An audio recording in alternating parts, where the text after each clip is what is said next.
ಜೈ ಶ್ರೀರಾಮ್. ಇವತ್ತು ನಾವು ಸರ್ವಸಮ್ಮತೋಪದೇಶಗಳು ಅನ್ನೋದನ್ನ ಪುಸ್ತಕ ನೋಡ್ತಾ ಇದ್ದೀವಿ. ಇವತ್ತು 2ನೇ ಎಪಿಸೋಡ್, 2ನೇ ಚಾಪ್ಟರ್, ವೇದಾಂತ ಪ್ರಸ್ಥಾನಗಳು. ಪೇಜ್ ನಂಬರ್ ಬಂದಿದ್ದೆ 17, ಪೇಜ್ ನಂಬರ್ ಬಂದಿದ್ದೆ 8, PDF ಆದರೆ 17. ಇದಕ್ಕೆ ಮೊದಲು ನಿನ್ನೆ ತಾನೇ ನಾವು ಶುರು ಮಾಡಿದ್ವಿ. ಇದರ ವಿಚಾರವನ್ನ ಸ್ವಲ್ಪ ಮೆಲ್ಕಾಕೊಂಡೋಗ್ಬೇಕಾಗಿರೋದು ನಮ್ಮ ಕರ್ತವ್ಯ. ಇದನ್ನ ಸಚ್ಚಿದಾನಂದೇಂದ್ರ ಸರಸ್ವತಿ ಸ್ವಾಮಿಗಳು ಬರೆದಿದ್ದಾರೆ. ಅದನ್ನ ಅವರು ಚಾತುರ್ಮಾಸದಲ್ಲಿ ಮಾಡಿದಂಥ ಈ ಪ್ರವಚನಗಳು. ಇವು ಸರ್ವ ಸಮ್ಮತೋಪದೇಶಗಳು. ಯಾಕೆ ಹೆಸರು ಕೊಟ್ಟರು? ಸರ್ವರಿಗೂ ಸರ್ವಕಾಲದಲ್ಲೂ ಸರ್ವ ದೇಶದಲ್ಲೂ ಸಮ್ಮತವಾಗಿರುತ್ತೆ, ಎಲ್ರಿಗೂ ಹೊಂದುತ್ತೆ. ಆ ದೃಷ್ಟಿಯಿಂದ ಇದಕ್ಕೆ ಸರ್ವಸಮ್ಮತೋಪದೇಶಗಳು. ಅಷ್ಟು ಮಾತ್ರ ಅಲ್ಲ, ಪ್ರಸ್ಥಾನತ್ರಯ ಭಾಷ್ಯಗಳನ್ನ ಆಧಾರವಾಗಿಟ್ಕೊಂಡು ಹೇಳಿರೋದ್ರಿಂದ ಉಪನಿಷತ್ತುಗಳಲ್ಲಿ ಹೇಳಿರೋದು, ಭಗವದ್ಗೀತೆಯಲ್ಲಿ ಹೇಳಿರೋದು, ಸೂತ್ರ ಭಾಷ್ಯದಲ್ಲಿ ಹೇಳಿರೋದು ಎಲ್ಲದಕ್ಕೂ ಹೊಂದುತ್ತೆ. ಇವಾಗ ಮಾತ್ರನಾ ಅಲ್ಲ, ಹಿಂದೂ, ಈಗ, ಮುಂದೆ ಯಾವಾಗ ಬೇಕಾದ್ರೆ. ಮತ್ತೆ ಇದನ್ನ ಪ್ರತಿಯೊಬ್ಬರೂ ಕೂಡ ತಮ್ಮ ತಮ್ಮ ಎಚ್ಚರ, ಕನಸು, ನಿದ್ದೆ, ಸಾರ್ವತ್ರಿಕ ಪೂರ್ಣ ಅನುಭವದಿಂದ ಚೆಕ್ ಮಾಡ್ಕೋಬಹುದು. ಇಷ್ಟು ದೃಷ್ಟಿಗಳಿಂದ ಇದಕ್ಕೆ ಸರ್ವಸಮ್ಮತೋಪದೇಶಗಳು ಅನ್ನೋದನ್ನ ಹೆಸರು ಕೊಟ್ಟಿದ್ದಾರೆ ಅಂತ ಗೊತ್ತಾಯ್ತು. ನಾವು ಈ ಸಚ್ಚಿದಾನಂದ ಸರಸ್ವತಿ ಸ್ವಾಮಿಗಳ ಪ್ರಕಾರ ಮಾತಾಡಬೇಕು ಅಂತಂದ್ರೆ, ನಿಜವಾಗ್ಲೂ ಹುಟ್ಟದಾಗ್ಲಿಂದ ಸಾಯೋವರೆಗೂ ಬೆಳಗ್ಗೆಯಿಂದ ರಾತ್ರಿವರೆಗೂ ವೇದಾಧ್ಯಯನ ಮಾಡ್ತಾ ಇದ್ದವರು ಇವರೊಬ್ಬರೇ ಅಂತ ಹೇಳಿ ಶಂಕರಾಚಾರ್ಯರದ ಮಠದವರು ಕೂಡ ಅದನ್ನ ಹೋಗ್ಲಿದ್ದಾರೆ. ಇವರು ಈ ಪ್ರಸ್ಥಾನೋತ್ತರ ಭಾಷ್ಯಗಳನ್ನ 100ಕ್ಕಿಂತ ಹೆಚ್ಚಾಗಿ ಅಧ್ಯಯನ ಮಾಡಿದ್ದಾರೆ. 200 ಪುಸ್ತಕಗಳಿಗಿಂತ ಜಾಸ್ತಿ ಬರೆದಿದ್ದಾರೆ. ನಮ್ಗೆ ಇಂಥ ಗುರುಗಳು ಸಿಕ್ಕಿರೋದು ನಮ್ಮ ಅದೃಷ್ಟ. ಆದ್ದರಿಂದ ಇವುಗಳನ್ನ ನಾವು ಅಧ್ಯಯನ ಮಾಡ್ತಾ ಇದ್ದೀವಿ. ಮತ್ತಿದು ಸಾರ್ವತ್ರಿಕ ಪೂರ್ಣ ಅನುಭವಕ್ಕೂ ಕೂಡ ಹೊಂದುತ್ತೆ ಅನ್ನೋ ದೃಷ್ಟಿಯಿಂದ ಇಲ್ಲಿ 3 ಚಾಪ್ಟರ್ಗಳಿರುತ್ತೆ. ಒಂದು ಉಪನಿಷತ್ತುಗಳ ಬಗ್ಗೆ, ಮೊದಲನೇ 30 ಚಾಪ್ಟರು ಉಪನಿಷತ್ತುಗಳ ಬಗ್ಗೆ, 2ನೇ 10 ಚಾಪ್ಟರು ಉಪನಿಷತ್ತುಗಳ ಬಗ್ಗೆ, ಇನ್ನ 3ನೇದು 15 ಚಾಪ್ಟರ್ಗಳು ಭಗವದ್ಗೀತೆ ಬಗ್ಗೆ ಇರುತ್ತೆ. ಇದಕ್ಕೆ ಪ್ರಸ್ಥಾನತ್ರಯಗಳು ಅಂತ ಕರೀತಾರೆ ಅನ್ನೋದು ಗೊತ್ತು. ಮೊದಲನೇ ಚಾಪ್ಟರ್ನಲ್ಲಿ ವಿಷಯ ಪ್ರವೇಶ ಅಂತ ಹೇಳಿ ಅದರಲ್ಲಿ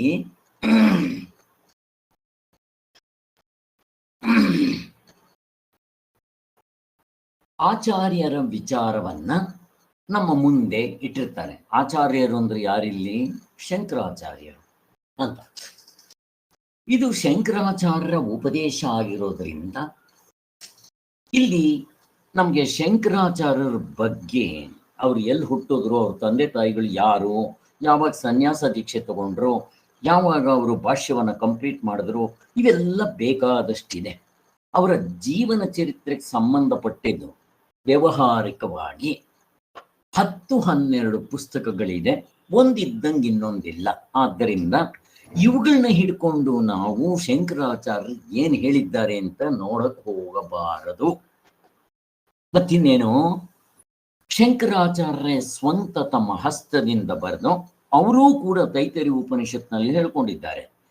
ಮತ್ತೆ ಅವರ ಶಿಷ್ಯರಾದ ಸುರೇಶ್ವರಾಚಾರ್ಯರು ಕೂಡ ಇದನ್ನ ಶಂಕರಾಚಾರ್ಯರೇ ಬರ್ತಿದ್ದಾರೆ ಅಂತ ಸ್ಪಷ್ಟವಾಗಿ ಹೇಳಿದ್ದಾರೆ. ಏನದು? ಪ್ರಸ್ಥಾನತ್ರಯ ಭಾಷ್ಯಗಳಿಗೆ 3ಕ್ಕೂ ಭಾಷ್ಯವನ್ನು ಬರೆದಿದ್ದಾರೆ. ಪ್ರಸ್ಥಾನತ್ರಯ, ಸೂತ್ರ ಭಾಷ್ಯ, ಉಪನಿಷತ್ತು, ಭಗವದ್ಗೀತೆ, ಇವು 3ಕ್ಕೂ ಶಂಕರಾಚಾರ್ಯರೇ ಭಾಷ್ಯವನ್ನ ಬರೆದಿದ್ದಾರೆ. ಈ ಭಾಷ್ಯವನ್ನ ಬರೆಯುವಾಗ ಅವರು ತಮ್ಮ ಹಿಂದಿನ ಗುರುಗಳನ್ನ ನೆನೆಸ್ಕೊಂಡು ತೈತರಿಯ ಉಪನಿಷತ್ನಲ್ಲಿ ಅದನ್ನ ತೋರಿಸ್ತಾರೆ. ಅವ್ರ ಗುರುಗಳು ಹಿಂದೆ ಇದ್ದವರು, ಅವ್ರಿಗೆ ನಮಸ್ಕಾರ ಮಾಡಿ ನನಗೆ ಅವರಿಂದನೇ ಈ ವಿದ್ಯೆ ಬಂದಿದೆ, ನಾನು ಅವ್ರನ್ನ ನೆನೆಸ್ಕೋಬೇಕು ಅಂತ ಹೇಳಿ ಅವ್ರನ್ನ ನೆನ್ಸ್ಕೊಂತ ವಿಚಾರಗಳನ್ನ ಮಾಡಿರೋದು ನಮಗೆ ಗೊತ್ತಾಗುತ್ತೆ. ಆದರೆ ಇದು ಶಂಕರಾಚಾರ್ಯದ ಅಲ್ವಲ್ಲ, ಅವ್ರಿಗೆ ಯಾರೋ ಗುರುಗಳು ಹೇಳ್ಕೊಟ್ಟಿರೋದು ವೇದಗಳಲ್ಲಿ ಇರೋದಂತ ತಿಳ್ಕೊಂಡ್ರು ತಪ್ಪಿಲ್ಲ. ಆದರೆ ನಾವು ಒಂದು ದೃಷ್ಟಿಯಿಂದ ಇದನ್ನ ಶಂಕರಾಚಾರ್ಯರಿಗೆ ಸಂಬಂಧಪಟ್ಟಿದೆ ಅಂತ ಹೇಳ್ತೀವಿ. ಯಾಕೆ ಅಂತಂದ್ರೆ ಇದು ಈ ಶಂಕರಾಚಾರ್ಯರ ಒಂದು ಹೆಚ್ಚುಗಾರಿಕೆ. ಏನಪ್ಪಾ ಅದು ಅಂತಂದ್ರೆ ಉಪನಿಷತ್ಗಳು ತಿಳಿಸಿದೆ, ಆದರೂ ಇವರು ಮಾತ್ರ, ಹಿಂದೆ ಯಾರೂ ಮಾಡಿಲ್ಲ, ಮುಂದೆ ಯಾರೂ ಮಾಡಿದಿಲ್ಲ, ಇವರು ಮಾತ್ರ ಉಪನಿಷತ್ತುಗಳಲ್ಲಿ ವೇದಗಳಲ್ಲಿ ಏನ್ ಹೇಳಿದೆಯೋ ಕರ್ಮಕಾಂಡ ಉಪಾಸನ ಕಾಂಡ ನಂಬಿಕೋಬೇಕು ಶ್ರದ್ಧೆ ಭಕ್ತಿಯಿಂದ. ಅದೇ ಜ್ಞಾನಕಾಂಡ ಅದನ್ನೂ ಹಾಗೆ ಶ್ರದ್ಧಾ ಭಕ್ತಿಯಿಂದ ನಂಬ್ಕೋಬೇಕು, ಜೊತೆಗೆ ಸಾರ್ವತ್ರಿಕ ಪೂರ್ಣ ಅನುಭವದಿಂದ ಅವರವರೇ ನೋಡ್ಕೋಬಹುದು ಅಂತ ಹೇಳ್ಕೊಟ್ಟಂಥದ್ದು ಇವ್ರಿಗೆ ಸೇರುತ್ತೆ. ಅದಕ್ಕೋಸ್ಕರ ಒಂದು ದೃಷ್ಟಿಯಿಂದ ಇದು ಶಂಕರಾಚಾರ್ಯರದೇ ಅಂತಂದ್ರೆ ತಪ್ಪಾಗೋದಿಲ್ಲ. ಎಷ್ಟು ಚೆನ್ನಾಗಿದೆ ನೋಡ್ರಿ. ಇದು ನಮಗ್ ಬೇಕಾಗಿರೋದು ಶಂಕರಾಚಾರ್ಯದು ಗ್ರೇಟ್ನೆಸ್ ಅನ್ನೋದು. ಒಟ್ಟಿನಲ್ಲಿ ಶಂಕರಾಚಾರ್ಯರ ಉಪದೇಶಗಳು, ಆಚಾರ್ಯರು. ನೆಕ್ಸ್ಟ್ ಏನು, ಈ ಒಂದು ಉಪದೇಶಗಳನ್ನ ತಮ್ಮದೇ ಆದ ಒಂದು ಅಸಾಧಾರಣ ರೀತಿಯಿಂದ ನಮಗೆ ಅನುಗ್ರಹ ಮಾಡಿದ್ದಾರೆ. ಅದು ಒಂದು.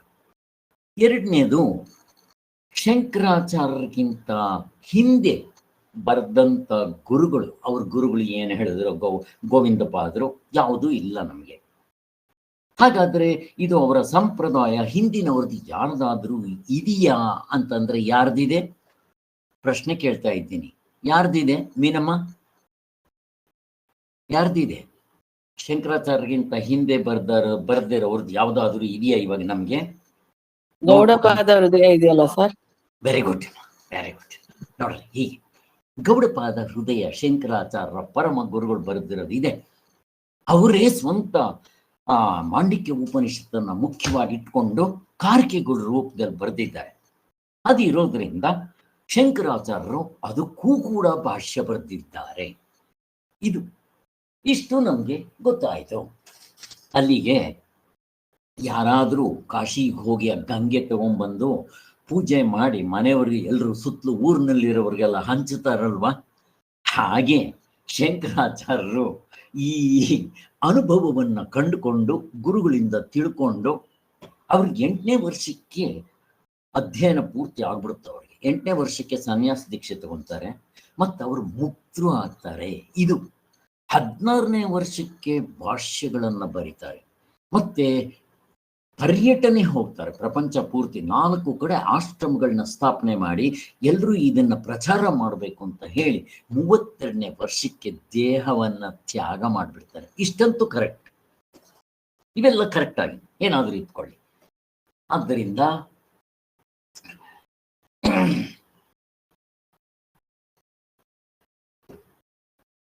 ಇಷ್ಟ.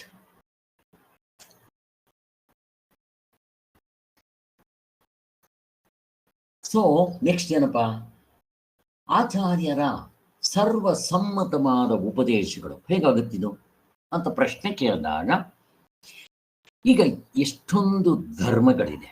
ಶಂಕರಾಚಾರ್ಯರಿಗಿಂತ ಹಿಂದೆ ಕೂಡ ಅದ್ವೈತಿಗಳೇ ಇದ್ರು. ಮತ್ತೆ ನಾವು ಈ ಪ್ರಸ್ಥಾನೋತ್ತರ ಭಾಷ್ಯಗಳು ನೋಡಿದಾಗ ದರ್ಶನಕಾರರು 6 ಜನ, ಮತ್ತೆ ಬೇರೆ ಧರ್ಮದವರು, ಕ್ರಿಶ್ಚಿಯನ್ ಧರ್ಮ, ಮುಸ್ಲಿಂ ಧರ್ಮ, ಬುದ್ಧಿಸಂ ಧರ್ಮ, ಜೈನ ಧರ್ಮ, ವೆಸ್ಟರ್ನ್ ಫಿಲಾಸಫರ್ಸ್, ಈಸ್ಟರ್ನ್ ಫಿಲಾಸಫರ್ಸ್, ಚಾರ್ವಾಕರು, ಬುದ್ಧಿಸಂನವರು, ನೋಡ್ರಿ ಎಷ್ಟು ಜನ ಇದ್ದಾರೆ. ಮತ್ತೆ ಇವರೆಲ್ಲ ಬೇರೆ ಬೇರೆ ಹೇಳ್ತಾರಲ್ಲ, ಇದರಲ್ಲಿ ಯಾವುದನ್ನ ಹಿಡ್ಕೋಬೇಕು? ಅವ್ರು ಹೇಳೋದು ನಮ್ಮ ಗುರುಗಳು ಹೇಳಿದ್ರು ಅಂತಾನೆ ಹೇಳ್ತಾರೆ, ನಮ್ಮ ದೇವರು ಹೇಳಿದ್ರು ಅಂತಾನೆ ಹೇಳ್ತಾರೆ. ಅದಕ್ಕೆ ಯಾವುದು ಸಮ್ಮತವಾಗಿರೋದು ಅಂದಾಗ ಈ ಒಂದು ಪ್ರಶ್ನೆ ಬರುತ್ತೆ. ಅದಕ್ಕೆ ಸಾರ್ವತ್ರಿಕ ಪೂರ್ಣಾನುಭವದಿಂದ ಯಾರೇ ಹೇಳಲಿ ಬೆಂಕಿ ಸುಡುತ್ತೆ ಅಂತ, ಬೆಂಕಿ ತಣ್ಣಗಿದೆ ಅಂತ ಹೇಳಿ ಯಾರೇ ಇಷ್ಟು ಜನ ಹೇಳಿದ್ರು ಯಾರದ್ ನಂಬ್ತಾರ? ಅದೇ ಒಂದು ಗಿಣಿ ಹೇಳಿದ್ರೆ ನಂಬಿಡ್ತೀವಿ. ಆದ್ದರಿಂದ ಸತ್ಯವನ್ನ ಹೇಳಿದಾಗ ಹೇಗೆ ಗೊತ್ತಾಗುತ್ತೆ ನನಗೆ? ಸಾರ್ವತ್ರಿಕ ಪೂರ್ಣ ಅನುಭವ. ಹುಟ್ಟದಾಗ್ಲಿಂದ ಸಾಯೋವರೆಗೂ ಬೆಳಗ್ಗೆಯಿಂದ ರಾತ್ರಿವರೆಗೂ 24 ಗಂಟೆಯಲ್ಲಿ ಎಚ್ಚರ ಕನಸು ನಿದ್ದೆ ಯಾರಿಗಾಗಲ್ಲ. ಪರೀಕ್ಷೆ ಮಾಡ್ಕೊಂಡ್ಬಿಡ್ಲಿ. ಅದು ಹೊಂದುತ್ತೆ ಅಂದ್ರೆ ಯಾರು ಹೇಳಿದ್ರೆ ಏನಂತೆ ಒಪ್ಕೋಬಹುದು ಅಂತ ಎಷ್ಟು ಚೆನ್ನಾಗಿ ಹೇಳ್ತಾರೆ ನೋಡಿ. ಇದು ಅವ್ರು ತೋರಿಸ್ಕೊಟ್ಟಂತ ವಿಚಾರ. ಅವಾಗ ಏನಾಯ್ತು, ಯಾವುದೇ ದೇಶದವರು, ಯಾವುದೇ ಕಾಲದವರು, ಯಾವುದೇ ಜನಾಂಗದವರು, ಮತ್ತೆ ದೇವತೆಗಳಿಂದ ಹಿಡಿದು ಪ್ರಾಣಿಗಳವರೆಗೂ ಮನುಷ್ಯನವರೆಗೂ ಯಾರು ಬೇಕಾದರೂ ಹೊಂದುತ್ತೆ. ಈಗ ನೋಡ್ಕೊಳಕ್ ಬರ್ಬೇಕು ಹೆಂಗಿದೆ. ಮತ್ತೆ ಈ ಉಪನಿಷತ್ತುಗಳಲ್ಲಿ ತಿಳಿಸಿರುವಂತ ವಿದ್ಯೆ, ವೇದಗಳೇ ಇದಕ್ಕೆ ಆಧಾರ. ಇದು ಎಂಥದ್ದಿದು? ಕಾಲಾತೀತವಾದದ್ದು, ದೇಶ ಅತೀತವಾದದ್ದು, ಮತ್ತೆ ಕಾರ್ಯಕಾರಣ ಭಾವವನ್ನ ಮೀರಿದ್ದು. ಇನ್ನೂ ಹೇಳಬೇಕು ಅಂತಂದ್ರೆ ದೃಶ್ಯ ಪ್ರಪಂಚ ಅದೃಶ್ಯ ಪ್ರಪಂಚವನ್ನ ಮೀರಿದ್ದು, ವ್ಯವಹಾರವನ್ನ ಮೀರಿದ್ದು ಹೇಗಿದೆ. ಅದು ಬದಲಾವಣೆ ಆಗಲ್ಲ, ಇಲ್ದಂಗಾಗೋದಿಲ್ಲ. ಮತ್ತದು ಯಾವಾಗ್ಲೂ ವಿಷಯೀ ಆಗಿರುತ್ತೆ. ಎಷ್ಟು ಚೆನ್ನಾಗಿದೆ ನೋಡ್ರಿ. ಅದಕ್ಕೋಸ್ಕರ ಇದು ಏನಂತ ಕರೀತಾರೆ? ಇದನ್ನ ಸನಾತನ ವೈದಿಕ ಧರ್ಮ. ಇದು ಬದಲಾವಣೆ ಆಗೋದಿಲ್ಲ ಅಂತ ಹೇಳ್ತಾರೆ. ಹೇಗಪ್ಪ ಇದು ಸಾರ್ವತ್ರಿಕ ಪೂರ್ಣ ಅನುಭವ ಅಂದ್ರೆ ಒಂದು ದೃಷ್ಟಾಂತ ಕೊಡ್ತಾರೆ. ಈಗ ನೀವು ಗಣಿತದಲ್ಲಿ 4+4 ಎಷ್ಟು? 8. 4 × 4 16. ನೀವು ಯಾವ ದೇಶದಲ್ಲಿ ಹೋಗ್ರಿ, ಯಾರು ಲೆಕ್ಕ ಬಂದಿರ್ಬೇಕು ಅವ್ರಿಗೆ ಅಂತ ಅವ್ರನ್ನ ಕೇಳಿದ್ರೆ ನೀವು ಎಲ್ಲಿ ಹೋದ್ರೂ ಒಂದೇ ಉತ್ತರ ಬರುತ್ತೋ ಇಲ್ವೋ. ಹಾಗೆ ಎಚ್ಚರ ಇದಾದ್ರೂ ಹೆಚ್ಚು ಕಡಿಮೆ ಆಗ್ಬಹುದು, ಬಟ್ ಅವನಿಗೆ ಬರುತ್ತೋ ಇಲ್ವೋ ಕ್ಯಾಲ್ಕುಲೇಷನ್ ಬರಬೇಕು, ಮೊದಲು ಮೊಗ್ಗಿ ಬರಬೇಕು. ಈಗ ನಾವು ಹೇಳೋ ಎಚ್ಚರ ಕನಸು ಎಂತ ದಟ್ಟ. ಅವನಿಗೆ ಪ್ರತಿದಿನ ಎಚ್ಚರ ಕನಸು ನಿದ್ದೆ ಆಗುತ್ತೆ. ಏನಪ್ಪೋ ನಿದ್ದೆಗೆ ನೀನು ಈ ಮುಸ್ಲಿಂ ಊರಿಗೆ ಬಂದಿತ್ತು ಅಂದ್ರೆ ಎಲ್ಲಿ ಬರುತ್ತೆ ಸ್ವಾಮಿ ಅಂತ. ನೋಡ್ರಿ ಎಷ್ಟು ಚೆನ್ನಾಗಿದೆ.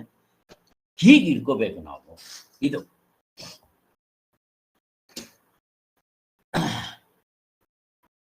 ಆದ್ದರಿಂದ ಇಲ್ಲಿ ಶಂಕರಾಚಾರ್ಯರು ಹೇಳಿರೋದು ತತ್ವ ದೇಶ ಕಾಲ ಮತ ಆಚಾರರು ಮುಂತಾದ ಉಪಾಧಿಗಳ ಭೇದವನ್ನ ಮೀರಿರುವಂಥದ್ದು. ಮತ್ತಿನ್ನೊಂದೇನು, ಪರಮಾರ್ಥವು ಎಂದಿಗೂ ಬಾಧಿತವಾಗುವುದಿಲ್ಲ. ಹೆಂಗಿದೆ? ನಷ್ಟ ಅಲ್ಲ, ಲಯ ಅಲ್ಲ, ಬಾಧಿತ, ಎಂದೆಂದಿಗೂ ಅದು ಇಲ್ಲದಂತಾಗೋದಿಲ್ಲ. ಇಷ್ಟು ಅದಕ್ಕೋಸ್ಕರನೇ ಇದಕ್ಕೆ ಸರ್ವ ಸಮ್ಮತೋಪದೇಶಗಳು ಅಂತ ಹೇಳಿರೋದನ್ನ. ಮತ್ತೆ ಗೌಡಪಾದರು ಹೇಳಿರೋ ಒಂದರಲ್ಲಿ ಅಸ್ಪರ್ಶ ಯೋಗ ಅಂತ ಕರೀತಾರೆ. ಎಷ್ಟು ಚೆನ್ನಾಗಿದೆ ನೋಡ್ರಿ. ಅಸ್ಪರ್ಶ, ಇದಕ್ಕೆ ಯಾವುದರ ಅಂಟು ಇಲ್ಲ. ಹೇಗಿದೆ? ಈಗ ನಮ್ಮ ತತ್ವಕ್ಕೆ ಯಾವುದರ ಅಂಟಿದೆ? ತಾವ್ರೆ ಎಲೆ ನೀರಿನಲ್ಲೇ ಇರುತ್ತೆ, ಏನಾದರೂ ಅಂಟಿಸ್ಕೊಳುತ್ತಾ? ಬ್ರಹ್ಮಜ್ಞಾನಿ ಆದವನು ಹೀಗಿರ್ಬೇಕಪ್ಪ, ಅದರಲ್ಲೇ ಇರಬೇಕು, ಕೊಳಕನಲ್ಲೇ ಇರಬೇಕು, ಕೊಳ್ಚೆಯಲ್ಲೇ ಇರಬೇಕು, ಬಟ್ ಕಿಂಚಿತ್ ಅಂಟ್ಕೋಬಾರ್ದು. ವ್ಯವಹಾರದಲ್ಲೇ ಇರಬೇಕು, ಬಟ್ ಇದರ ಅಂಟು, ಇದರ ಇದು ಸ್ವಲ್ಪವೂ ಕೂಡ ತಾಗಬಾರದು ನನಗೆ. ಹಂಗಿರ್ಬೇಕು. ಅದಕ್ಕೋಸ್ಕರ ಈ ಒಂದು ತತ್ವವನ್ನ ಕಾರಿಕೆಯಲ್ಲಿ ಅಸ್ಪರ್ಶ ಯೋಗ ಅಂತ ಕೂಡ ಕರೀತಾರೆ. ಎಷ್ಟು ಚೆನ್ನಾಗಿದೆ ನೋಡ್ರಿ. ನಾವಿನ್ ಮುಂದಕ್ಕೆ ಗೌಡಪಾದ ಹೃದಯ ನೋಡ್ತಾ ಇದ್ದೀವಲ್ಲ, ಅಲ್ಲಿ ನೋಡೋರಿದ್ದೀವಿ. ಇದು ಒಂದು. ಮತ್ತೆ ಇದು ಎಲ್ಲಾ ಪ್ರಾಣಿಗಳಿಗೂ ಸುಖಕರವಾಗಿದೆ. ಪ್ರಾಣಿಗಳು ಮಾತ್ರ ಅಲ್ಲ, ದೇವತೆಗಳಿಂದ ಹಿಡಿದು ಪ್ರಾಣಿಗಳವರೆಗೂ ಯಾರಿಗೆ ಬೇಡ ಆನಂದ, ನೆಮ್ಮದಿ, ತೃಪ್ತಿ. ಆದ್ದರಿಂದ ಇದು ಎಲ್ಲರಿಗೂ. ಮತ್ತಿನ್ನೊಂದು, ಇದು ತುಂಬಾ ಸುಲಭವಾಗಿ ಸಿಗುವಂಥದ್ದು. ನನ್ನ ಹತ್ರ ಇಲ್ಲದೆ ಇರಿದ್ರೆ ನಾನು ಕಷ್ಟಪಟ್ಟು ಪಡಿಬೇಕು, ಸರ್ಕಸ್ ಮಾಡಬೇಕು. ಇದು ನಾನೇ ಆಗಿದ್ದೀನಿ, ಬಟ್ ತಪ್ಪಾಗಿ ತಿಳ್ಕೊಂಡಿದ್ಯಾ, ಸರಿಯಾಗಿ ತಿಳ್ಕೊಬ, ಮುಗಿದೋಯ್ತು. ಇದು ಸುಲಭ, ತುಂಬಾ ಹೆಂಗಿದೆ ನೋಡ್ರಿ. ಆದ್ದರಿಂದ ಈ ಪರಮಾರ್ಥ ಮಾರ್ಪಡೋದಿಲ್ಲ. ಇದು ಅವಿವಾದ. ಯಾವ ವಾದದಿಂದ ಇದು ಸಿಗೋದಿಲ್ಲ, ತರ್ಕದಿಂದ ಸಿಗೋದಿಲ್ಲ. ಚೆನ್ನಾಗಿ ಇಟ್ಕೊಳ್ರಿ. ಮತ್ತೆ ಯಾವುದರಿಂದ ಸಿಗುತ್ತೆ? ಅನುಭವದಿಂದ, ಹೃದಯದ ಅನೇರಾದ ಅನುಭವದಿಂದ. ಮತ್ತೆ ಇದು ಅವಿರುದ್ಧವಾಗಿರುತ್ತೆ. ಯಾವುದಕ್ಕೂ ವಿರುದ್ಧವಿಲ್ಲ. ಯಾಕೆ ಪ್ರಶ್ನೆ ಕೇಳ್ತಾ ಇದ್ದೀನಿ, ಯಾಕೆ ಮೇನಮ್ಮ, ಯಾಕಿದು ವಿರುದ್ಧವಾಗಿರೋದಲ್ಲ ಯಾವುದಕ್ಕೂ? ಮೀನಮ್ಮ, ಅದು ಒಂದೇ ಆಗಿರೋದ್ರಿಂದ ಅವಿರುದ್ಧ ಆಗಿರೋದಕ್ಕೆ ಸಾಧ್ಯನೇ ಇಲ್ಲಲ್ಲ. ಅಷ್ಟೇ ನೋಡ್ರಿ, ಇದು ಆನ್ಸರ್. ಎರಡು ಇದ್ರೆ ಹೊಟ್ಟೆ ಕಿಚ್ಚು, ಕಾಮ, ಕ್ರೋಧ, ಲೋಭ, ಮೋಹ, ಮದ ಮಾತ್ಸರ್ಯ ಇರೋದು ಒಂದೇ. ಯಾವ್ದ್ರ ಮೇಲೆ ಕಾಮ ಪಡಬೇಕು? ಯಾವುದು ಇದಕ್ಕೆ ವಿರುದ್ಧವಾಗಿರುತ್ತೆ? ಯಾವುದು ಇದಕ್ಕೆ ಎನಿಮಿನೇ ಇಲ್ಲ. ಹೆಂಗಿದೆ ಅಂಥ ಒಂದು ತತ್ವ ಇದೆಯಲ್ಲ ಇದು. ಆದ್ದರಿಂದ ಗೌಡಪಾದಾಚಾರ್ಯರು ಕೂಡ ಅಬಾಧಿತವಾಗಿ ಸರ್ವವ್ಯಾಪಕವಾಗಿದೆ, ಮತ್ತೆ ಸರ್ವಸಮ್ಮತವೂ ಆಗಿದೆ, ಮತ್ತೆ ಸರ್ವರಿಗೂ ಸುಖಹಿತವಾಗಿದೆ ಮತ್ತು ಸುಲಭವಾಗಿದೆ. ಇದಕ್ಕಿಂತ ಸುಲಭ ಪ್ರಪಂಚದಲ್ಲಿ ಮತ್ತೊಂದಿಲ್ಲ. ಹೇಗಿದೆ? ತಪ್ಪಾಗಿ ಹಾವು ಅಂತ ತಿಳ್ಕೊಂಡಿದೀಯಾ? ಛೇ, ಹಗ್ಗ ಅಂತ ನೋಡಕ್ ಬಂತು ಅಂದ್ರೆ ಮುಗಿದೋಯ್ತು. ನೀವೇನ್ ಮಾಡ್ಬೇಕೇನೋ ಅಲ್ಲೇನಾದ್ರು. ನಾನು ಡಾಕ್ಟರ್ ಆಗ್ಬೇಕಾದ್ರೆ 26 ವರ್ಷಗಳ ಕತ್ತೆ ದುಡ್ದಂಗೆ ದುಡಿಬೇಕು, ಮತ್ ಮರ್ತೋಗುತ್ತಲ್ಲ. ಇದು ಮರೀಲಿ, ನಾನೇ ಅದು, ನಾನು ಹೆಂಗ್ ಮರಿತೀನಿ? ಹೀಗೆ ತಗೋಬೇಕಾಗತ್ತೆ. ಆದ್ದರಿಂದ ಶಂಕರಾಚಾರ್ಯರು ವೇದಾಂತವು ನಮ್ಮೆಲ್ಲರ ಜೀವನಕ್ಕನ್ವಯಿಸುತ್ತೆ. ಇದು ಇಂಪಾರ್ಟೆಂಟ್. ಈಗ ನಾನು ಡಾಕ್ಟರ್ ಆಗಿದ್ದೀನಿ, ಏನ್ ಸಹಾಯ ಆಗತ್ತೆ? ರೋಟಿ ಕಪಡ ಮಕಾನ್, ಮುಗಿದೋಯ್ತು. ನನ್ನ ಜೀವನಕ್ಕೆಲ್ಲ ಆಗತ್ತಿದು. ನನ್ನ ಆರೋಗ್ಯಕ್ಕೆ ಹೆಂಗಾಗತ್ತಿದು? ಅಫ್ಕೋರ್ಸ್ ಆರೋಗ್ಯ ಏನು, ಯೋಗ ಮಾಡಿ ಎಲ್ಲ ಬೇರೆ. ಈಗ ನಾನು ಸತ್ತರೆ ಸ್ವರ್ಗಕ್ಕೆ ಹೋಗ್ತೀನಿ, ನರಕಕ್ಕೆ ಹೋಗ್ತೀನಿ, ಎಲ್ಲಿ ಹೋಗ್ತೀನಿ ಈ ಡಾಕ್ಟರ್ ಕೋರ್ಸಿಂದ ತಿಳ್ಕೊಳಕ್ ಬರುತ್ತೇನೋ? ಬರೋದಿಲ್ಲ. ಇದು ನನ್ನ ಜೀವನಕ್ಕೆ ಇಲ್ಲಲ್ಲ, ಇಲ್ಲಿ ಅಲ್ಲಿ ನಾನು ಎಲ್ಲಿ ಹೋದ್ರೂ ಕೂಡ ನನಗೆ ಸಹಾಯ ಮಾಡುವಂಥದ್ದು ಇದು. ಅದಕ್ಕೋಸ್ಕರ ಇದನ್ನ ಏನಂತ ಕರೀತಾರೆ? ಇದು ನಮ್ಮೆಲ್ಲರುಗಳ ಜೀವನಕ್ಕೆ ಅನ್ವಯಿಸುತ್ತೆ. ಇಲ್ಲಿ ಮಾತ್ರ ಅಲ್ಲ, ನೀನ್ ಸ್ವತ್ತು, ಸ್ವರ್ಗ, ನರಕ, ಬ್ರಹ್ಮಲೋಕ ಎಲ್ಲಿಗೆ ಬೇಕಾದ್ರೂ ಹೋಗಿ ಮತ್ತೆ ಹುಟ್ಟು ಬಾ, ಅದಕ್ಕೂ ಸಂಬಂಧಿಸಿರುತ್ತೆ. ಇಂಥದ್ದು ಕಲಿದೆ ಜೀವನದಲ್ಲಿ. ಏನೇನೋ ಕಲಿತಾ ಇದ್ದೇನಲ್ಲ, ಇರ್ಲ ಬಾ. ಆದ್ರಿಂದ ಹಿಂದೆ ಒಂದ್ಸಾರಿ ನಾವು ಕೂಡ ಜೋಗ್ ಫಾಲ್ಸ್ಗೆ ಹೋಗ್ತೀವಿ. ಏನ್ ನೋಡ್ತೀವಿ? ವಾಟ್ ಎ ಬ್ಯೂಟಿಫುಲ್ ಸ್ಪಾಟ್ ಅಂತ ನೋಡ್ತೀವಿ ನಾವು. ಸರ್ ಎಂ ವಿಶ್ವೇಶ್ವರಯ್ಯನವರು ಹೋದ್ರು. ಅವ್ರು ಹೆಂಗ್ ನೋಡಿದ್ರು? ವಾಟ್ ಎ ವೇಸ್ಟ್ ಅಂತಂದು ಕೆಳಗಡೆ ಬಕೆಟ್ ಇಟ್ರು, ಕರೆಂಟ್ ಉತ್ಪತ್ತಿ ಆಯ್ತು. ದೃಷ್ಟಾಂತ. ನಮ್ಮನ್ನು ನೋಡಿದ ಋಷಿಗಳು ನಮ್ಮನ್ನು ಹೇಳ್ತಾರಂತೆ ವಾಟ್ ಎ ವೇಸ್ಟ್ ಅಂತಾರಂತೆ. ಯಾಕೆ ಹೇಳ್ರಿ? ಹುಟ್ಟಿದಾಗ್ಲಿಂದ ನಾಯಿ ತರ ರೋಟಿ, ಅದಕ್ಕೆ ರೋಟಿ ಒಂದಾದ್ರೆ ಸಾಕು, ಕಪಡ ಮಕಾನ್ ಕೂಡ ಬೇಕಾಗಿಲ್ಲ. ಇವನ್ ಇನ್ನೇನ್ ಸ್ಪೆಷಲ್ಲು? ರೋಟಿ ಕಪಡ ಮಕಾನ್, 3ಕ್ಕೆ ಸಾಯ್ತಾ ಇದೆ. ಇವನ್ ಹುಟ್ಟಿರೋದು ಅದಕ್ಕೇನೇನಾ? ಹೇಳ್ರಿ. ಅದರಿಂದ ಆ ಋಷಿ ಮುನಿಗಳು ನಮ್ಮನ್ನು ನೋಡಿ ವಾಟ್ ಎ ವೇಸ್ಟ್ ಅಂತಾರಂತೆ. ಮತ್ತಿನ್ನೇನು ದಡ್ಡ ಮುಂಡೇವ, ಶಾಶ್ವತವಾಗಿರೋ ಅನಂತ ಒಳಗಡೆ ಇದೆ, ಅದನ್ನು ಕಂಡುಕೊಳ್ಳೋದು ಬಿಟ್ಟು ಆ ನಾಯಿ ಜೀವನ ಮಾಡ್ತಾ ಇದ್ದಾರೆ. ಹುಟ್ಟಿದ್ರು, ಬೆಳೆದ್ರು, ತಿಂದ್ರು, ಮಕ್ಕಳನ್ನ ಹೆತ್ತಿದ್ರು, ಒಂದಿನ ಸತ್ರು. ನಾಯಿನೂ ಮಾಡುತ್ತೆ, ನಿಂದೇನೆ ಸ್ಪೆಷಲ್ಲು ಅಂತಾರೆ. ಅದರಿಂದ ವಾಟ್ ಎ ವೇಸ್ಟ್ ಅಂತಾರಂತೆ. ಅದಕ್ಕೆ ಮಾನವ ಜನ್ಮ ಬಲು ದೊಡ್ಡದು, ವ್ಯರ್ಥ ಮಾಡಿಕೊಳ್ಳದಿರಿ, ಹುಚ್ಚಪ್ಪದಿರ ಅಂತ ಹಾಡುಗಳು ಹೇಳಿದ್ದಾರೆ. ಎಲ್ಲ ಗೊತ್ತು. ಅದಕ್ಕೋಸ್ಕರನೇ ನಾವು ಇಲ್ಲಿವರೆಗೂ ಹುಟ್ಟದಾಗ್ಲಿಂದ ಎಷ್ಟು ಜನ್ಮಗಳು ಗೊತ್ತಿಲ್ಲ, 84 ಲಕ್ಷ ಜೀವರಾಶಿಗಳಿಂದ ಹುಟ್ಟಿ ಜೀವನ ಬಂದಿದ್ದೀನಲ್ಲ. ಏನ್ ಮಾಡ್ತಾ ಇದ್ದೀನಿ? ಕತ್ತೆ ಕೆಲಸ ಮಾಡ್ತಾ ಇದ್ದೀನಿ. ಬೆಟ್ಟಕ್ಕೆ ಕಲ್ಲೆತ್ತಾಕೋದು, ಬೀಸೋ ದೊಣ್ಣೆ ತಪ್ಪಿಸ್ಕೊಳ್ಳೋದು, ಕತ್ಲೆ ಕೋಣೆಯಲ್ಲಿ ಇಲ್ಲಿರೋ ಸಾಮಾನು ಅಲ್ಲಿಡೋದು, ಬೆಳಕಾಕೋದು ಬಿಟ್ಟು ಈ ಕೆಲಸ ಮಾಡ್ತಾ ಇದ್ದೆ. ಯಾರು ಈ ಕಡೆ ಬಂದು ಮುಕ್ತರಾಗೋದಕ್ಕೆ ಕಿಂಚಿತ್ ಪ್ರಯತ್ನ ಮಾಡ್ತಾರೋ ಅವ್ರು ಮುಕ್ತರಾಗದೇ ಇದ್ರೂ ಪರವಾಗಿಲ್ಲ, ಒಳ್ಳೆ ಸಂಸ್ಕಾರ ಬೆಳೆಸ್ಕೊಂಡ್ರೆ ಮುಂದಿನ ಎಷ್ಟು ಜನ್ಮಗಳಿಗೆ ಬೇಕಾದ್ರೂ ಇದು ನನ್ನ ಜೊತೆಯಲ್ಲಿ ಬರೋದು. ಹೇಗಿದೆ ನೋಡ್ರಿ, ಹೀಗೆ ತಗೋಬೇಕು ನಾವು. ಆದ್ದರಿಂದ ಇದು ಸರ್ವರಿಗೂ ಸುಖ ಹಿತಕರ. ಇದು ಎಲ್ರಿಗೂ ಜೀವನಕ್ಕೆ ಅನ್ವಯಿಸುವಂಥದ್ದು.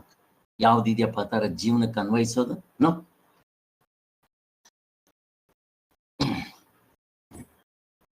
ದೇವರು ಬೇಡ ಅಂತ ಹೇಳ್ಬೋದು, ಮೋಕ್ಷ ಬೇಡ ಅಂತ ಹೇಳ್ಬೋದು, ಎಲ್ಲಿ ಸುಖ ಬೇಡ ಅಂತ ಹೇಳಿ ಯಾರಾದ್ರೂ?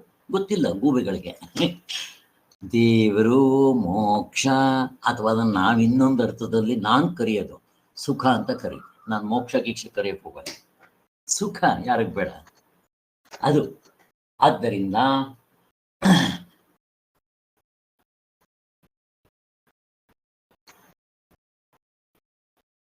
ಇಲ್ಲಿ ಕೆಲವರು ಈ ವಿಚಾರನ ಕೇಳಕ್ ಬರ್ತಾರೆ. ಅವ್ರದ್ದೇನು ಸ್ಪೆಷಾಲಿಟಿ, ಕ್ಯೂರಿಯಾಸಿಟಿಗೆ ಏನೋ ಹೇಳ್ತಾ ಇದ್ದಾರೆ ಕೇಳೋಣ ಅಂತ ಕೆಲವು. ಇನ್ನು ಕೆಲವರು ಮಂತ್ರಗಳನ್ನ ಕಟ್ ಮಾಡಿ ಅದನ್ನ ಪಬ್ಲಿಕ್ ನಲ್ಲಿ ಹೇಳ್ಕೊಂತ ನನ್ಗೆ ಇಷ್ಟು ಮಂತ್ರಗಳು ಗೊತ್ತು, ಎಲ್ಲ ಬಾಯಿಗೆ ಬರುತ್ತೆ, ಇದು ಅಲ್ಲಿ ಮಾಡಿದೆ, ಇಲ್ಲಿ ಈ ಉಪನಿಷತ್ನಲ್ಲಿ ಇದು ಕೋಟ್ ಮಾಡೋದು, ಅಷ್ಟೇ ಅವ್ರ ಕೆಲಸ.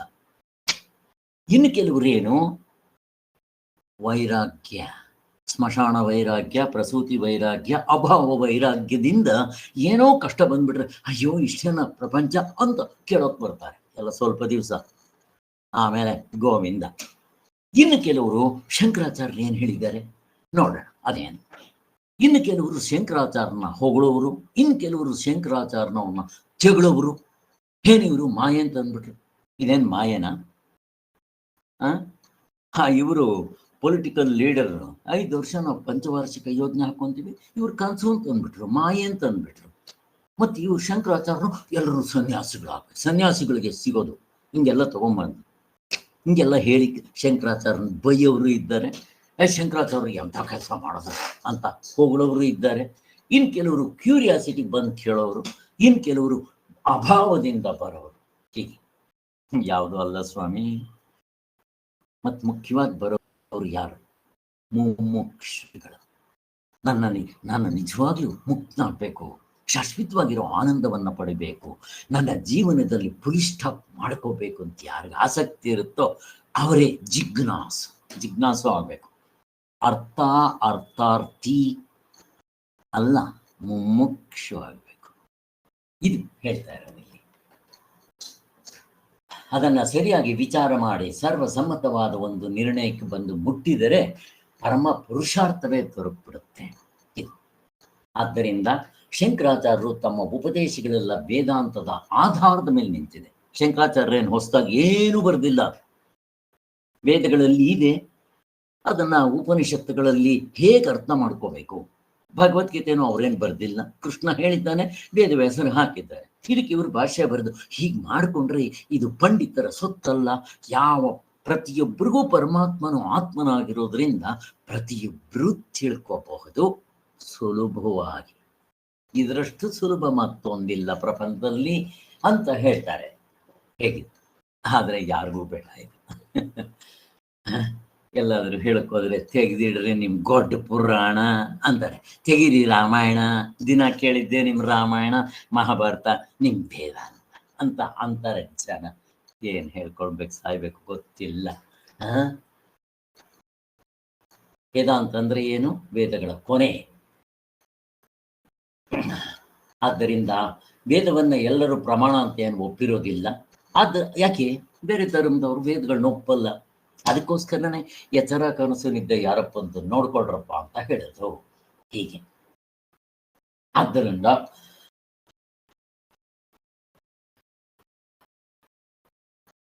ಹೀಗೆಲ್ಲ ಆಯ್ತಲ್ಲ.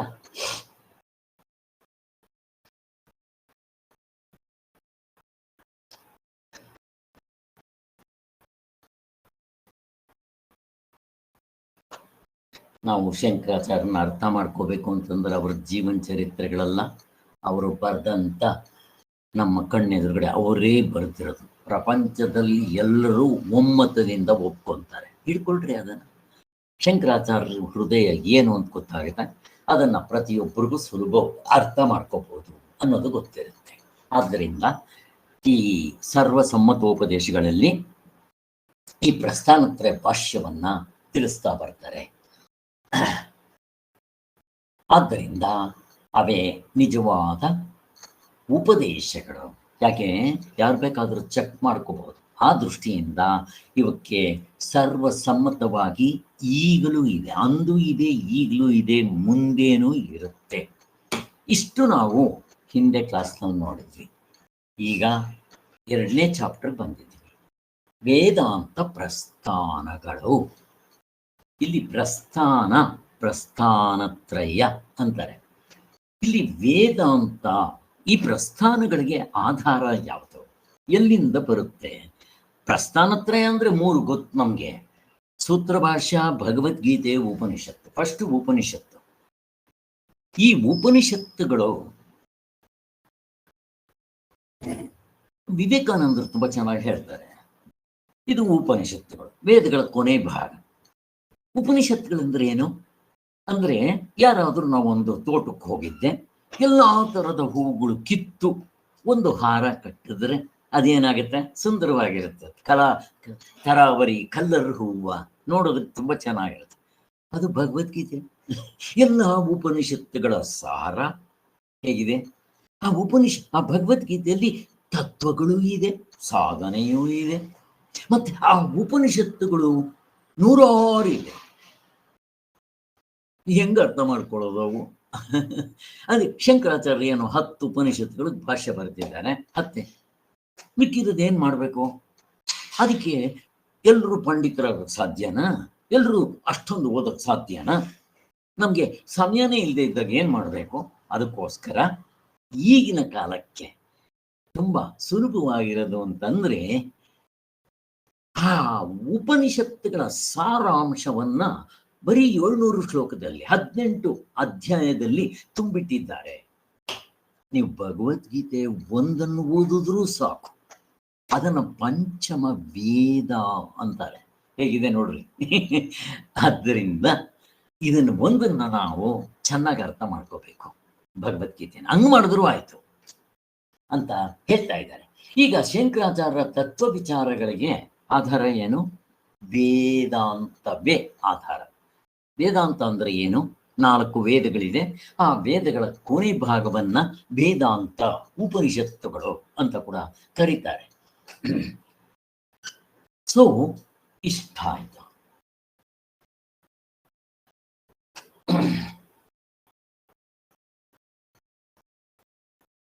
ಆದ್ದರಿಂದ ಶಂಕರಾಚಾರ್ಯರು ಬರೆದಿರೋ ಸರ್ವ ಸಮ್ಮತೋಪದೇಶಗಳು, ಪ್ರಸ್ಥಾನತ್ರ ಭಾಷ್ಯಗಳು, ಉಪನಿಷತ್ತು, ಸೂತ್ರ ಭಾಷ್ಯ, ಭಗವದ್ಗೀತೆ, ಈ ಮೂಲ ಗ್ರಂಥಗಳನ್ನ ಕುರಿತು ನಾವು ವಿಚಾರ ಮಾಡಿದ್ದಾದ್ರೆ ಎಲ್ಲವೂ ನಮಗೆ ಸುಲಭವಾಗಿ, ಎಲ್ಲತ್ರಲ್ಲೂ ಒಂದೇ ತತ್ವ, ನೋ ಚೇಂಜಸ್.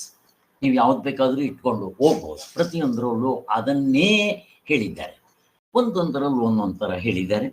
ಆದ್ರಿಂದ ಮುಂದಕ್ಕೆ ಹೇಳ್ತಾರೆ ಯಾವುದರಲ್ಲಿ ಯಾವ್ದು ಹೇಳಿದ್ದಾರೆ ಅಂತ. ಸೊ ವೇದಾಂತದ ವಿಷಯವು ಪ್ರತಿಯೊಬ್ಬನ ಆತ್ಮರೂಪದ ವಿಚಾರವಾಗಿರುತ್ತೆ. ನೋಡ್ರಿ, ಇದು ಪ್ರತಿಯೊಬ್ಬನಿಗೂ ಹೊಂದುವಂಥದ್ದು ಮತ್ತು ಪ್ರತಿಯೊಬ್ಬನಿಗೂ ಜೀವನಕ್ಕೆ ಹೊಂದುವಂಥದ್ದು ಅಂತ ಅವಾಗಲೇ ನೋಡಿದ್ವಲ್ಲ, ಹಾಗೆ. ಮತ್ತೆ ಅಧಿಕಾರಿಗಳಿಗೆ, ಯಾರು ಮೋಕ್ಷವೇ ಬೇಕು ಅಂತ ಹೇಳ್ತಾರೋ ಅವರು ಅಂತ ಅಧಿಕಾರಿಗಳಿಗೆ ನಿಜವಾಗ್ಲೂ ಇದು ಕರ್ತವ್ಯವೇ, ಇದನ್ನೇ ಮಾಡಬೇಕಾಗಿರೋದು. ಯಾರಿಗೆ ಉತ್ತಮಾಧಿಕಾರಿಗಳು ಅಥವಾ ಈ ಸಾಧನ ಚತುಷ್ಟ ಯೋಗ್ಯತೆ ಇರುತ್ತೋ ಅವರಿಗೆ ಇದು ನಿಜವಾದ ಕರ್ತವ್ಯ ಮಾಡೇ ಮಾಡ್ತಾರೆ. ಹುಡ್ಕೊಂಡ್ ಬರ್ತಾರೋ, ಯಾಕೆ ಅವರೆಲ್ಲ ಆ ಒಂದು ಆ ಸಂಸ್ಕಾರ ಇತ್ತು ಅಂತಂದ್ರೆ ಹಿಂದಿನ ಜನ್ಮದಿಂದ ಹುಡ್ಕೊಂಡು ಬರ್ತಾರವರು ಅಂತ ಹೇಳಲು. ಆದ್ದರಿಂದ ಈ ಗ್ರಂಥರಾಶಿ ಏನಿದೆಯೋ ಇದು ಜಸ್ಟ್ ಒಂದು ಉದಾಹರಣೆ ಕೊಡ್ತಾರೆ. ಹೇಗೆ ನದಿಗಳೆಲ್ಲ ಸೇರಿ ಸಮುದ್ರಕ್ಕೆ ಬಂದು ಸೇರುತ್ತಪ್ಪ, ಆ ನದಿಗಳು ಎಲ್ಲೆಲ್ಲಿಂದನೋ ಬರುತ್ತೆ. ಹಾಗೆ ಈ ಒಂದು ಸಮುದ್ರದಿಂದ ಮತ್ತೆ ಅಕಸ್ಮಾತ್ ವಾಪಸ್ ಹೋಯ್ತು ಅಂತ ಇಟ್ಕೊಳ್ರಿ, 3 ನದಿಗಳ ತರ ನಾವು ಇಟ್ಕೊಂಡ್ರೆ ಸಂಗಮ ಅಂತ ಹೇಳ್ತೀವಲ್ಲ, 3 ನದಿಗಳು ಸೇರೋ ಜಾಗ ಸಂಗಮ ಅಂತೀವಿ. ಆ ಸಂಗಮ ಏನು? ವೇದಾಂತ. ವೇದಗಳು, ವೇದಗಳ ಸಾರವೇ ವೇದಾಂತ. ಅದರಿಂದ ಬಂದಿರೋದು ಉಪನಿಷತ್ತುಗಳು, ಭಗವದ್ಗೀತೆ, ಸೂತ್ರ ಭಾಷ್ಯ. ಹೀಗೆ ಇಲ್ಲಿ ಪ್ರಸ್ಥಾನತ್ರಯ ಅಂತಾರಲ್ಲ, 3 ಗೊತ್ತಾಯ್ತು. ಪ್ರಸ್ಥಾನ ಅಂದ್ರೆ ಏನು? ಹೊರಡೋದು ಅಂತ.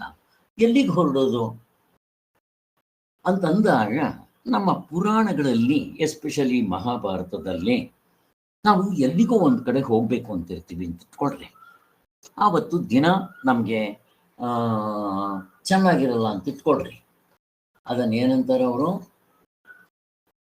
ಶುಭ ಮುಹೂರ್ತ ಇಲ್ಲ ಅಂತ ಇಟ್ಕೊಳ್ರಿ. ನಾವೆಲ್ಲೋ ಹೋಗ್ಬೇಕು ಅಂತಿದ್ವಿ, ಅದಕ್ಕೆ ಇವ್ರು ಏನ್ ಮಾಡ್ತಾರೆ, ಒಂದು ದಿನ ಮೊದಲು ಹೋಗಿ ಅದರ ಹತ್ತಿರದಲ್ಲಿ ಕೂತ್ಕೊಂಡ್ಬಿಡ್ತಾರೆ. ಅಲ್ಲಿ ಇದ್ಬಿಟ್ಟು ಆಮೇಲೆ ಅಲ್ಲಿಗೆ ಹೋಗಕ್ಕೆ ಶುರು ಮಾಡ್ತಾರೆ. ಇದನ್ನ ಪ್ರಸ್ಥಾನ ಅಂತ ಕರೀತಾರೆ. ಹಾಗೆ ಸೊ ಇದು ನಮ್ಗೆ ಮಹಾಪ್ರಸ್ಥಾನ ಪರ್ವ ಅಂತ ಮಹಾಭಾರತದಲ್ಲಿ ಬರುತ್ತಲ್ಲ ಅಂತ ಹೇಳ್ತೇನೆ. ಅದಕ್ಕೆ ಪ್ರಸ್ಥಾನತ್ರಯ. ಪ್ರಸ್ಥಾನ ಅಂದ್ರೆ ಹೊರಡೋದು, ತ್ರಯ ಅಂದ್ರೆ 3: ಉಪನಿಷತ್ತುಗಳು, ಭಗವದ್ಗೀತೆ, ಸೂತ್ರ ಭಾಷ್ಯ. ಆದ್ದರಿಂದ ಇಲ್ಲಿ ಉಪನಿಷತ್ತುಗಳು ಯಾತ್ರೆಯಿಂದ ಬಂದಿದೆ? ವೇದಗಳಿಂದ, ವೇದ ಶ್ರುತಿಯಿಂದ. ಅದಕ್ಕೆ ಶ್ರುತಿ ಪ್ರಸ್ಥಾನ ಅಂತ ಕರೀತಾರೆ. ಗೀತೆಯನ್ನು ಏನಂತ ಕರೀತಾರೆ? ಗೀತೆ ಯಾರು ಹೇಳಿದ್ದು? ಕೃಷ್ಣ ಭಗವಂತ. ಸ್ಮೃತಿ. ಆದ್ದರಿಂದ ಇದಕ್ಕೆ ಸ್ಮೃತಿ ಪ್ರಸ್ಥಾನ ಅಂತ ಕರೀತಾರೆ. ಇನ್ನ ಸೂತ್ರ ಭಾಷ್ಯವನ್ನೇನ್ ಕರೀತಾರೆ? ನ್ಯಾಯ ಪ್ರಸ್ಥಾನ. ಅದರಲ್ಲಿ ನ್ಯಾಯ, ಜಡ್ಜ್ಮೆಂಟ್. ಈ ಉಪನಿಷತ್ ವಾಕ್ಯಗಳಿಗೆ ಹೀಗೆ ಅರ್ಥ ಮಾಡಬೇಕು. ಹೇಗೆ ಅರ್ಥ ಮಾಡಬೇಕು? ದರ್ಶನಕಾರರು ಒಬ್ಬೊಬ್ರು ಒಂದೊಂದು ಹೇಳ್ತಾರೆ. ಸೃಷ್ಟಿ ವಿಚಾರದಲ್ಲಿ ಹೆಚ್ಚು ಕಡಿಮೆ, ಮತ್ತೆ ವ್ಯವಹಾರದಲ್ಲಿ ಹೆಚ್ಚು ಕಡಿಮೆ, ಪಾರಮಾರ್ಥದಲ್ಲಿ ಹೆಚ್ಚು ಕಡಿಮೆ, ಹೀಗೆಲ್ಲ ಹೇಳ್ತಾ ಇರ್ತಾರೆ. ಮತ್ತೆ ಸಾಧನೆಗಳಲ್ಲಿ ಹೆಚ್ಚು ಕಡಿಮೆ, ಮೋಕ್ಷದಲ್ಲಿ ಹೆಚ್ಚು ಕಡಿಮೆ. ಯಾರನ್ನು ನಂಬಬೇಕು ಇದರಲ್ಲಿ? ಯಾರದ್ದು ಸರಿ ಅಂತ ಈ ಪ್ರಶ್ನೆ ಬಂದಾಗ ಕೋರ್ಟ್ಗೆ ಹಾಕ್ತಾರೆ ಕೇಸ್. ಅವನ್ ಸರಿಯಾ, ಇವನ್ ಸರಿಯಾ? ಇವರು ನಮ್ಮ ಸರಿ ಅಂತಾರೆ, ಅವರು ನಮ್ಮ ಸರಿ ಅಂತಾರೆ. ಕೋರ್ಟ್ಗೆ ಹಾಕಿದಾಗ ಅಲ್ಲಿ ಜಡ್ಜ್ಮೆಂಟ್. ಯಾರೇನು ಮಾತಾಡಂಗಿಲ್ಲ, ಎಲ್ಲ ಪಾಯಿಂಟ್ ಡಿಸ್ಕಷನ್ಸ್ ಮಾಡಿ ಅವ್ರ ಪಾಯಿಂಟು ಇವ್ರ ಪಾಯಿಂಟು ತಗೊಂಡು ಆ ಜಡ್ಜ್ ಇಟ್ಕೊಂಡಿದ್ದೆ, ನೋಡ್ರಪ್ಪ ಇವ್ರದಿಷ್ಟು ಪಾಯಿಂಟ್ ಕರೆಕ್ಟ್ ಆಗಿದೆ, ಇವ್ರದಿಷ್ಟು ತಪ್ಪಿದೆ ಅಂತ ಹೇಳಿ ಯಾರು ಮುಷ್ಡೆ ಮಗ ನೋಡಲ್ಲ. ಅವನು ನಮ್ಮ ಅಣ್ಣನೇ ಆಗಲಿ ತಮ್ಮನೇ ಆಗಲಿ, ಹಂಗೆ ನೋಡಬಾರ್ದು. ಕೊಟ್ಬಿಡ್ತಾರೆ, ಅದು ಜಡ್ಜ್ಮೆಂಟ್ ಅಂತಾರೆ. ಹೀಗೆ ಸೊ ಬ್ರಹ್ಮಸೂತ್ರದಲ್ಲಿ ಇದು ಹೇಗಿದೆ ನೋಡಿ. ಅಲ್ಲಿ ಈ 3ರಲ್ಲಿ ಶ್ರುತಿ ಪ್ರಸ್ಥಾನಕ್ಕೆ ವೇದಗಳೇ ಆಧಾರ, ಗೊತ್ತು ನಮಗೆ. ಅಂದ್ರೆ ಉಪನಿಷತ್ತುಗಳು 3 ಭಾಗಿರುತ್ತೆ. ಅದಕ್ಕೋಸ್ಕರ ಇದಕ್ಕೆ ವೇದಾಂತ, ವೇದಗಳ ಕೊನೆ ಅಂತ ವೇದಾಂತ. ನೆನ್ನೆ ಕೂಡ ಹೇಳಿದೆ, ಅಂತ ಅಂದ್ರೆ 2 ಅರ್ಥ. ಒಂದು, ವೇದಗಳಲ್ಲಿ ಕೊನೆ ಇದೆ ಅಂತ. ಯಾರು ಇದನ್ನ ಅರ್ಥ ಮಾಡಿಕೊಂಡು ಮುಕ್ತರಾಗ್ತಾರೋ, ಫುಲ್ ಸ್ಟಾಪ್, ಕಾಮ ಇಲ್ಲ, ಅದು ಕೊನೆ ಅಂತ. ಹಾಗೆ ಡಬಲ್ ಮೀನಿಂಗ್ ತಗೋಬಹುದು ಅಂತ. ಇಲ್ಲಿ ಉಪನಿಷತ್ತುಗಳಂದ್ರೆ ಏನ್ ಸ್ವಾಮಿ ಅರ್ಥ? ಅದರಲ್ಲಿ ಉಪ ಪ್ಲಸ್ ನೀ ಪ್ಲಸ್ ಶಿತ್, ಶತ್ ಅಂತಿದೆ. ಉಪನಿಷತ್ ಅಲ್ವಾ? 3 ಇದೆ. ಉಪ ಅಂತಂದ್ರೆ ಏನು? ಸಮೀಪ. ನೀ ಅಂದ್ರೆ ಏನು? ಇರೋದು, ನೀ. ಶತ್ ಅಂದ್ರೆ ಏನು? ಹೊರಡೋದು. ಅಂದ್ರೆ ನಮ್ಗೆ ಅಜ್ಞಾನ ಇದೆ, ಅದು ಕಳಿಬೇಕು. ಹಾಗೆ ಇಲ್ಲಿ ಈಗ ಉಪವಾಸನೆ, ಉಪವಾಸ ಇವೆಲ್ಲ ಒಂದೇ ಅರ್ಥ. ಉಪ ಅಂದ್ರೆ ಏನು? ಸಮೀಪ. ಉಪಾಸನೆ ಅಂದ್ರೆ ಏನು? ಆ ದೇವರ ಗುಣಲೀಲೆಗಳನ್ನು, ಆಕಾರವನ್ನು ಅಥವಾ ಒಂದು ವಿಭೂತಿಯನ್ನು ಮನಸ್ಸಿನಲ್ಲಿ ಮೆಲ್ಕು ಹಾಕ್ತಾ ಇರೋದು, ಹತ್ತಿರದಲ್ಲಿ ಇರ್ಬೇಕಾದ್ರೆ ಆ ಗುಣಗಳಿಂದ. ಈಗ ರಾಮನ ಗುಣಲೀಲೆಗಳನ್ನ, ಅವನ ಆಕಾರ ಇಟ್ಕೋಬಹುದು, ಅಥವಾ ಅವನ ನಾಮ ಇಟ್ಕೋಬಹುದು, ಅಥವಾ ಅವನ ಗುಣಲೀಲೆಗಳನ್ನ ಮನಸ್ಸಿನಲ್ಲಿ ಇಟ್ಕೊಂಡು ಮೆಲ್ಕು ಹಾಕ್ತಾ ಇರೋದು, ಇದನ್ನ ಉಪವಾಸನೆ ಅಂತಾರೆ. ಹಾಗೆ ಉಪವಾಸ ನೋಡಿ, ಎಲ್ಲ ಒಂದೇ ಅರ್ಥನೇ. ಉಪ ಅಂದ್ರೆ ಏನು? ಸಮೀಪ, ವಾಸ ಇರೋದು.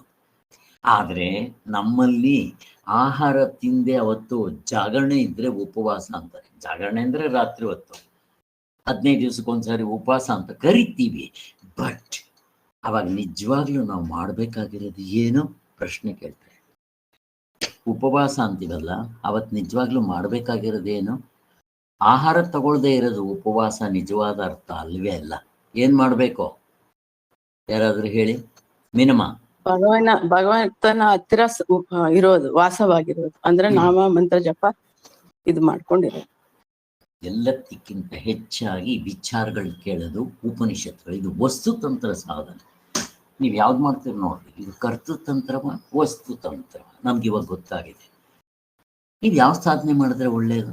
ವಸ್ತುತಂತ್ರ ತುಂಬ ಕಾಸ್ಟ್ಲಿ. ನೀವು ಟಕ್ ಅಂತ ತತ್ವದಲ್ಲಿ ನಿಲ್ಬೋದು. ನಿಮ್ಗೆ ಬಂದ್ರೆ ಅದನ್ನೇ ಯಾಕೆ ಮಾಡಬಾರ್ದು?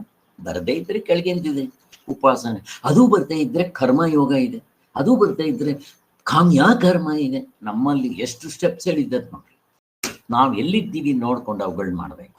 ಆದ್ದರಿಂದ ಇಲ್ಲಿ ಉಪನಿಷತ್ ಅಂದ್ರೆ ಉಪ ಪ್ಲಸ್ ನೀ ಪ್ಲಸ್ ಶಿತ್ ಅಂತ, ಇಲ್ಲಿ ಪರಮಾತ್ಮನ ಬಳಿಗೆ ಕರೆದುಕೊಂಡು ಹೋಗೋದು ಅಂತ ಉಪ ನೀ. ಇನ್ನ ಶತ್ ಅಂದ್ರೆ ಏನು ಅಂದ್ರೆ ನಮ್ಗೆ ಅಜ್ಞಾನ, ರಾಂಗ್ ನಾಲೆಡ್ಜ್ ಇರೋದು. ಹಗ್ಗ ತಪ್ಪಾಗಿ ಹಾವು ಅಂತ ತಿಳ್ಕೊಂಡಿದ್ದೀನಿ, ಇರೋದು ನಾನು ನಿಜವಾದ ಸ್ವರೂಪ ಬ್ರಹ್ಮಸ್ವರೂಪ ನಾನು ತಪ್ಪಾಗಿ ಈ ಮುಷ್ಟಿ ಮೋರೆ ಅನ್ಕೊಂಡಿದ್ದೀನಿ. ಅಲ್ಲಿಗೆ ಅಗ್ರಹಣ, ಅನ್ಯತಾ ಗ್ರಹಣ, ಸಂಶಯ ಗ್ರಹಣ, ಈ ಮೂರು ಇದೆ. ಇವನ್ನ ಹೋಗಲಾಡಿಸೋಂಗ್ ಮಾಡದೆ ಉಪನಿಷತ್. ಶತ್ ಅಂದ್ರೆ ಇದು. ಶತ್ ಅಂದ್ರೆ ಏನು? ಅಜ್ಞಾನ ಮುಂತಾದ ಅನರ್ಥಗಳನ್ನ ನಾಶಪಡಿಸೋದು. ಅದಕ್ಕೋಸ್ಕರನೇ ಇದಕ್ಕೆ ಉಪನಿಷತ್ ಅಂತ ಹೇಳಿ. ಇದು ಆತ್ಮವಿದ್ಯೆಯು ನಮ್ಮ ಪ್ರತಿಯೊಬ್ಬರ ಜೀವನಕ್ಕೂ ಕಾರಣವಾಗಿರುವುದರಿಂದ ಇದು ರಾಂಗ್ ನಾಲೆಡ್ಜ್ ಅವೆಲ್ಲ ಏನು? ಅವಿದ್ಯೆ ಅಂದ್ರೆ ಏನು? ಅಧ್ಯಾಸ, ಅವಿದ್ಯೆ, ಕಾಮ. ಕಾಮ ಅಂತಂದಿದ ತಕ್ಷಣ ಸಂಕಲ್ಪ ಆಗಿದ ತಕ್ಷಣ ನಾನು ಕೆಲಸ ಮಾಡ್ತೇನೆ, ಕರ್ಮ ಮಾಡಿದ ತಕ್ಷಣ ಫಲ ಸಿಗುತ್ತೆ, ಸುಖವೋ ದುಃಖವೋ, ಭೋಗ ಅನುಭವಿಸಿದ್ಮೇಲೆ ಮತ್ತೆ ನನ್ನ ಚಿತ್ತದಲ್ಲಿ ಅದು ಪ್ರಿಂಟ್ ಆಗುತ್ತೆ, ತಿರ್ಗಾ ಅನುಭವಿಸ್ಬೇಕು ಅಂತ ಸೈಕಲ್, ತಿರ್ಗಾ ಹುಟ್ಟು ಸಾಯಿ, ಈ ಸೈಕಲ್. ಅಧ್ಯಾಸ, ಅವಿದ್ಯೆ, ಕಾಮ, ಸಂಕಲ್ಪ, ಕರ್ಮ, ಜನ್ಮ ಆದ್ಮೇಲೆ ಬದಲಾವಣೆ ಆದ್ಮೇಲೆ ಒಂದಿನ ಸಾವು, ಮತ್ತೆ ಹುಟ್ಟು, ಸೈಕಲ್. ಪುನರಪಿ ಜನನಂ ಪುನರಪಿ ಮರಣಂ ಜಠರೇ ಶಯನೆ. ಈ ಸೈಕಲ್ ಸಿಕ್ಕಾಕೊಂಡಿದ್ದೀವಿ, ಇದರಿಂದ ತಪ್ಪಿಸ್ಕೋಬೇಕು. ಉಪನಿಷತ್ತು ವಾಕ್ಯಗಳನ್ನ ನಾವು ಅಧ್ಯಯನ ಮಾಡೋದ್ರಿಂದ ಇದು ತಪ್ಪುತ್ತೆ. ಹೇಗಿದೆ ನೋಡಿ, ಇದು ವಸ್ತುತಂತ್ರ. ಬರೀ ಇವುಗಳನ್ನ ಓದೋದ್ರಿಂದಲೇ ಮುಕ್ತರಾಗ್ತೀವಿ. ಬರೀ ಓದೋದು ಮಾತ್ರ ಅಲ್ಲ, ಓದಿ ಅದನ್ನ ಮನನ ಮಾಡ್ಕೋಬೇಕು ಮತ್ತು ನಮ್ಮ ಜೀವನಕ್ಕೆ ಅಳವಡಿಸ್ಕೋಬೇಕು. ಇನ್ನೇನು ಮಾಡೋದ್ಬೇಕು, ಬರೀ ಓದೋದ್ರಿ. ನೀವು ಜಪ ಮಾಡ್ರಿ, ಕರ್ತೃತಂತ್ರ. ಉಪಾಸನೆ ಮಾಡ್ರಿ, ಕರ್ತೃತಂತ್ರ. ಕರ್ಮ ಕಾಂಡದಲ್ಲಿ ಹೇಳಿರೋದು ಮಾಡ್ರಿ, ಕರ್ತೃತಂತ್ರ. ಮತ್ತೆ ವಸ್ತುತಂತ್ರ ಯಾವುದು? ಶ್ರವಣ, ಮನನ, ಧ್ಯಾನ. ಶ್ರವಣ ಅಂದ್ರೆ ಯಾವುದು? ನಾನು ರಾಮಾಯಣ ಕೇಳಿದ್ರೆ ಶ್ರವಣ ಆಗೋಲ್ಲ, ಮಹಾಭಾರತ ಕೇಳಿದ್ರೆ ಶ್ರವಣ ಆಗೋದಿಲ್ಲ. ವೇದಗಳ ಉಪನಿಷತ್ತುಗಳನ್ನ ಈ ರೀತಿ ಅಧ್ಯಯನ ಮಾಡಿದ್ದಾದ್ರೆ, ಭಗವದ್ಗೀತೆ, ಸೂತ್ರಭಾಷ್ಯ, 10 ಉಪನಿಷತ್ತುಗಳು ಶಂಕರಾಚಾರ್ಯ ಬರ್ತಿರೋದಲ್ಲ, ಇದನ್ನ ನಾವು ಅಧ್ಯಯನ ಮಾಡಿದ್ದಾದ್ರೆ ವಸ್ತುತಂತ್ರ. ಇದೇ ನಮ್ಮನ್ನು ಆತ್ಮತತ್ವದಲ್ಲಿ ನಿಲ್ಲಿಸೋದು. ಹಾಗಾದ್ರೆ ಮಿಕ್ಕಿರೋದು ಯಾವುದು ಮಾಡಬಾರ್ದ ಅಂತಂದ್ರೆ, ಇವುಗಳು ಮಾಡೋದಿಕ್ಕೆ ಯೋಗ್ಯತೆ ಬರೋದಕ್ಕೆ ಇವುಗಳು ನಮ್ಮ ಸಾಧನೆಯಾಗಿ ಉಪಯೋಗಿಸ್ಕೊತೀವಿ. ಇಷ್ಟು. ಆದ್ದರಿಂದ ನಮ್ಮ ನಿಜವಾದ ಆನಂದ ಸ್ವರೂಪದಲ್ಲಿ ನೆಲೆ ನಿಲ್ಲುವಂತೆ ಮಾಡ್ತದೆ. ಆದ್ದರಿಂದ ಇದನ್ನ ಬ್ರಹ್ಮವಿದ್ಯೆ, ಎಲ್ಲಕ್ಕೂ ಹೆಚ್ಚಿನದಾದ ಪರಮಾತ್ಮ ವಿದ್ಯೆ ಅಂತಾರೆ. ಉಪನಿಷತ್ತುಗಳು. ಆದ್ದರಿಂದ ಈ ಉಪನಿಷತ್ ಎಂಬ ವಿದ್ಯೆಯನ್ನು ಒಳಗೊಂಡಿರುವ ಗ್ರಂಥಗಳಿಗೆ ಉಪನಿಷತ್ ಅಂತ ಕರೀತಾರೆ. ಉಪನಿಷತ್ ಅಂದ್ರೆ ಅರ್ಥ ನೋಡಿದ್ದಾಯ್ತು. ಇಲ್ಲಿ ಉಪನಿಷತ್ತುಗಳಂದ್ರೆ ಬರೀ ಪೇಪರು, ಪುಸ್ತಕ ಅಲ್ಲ. ಮತ್ತೇನು, ನಾನು ಎಚ್ಚರ ಕನಸು ನಿದ್ದೆ ಓದ್ಸ್ಕೊಂತಾ ಇರಬೇಕು, ಅನುಭವ. ನಾವು ಪುಸ್ತಕ ಅಂತ ಇಟ್ಕೊಂಡ್ರೆ ಪೇಪರ್ ಆಗ್ಬಿಡುತ್ತಿದ್ದು, ಹಂಗೆ ತಗೋಬಾರ್ದು. ಮತ್ತೇನಿದು? ಶಬ್ದರಾಶಿ. ಶಬ್ದ ಅಂದ್ರೆ ಏನು? ಪ್ರತ್ಯಕ್ಷ ಪ್ರಮಾಣ, ಅನುಮಾನ ಪ್ರಮಾಣ, ಶಬ್ದ ಪ್ರಮಾಣ. ಪ್ರಮಾಣಗಳು 3 ಹೇಳ್ತಾರಲ್ಲ, ವ್ಯವಹಾರಕ್ಕೆ ಸಾಕು. ಅದರಲ್ಲಿ ಶಬ್ದ ಪ್ರಮಾಣ. ಶಬ್ದ ಅಂದ್ರೆ ಹಿರಿಯರು ಹೇಳೋದಾಗ್ಬೋದು, ವೇದ ವಾಕ್ಯಗಳನ್ನ ಅಧ್ಯಯನ ನಾನೇ ಮಾಡಿದ್ರೆ ಆಗೋದಿಲ್ಲ, ಗುರುಮುಖೇನ ಬರಬೇಕು.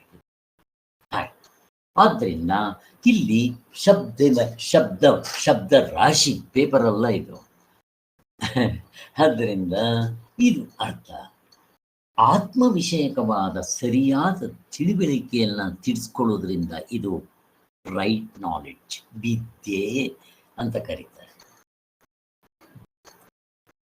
ಹಾಗಾದ್ರೆ ರಾಂಗ್ ನಾಲೆಡ್ಜ್ ಯಾವುದು?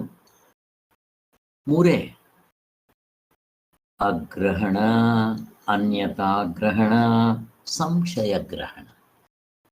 ಅಗ್ರಹಣ ಇದ್ದದ್ದನ್ನಿದ್ದ ತಿಳ್ಕೊಂಡಿಲ್ಲ. ಇನ್ನು ನೆಕ್ಸ್ಟ್ ವಿಪರೀತ ಗ್ರಹಣ. ಇದೇ ಸ್ವಾಮಿ ತುಂಬಾ ದೊಡ್ಡ ತಾಪತ್ರೆ ನಮಗೆ.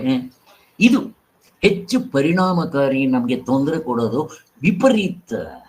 ಇದು ಇನ್ನೊಂದು ಯಾವುದು? ಸಂಶಯ. ಅದೆಲ್ಲ ಅಷ್ಟಿಲ್ಲ. ನಿಮ್ಗಿದು ಸ್ವಲ್ಪ ಕ್ಲಿಯರ್ ಆಗ್ಬೇಕಿದು. ಈಗ ಉದಾಹರಣೆಗೆ ಇರೋದು ಹಗ್ಗ. ಈಗ 12 ಗಂಟೆ ಮಠ ಮಧ್ಯಾಹ್ನದಲ್ಲಿ ನಾನು ಅದನ್ನ ಹಾವು ಅಂತ ನೋಡ್ತೀನ, ಅಪ್ರಾಣಿಗೂ ನೋಡಲ್ಲ. ಯಾಕೆ? ಗ್ರಹಣ ಆಗೋಯ್ತು. ಅಲ್ಲಿ ವಸ್ತು ಹೇಗಿದೆಯೋ ಹಾಗೆ ಗೊತ್ತಾಗೋಯ್ತು. ಬ್ರಹ್ಮಜ್ಞಾನಿಗೆ ಬ್ರಹ್ಮಜ್ಞಾನ ಅಂತ ಗೊತ್ತಾದ ಮೇಲೆ ಅವನೇನು ಮಾಡ್ಬೇಕು? ಏನು ಮಾಡ್ಬೇಕಾಗಿಲ್ಲ. ಮತ್ತೆ ಯಾವಾಗಿದು? ನಸುಗತ್ತಲೆ. ಆ ಕಡೆ ಬೆಳಕು ಇಲ್ಲ, ಈ ಕಡೆ ಕತ್ಲನೇ ಇಲ್ಲ. ಹಾಗೆ ಇವಾಗ ಮಧ್ಯರಾತ್ರಿ ಮಠ ಮಧ್ಯಾಹ್ನ 12 ಗಂಟೆ, ಅದು ಇದು ಏನಂತಾರೆ ಅದಕ್ಕೆ, ತುಂಬಾ ಕತ್ಲೆ, ಅಲ್ಲಿ ಬೆಳಕನ್ನೋದು ಕಿಂಚಿತ್ತಿಲ್ಲ. ಅವಾಗ ಏನ್ ಮಾಡ್ತೀರಾ ನೀವು? ಹಾವಂತ ಹೆದರ್ಕೊಂತೀರಾ? ಫಸ್ಟ್ ಆಫ್ ಆಲ್ ಹಗ್ಗನೇ ಕಾಣೋದಿಲ್ಲ. ಸ್ವಲ್ಪ ಆದ್ರೂ ಅದು ಕಾಣ್ಬೇಕು. ಏನಾದ್ರು ಕಾಣ್ಬೇಕು ಅಂದ್ರೆ ಏನು ಪೂರ್ತಿ ಕಾಣೋದಿಲ್ಲ.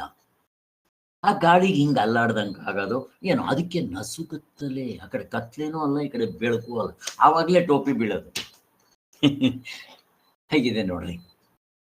ಹಾಗೆ ಅದರಿಂದ ಇಲ್ಲಿ ಎರಡಕ್ಕೂ ಆಗೋದಿಲ್ಲ. ಅಗ್ರಹಣ ನನಗೆ ಅಷ್ಟು ತೊಂದರೆ ಕೊಡೋದಿಲ್ಲ. ಮತ್ತಿನ್ಯಾವುದು? ಈಗ ಏನು ಅನ್ಕೊಂಡಿದ್ದೀವಿ ನಾವು? ಇದನ್ನೇ ನಾನು ಅನ್ಕೊಂಡಿದ್ದೀವಿ. ಇದು ವಿಶೇಷ ಅಗ್ರಹಣ ಅಥವಾ ಅನ್ಯತಾ ಗ್ರಹಣ. ಇರೋದ ಆತ್ಮ ನಾನು ಈ ಮುಸ್ಲಿಮರೇ ಅನ್ಕೊಂಡಿದ್ದೀನಿ. ಎಲ್ಲಿ? ಎಚ್ಚರದಲ್ಲಿ ಜನಕ ಮಹಾರಾಜ, ಕನಸಿನಲ್ಲಿ ಭಿಕ್ಷುಕ ಅನ್ಕೊಂಡಿದ್ದೀನಿ. ಇದು ಸ್ವಾಮಿ ನಿಮ್ಗೆ ಹೆಚ್ಚು ತೊಂದರೆ ಕೊಡೋದು. ಆಮೇಲೆ ಗುರು ಬಂದು ಅದು ಹಗ್ಗ ಕಣೋ, ಹಾವಲ್ಲ ಅಂದಾಗ ನನಗೆ ಸಂಶಯ ಬರುತ್ತೆ, ಡೌಟ್. ಹೇಗಿದೆ? ಹಾಗೆ ತತ್ವಮಸಿ ಶ್ವೇತಕೇತು ಅಂತ ಅಂದಾಗ, ಅರೆ ನನ್ನೇನಪ್ಪ ಇವರು ಆತ್ಮ ಅಂತಾರೆ, ನಾನು ನೋಡಿದ್ರೆ ಹುಟ್ಟು ಬಂದಿದ್ದೀನಿ, ಬೆಳಿತೀನಿ, ಒಂದಿನ ಸಾಯ್ತೀನಿ ಅಂತ ನಾನು ಅನ್ಕೊಂಡಿದ್ದೀನಲ್ಲ ಅಂತಂದಾಗ ಅವ್ರಿಗೆ ಸಂಶಯ ಬರುತ್ತೆ. ಆವಾಗ ವಿಚಾರ ಮಾಡು. ಚತುಷ್ಪಾದ 4 ಪಾದಗಳನ್ನ ವಿಚಾರ ಮಾಡು ಅಂತ ಹೇಳಿದಾಗ, ನಾವು ವಿಚಾರ ಮಾಡಿದಾಗ ನಮಗೆ ನಮ್ಮ ನಿಜವಾದ ಸ್ವರೂಪ ಗೊತ್ತಾಗುತ್ತೆ. ಅಲ್ಲಿಗೆ ಇಂಪಾರ್ಟೆಂಟ್ ಆಗಿ ನಮಗೆ ಜ್ಞಾನ ಆಯಿತು ಅಂದರೆ ಇದು ಹೋಗ್ಬಿಡುತ್ತೆ. ಎಲ್ಲ ಒಂದೇ ಒಟ್ಟಿಗೆ ಹೋಗ್ಬಿಡುತ್ತೆ. ಅದು ಬೇರೆ. ನಿಮಗೆ ಲೈಟ್ ಹಾಕಿದ ತಕ್ಷಣ ಯಾವುದು ಮೊದಲು ಹೋಯಿತು ಅವೇನು ಬೇಕಾಗಿಲ್ಲ. ಇಲ್ಲಿ ನಮಗೆ ತೊಂದರೆ ಕೊಡೋದು ಯಾವುದಪ್ಪ ಅಂತಂದ್ರೆ ತಪ್ಪಾಗಿ ತಿಳ್ಕೊಳ್ಳೋದು. ಅದಕ್ಕೋಸ್ಕರ ಇದು ಕಷ್ಟ. ಇದು ಒಟ್ಟಿನಲ್ಲಿ 3 ಒಟ್ಟಿಗೆ ಒಂದೇ ಸಾರಿ ಹೋಗ್ಬಿಡುತ್ತೆ. ಹಗ್ಗ ಅಂತ ನೋಡಿದ ಮೇಲೆ ಅಲ್ಲ ಅಗ್ರಹಣ ಇಲ್ಲ, ಅನ್ಯತಾ ಗ್ರಹಣ ಇಲ್ಲ, ಸಂಶಯ ಗ್ರಹಣ ಇಲ್ಲ, ಹೋಗ್ಬಿಡುತ್ತೆ. ಹಗ್ಗ ಅಂತ ಗೊತ್ತಾಗ್ಬಿಟ್ಮೇಲೆ. ಹಾಗೆ ನಮ್ಮ ಆತ್ಮಸ್ವರೂಪದ ಗೊತ್ತಾಗ್ಬಿಟ್ರೆ ಅಷ್ಟು ಸಾಕು. ಅಲ್ಲಿಗೆ ಅವಿದ್ಯೆ ಅಂದ್ರೆ 3: ಅಗ್ರಹಣ, ಅನ್ಯತಾ ಗ್ರಹಣ, ಸಂಶಯ ಗ್ರಹಣ. ಹಾಗೆ ಸೊ ಇಷ್ಟು ನಾವು ವಿಚಾರ ತಿಳ್ಕೊಂಡಿದ್ದಾಗಿದೆ. ಕಾರಿಕೆಯಲ್ಲಿ ಇದನ್ನೇ ಬಗ್ಗೆ ಹೇಳಿರೋದು. ಇಷ್ಟೆಲ್ಲ ಗೊತ್ತಾಗಿದೆ. ಒಟ್ಟಿನಲ್ಲಿ 3 ಅವಿದ್ಯೆ ಅಂತ ಕರೀತಾರೆ. ಆತ್ಮನಲ್ಲದ ಮಿಕ್ಕ ಯಾವ ವಿಷಯದ ತಿಳುವಳಿಕೆಯನ್ನಾದರೂ ಅದು ತಪ್ಪು ತಿಳುವಳಿಕೆಯಾಗಿರಲಿ, ಸರಿಯಾದ ತಿಳುವಳಿಕೆಯಾಗಿರಲಿ, ಈ ದೃಷ್ಟಿಯಿಂದ ವೇದಾಂತಿಗಳು ಅದನ್ನ ಅವಿದ್ಯೆ ಅಂತ ಕರೀತಾರೆ. ಇದರ ಅರ್ಥ ಏನು ಅಂತಂದ್ರೆ, ಈಗ ಎಷ್ಟೊಂದು ಜನ ಏನು ಹೇಳ್ತಾರೆ, ಅಲ್ಲ ಸ್ವಾಮಿ ಈಗ ಅವನಿಗೆ ವಿದ್ಯಾಭ್ಯಾಸ ಬರೋದಿಲ್ಲ, ಅವನ ದಡ್ಡ ಅಂತ. ಕರೆಕ್ಟ್, ಒಪ್ಕೊಂತೀವಿ ನಾವು. ಈಗ ಒಬ್ರಿಗೆ ವಿದ್ಯಾಭ್ಯಾಸ ಬರುತ್ತೆ, ಯಾರೋ ಅವನು ಡಾಕ್ಟರ್ ಆಗಿದ್ದಾನೆ, ಇಂಜಿನಿಯರ್ ಆಗಿದ್ದಾನೆ, ಹಣ ಸಂಪಾದನೆ ಮಾಡ್ತಾನೆ, ಮತ್ತು ಶ್ರೀಮಂತನಾಗಿದ್ದಾನೆ, ಎಲ್ಲ ಪ್ರಾಪರ್ಟಿ ಕೊಂಡ್ಕೊತಾನೆ. ಅವನು ಅವಿದ್ಯೆಯನ್ನು ಬಿಡ್ತೀರಿ ನೀವು ಅಂತಂದ್ರೆ ಹೌದು. ಅವನು ಬಿಡ್ರಿ ಸ್ವಾಮಿ, ಸಂಸ್ಕೃತ್ ಬರುತ್ತೆ, ವೇದಗಳನ್ನ ಅಧ್ಯಯನ ಮಾಡಿದ್ದಾನೆ, ಕರ್ಮಕಾಂಡದನ್ನೆಲ್ಲ ತಿಳ್ಕೊಂಡಿದ್ದಾನೆ, ಅವನು ಅವಿದ್ಯೆ ಅಂತ ಅಂದ್ಬಿಡ್ತೀರ ನೀವು? ಅವನು ಅನ್ನೋದೇ, ಅವರ ಅಪ್ಪನ್ನು ಅನ್ನೋದೇ. ಹೋಗ್ಲಿ ಸ್ವಾಮಿ, ಇನ್ನೊಬ್ಬ ಉಪವಾಸನಾ ಕಾಂಡ ಎಲ್ಲ ತಿನ್ಕೊಂಡಿದ್ದಾನೆ, ಅವನಿಗೆ ರೋಟಿ ಕಪಡ ಮಕಾನ್ ಸಂಪಾದನೆ ಮಾಡೋದು ಗೊತ್ತು, ಲೌಕಿಕ. ವೈದಿಕವಾಗಿ ಅವನು ಕರ್ಮಕಾಂಡ ಎಲ್ಲ ತಿಳ್ಕೊಂಡಿದ್ದಾನೆ, ಅದಕ್ಕಿಂತ ಮೇಲೆ ಉಪವಾಸನ ಕಾಂಡ ಎಲ್ಲ ತಿಳ್ಕೊಂಡಿದ್ದಾನೆ. ಸ್ವಾಮಿ, ಅವನು ಉಪವಾಸನೆ ಎಲ್ಲ ಮಾಡ್ತಾನೆ, ಹೇಳ್ಕೊಡ್ತಾನೆ. ಅವನು ಯಾರು? ಅವನವರಪ್ಪ, ಅವಿದ್ಯೆ ಅವರ ಅಪ್ಪ. ಅರ್ಥ ಆಯ್ತಾ ಇಲ್ಲಿ ಏನ್ ಹೇಳ್ತಾ ಇದ್ದೀನಿ ಅಂತ? ಆದ್ದರಿಂದ ಎಲ್ಲವೂ ಅವಿದ್ಯೆಗೆ ಸೇರ್ಕೊಂಡ್ಬಿಡುತ್ತೆ. ಅವನೆಷ್ಟೇ ಪಂಡಿತನಾಗ್ಲಿ, ಎಷ್ಟೇ ಶಾಸ್ತ್ರವನ್ನ ಬಲ್ಲವನಾಗ್ಲಿ, ಎಷ್ಟೇ ಅವನು ಪ್ರಸ್ಥಾನೋತ್ತರ ಭಾಷ್ಯಗಳನ್ನ ಬರ್ದಿರ್ಲಿ, ಮುಕ್ತನ ಆಗದೇ ಇದ್ದರೆ ಅವಿದ್ಯಾವಂತನೇ. ಸಚ್ಚಿದಾನಂದ ಸರಸ್ವತಿ ಸ್ವಾಮಿಗಳು ಇಷ್ಟೆಲ್ಲ ಬರೆದ್ರು. ಅವರು ಈ 13ನೇ ಅಧ್ಯಾಯ ನೋಡಿದಾಗ ನಿಮ್ಗೆ ತೋರಿಸ್ತೀನಿ. ಅಲ್ಲಿ ಆಚಾರ್ಯ ಉಪಾಸನೆ ಬರೆದಾಗ ಅವ್ರು ಬರ್ಕೊಂತಾರೆ. ಅಷ್ಟೊತ್ತಿಗೆ ಬೇಕಾದಷ್ಟು ಬರೆದ್ಬಿಟ್ಟಿದ್ರು, ಅವರು ಬೇಕಾದಷ್ಟು ಮಾಡ್ಬಿಟ್ಟಿದ್ರು. ಅವ್ರು ಹೇಳ್ತಾರೆ, ನನಗೆ ಇವಾಗ ಪ್ರಸ್ಥಾನೋತ್ತರ ಭಾಷ್ಯಗಳು 100 ಸಲ ಓದ್ಬಿಟ್ಟಿದ್ರು, ಬೇಕಾದಷ್ಟು ಪುಸ್ತಕಗಳು ಬರೆದ್ಬಿಟ್ಟಿದ್ರು. ಅಷ್ಟೊತ್ತಿಗೆ 48ನೇ ಇಸ್ವಿಲಿ ಸನ್ಯಾಸ ದೀಕ್ಷೆಗಳು ಮೊದಲು.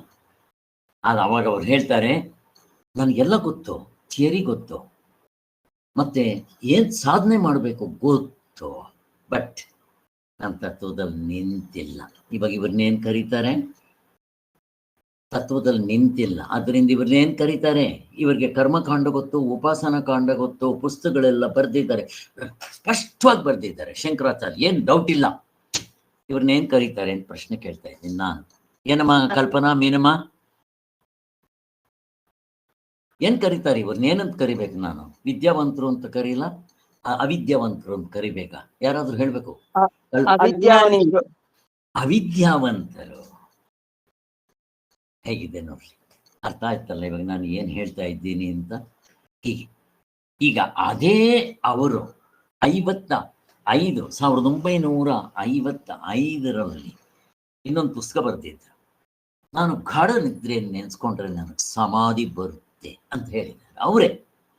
ಹೇಗಿದೆ ಅನುಭವದ ಮಾತು. ಈಗ ಇವ್ರನ್ನೇನ್ ಕರಿಬೇಕು? ವಿದ್ಯಾವಂತರು. ಈ ಡಿಫ್ರೆನ್ಸ್ ನಿಮ್ಗೆ ಅರ್ಥ ಆದ್ರೆ ಸಾಕು. ಓಕೆ, ಅದನ್ನೇ ಹೇಳ್ತಾ ಇದ್ದಾರೆ ಇಲ್ಲಿ. ಈಗ ಅದನ್ನು ಓದ್ರಿ, ಸ್ಪಷ್ಟವಾಗಿ ಅರ್ಥ ಆಗುತ್ತೆ. ಏನಂತ ಅಲ್ಲಿ? ಆತ್ಮನಲ್ಲದ ಮಿಕ್ಕ ಯಾವ ವಿಷಯದ ತಿಳಿವಳಿಕೆಯನ್ನಾದರೂ, ಅದು ತಪ್ಪು ತಿಳುವಳಿಕೆ ಆಗಲಿ ಸರಿಯಾದ ತಿಳುವಳಿಕೆ ಆಗಲಿ, ಈ ದೃಷ್ಟಿ ವೇದಾಂತದಿಂದ ಅದು ಅವಿದ್ಯೆಯೇ ಅಂತ ಕರೀತಾರೆ. ಯಾರು ಮುಕ್ತರಾಗಿರ್ತಾನೋ ಅವನ್ನೇ ನಿಜವಾದ ವಿದ್ಯಾವಂತ, ಬ್ರಹ್ಮಜ್ಞಾನಿ. ಆಗದೆ ಅವನ ಕರ್ಮಕಾಂಡ, ಉಪಾಸನಾ ಕಾಂಡ, ಜ್ಞಾನಕಾಂಡ ಪುಸ್ತಕಗಳು ಬರೆದಿರ್ಬೋದು, ಎಲ್ಲ ಅವಿದ್ಯಾವಂತನೇ. ಇಲ್ಲಿ ವಿದ್ಯಾವಂತ, ಅವಿದ್ಯಾ ಅಂದ್ರೆ ಪುಸ್ತಕದ ನಾಲೆಡ್ಜ್ ಇದೆ ಅಂತಲ್ಲ, ಮುಕ್ತನಾಗಿದ್ದಾನ ಇಲ್ವಾ ಅಷ್ಟೇ ಬೇಕಾಗುತ್ತೆ. ಇಷ್ಟಿಷ್ಟು ಕೊಡ್ರಿ. ಆದ್ದರಿಂದ ಉಪನಿಷತ್ತುಗಳು ಬ್ರಹ್ಮವಿದ್ಯೆಯನ್ನು ಉಂಟು ಮಾಡುವ ರೀತಿ ಹೇಗೆ? ಸರಿ ಸ್ವಾಮಿ, ನಿಮ್ಮ ಉಪನಿಷತ್ತುಗಳು ಹೇಗೆ ಮಾಡುತ್ತೆ? ಈ ವೇದಾಂತ ವಾಕ್ಯಗಳಿಂದ ನಮಗೆ ಜ್ಞಾನ ಆಗೋ ಪ್ರಕಾರ ಹೇಗೆ ಅಂತ ಹೇಳಿ ನೋಡ್ರಿ. ಈ ಪ್ರಶ್ನೆ ತುಂಬಾ ಇಂಪಾರ್ಟೆಂಟ್.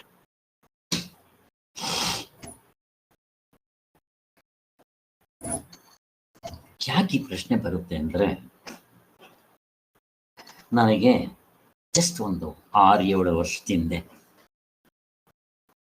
ಎಷ್ಟು ವರ್ಷದಿಂದ ಓದ್ತಾ ಇದ್ದೀವಿ, ಮಾಡ್ತಾ ಇದ್ದೀವಿ, ಮುಕ್ತಿ ಆಗಿ ಇವಲ್ಲಪ್ಪ ಅಂತ ನನಗೆ ಯಾವಾಗಲೂ ಇದೊಂದು ಕೊರಗ್ತಾ ಇರ್ತೀನಿ, ಹೇಳ್ತಾ ಇರ್ತೀನಿ.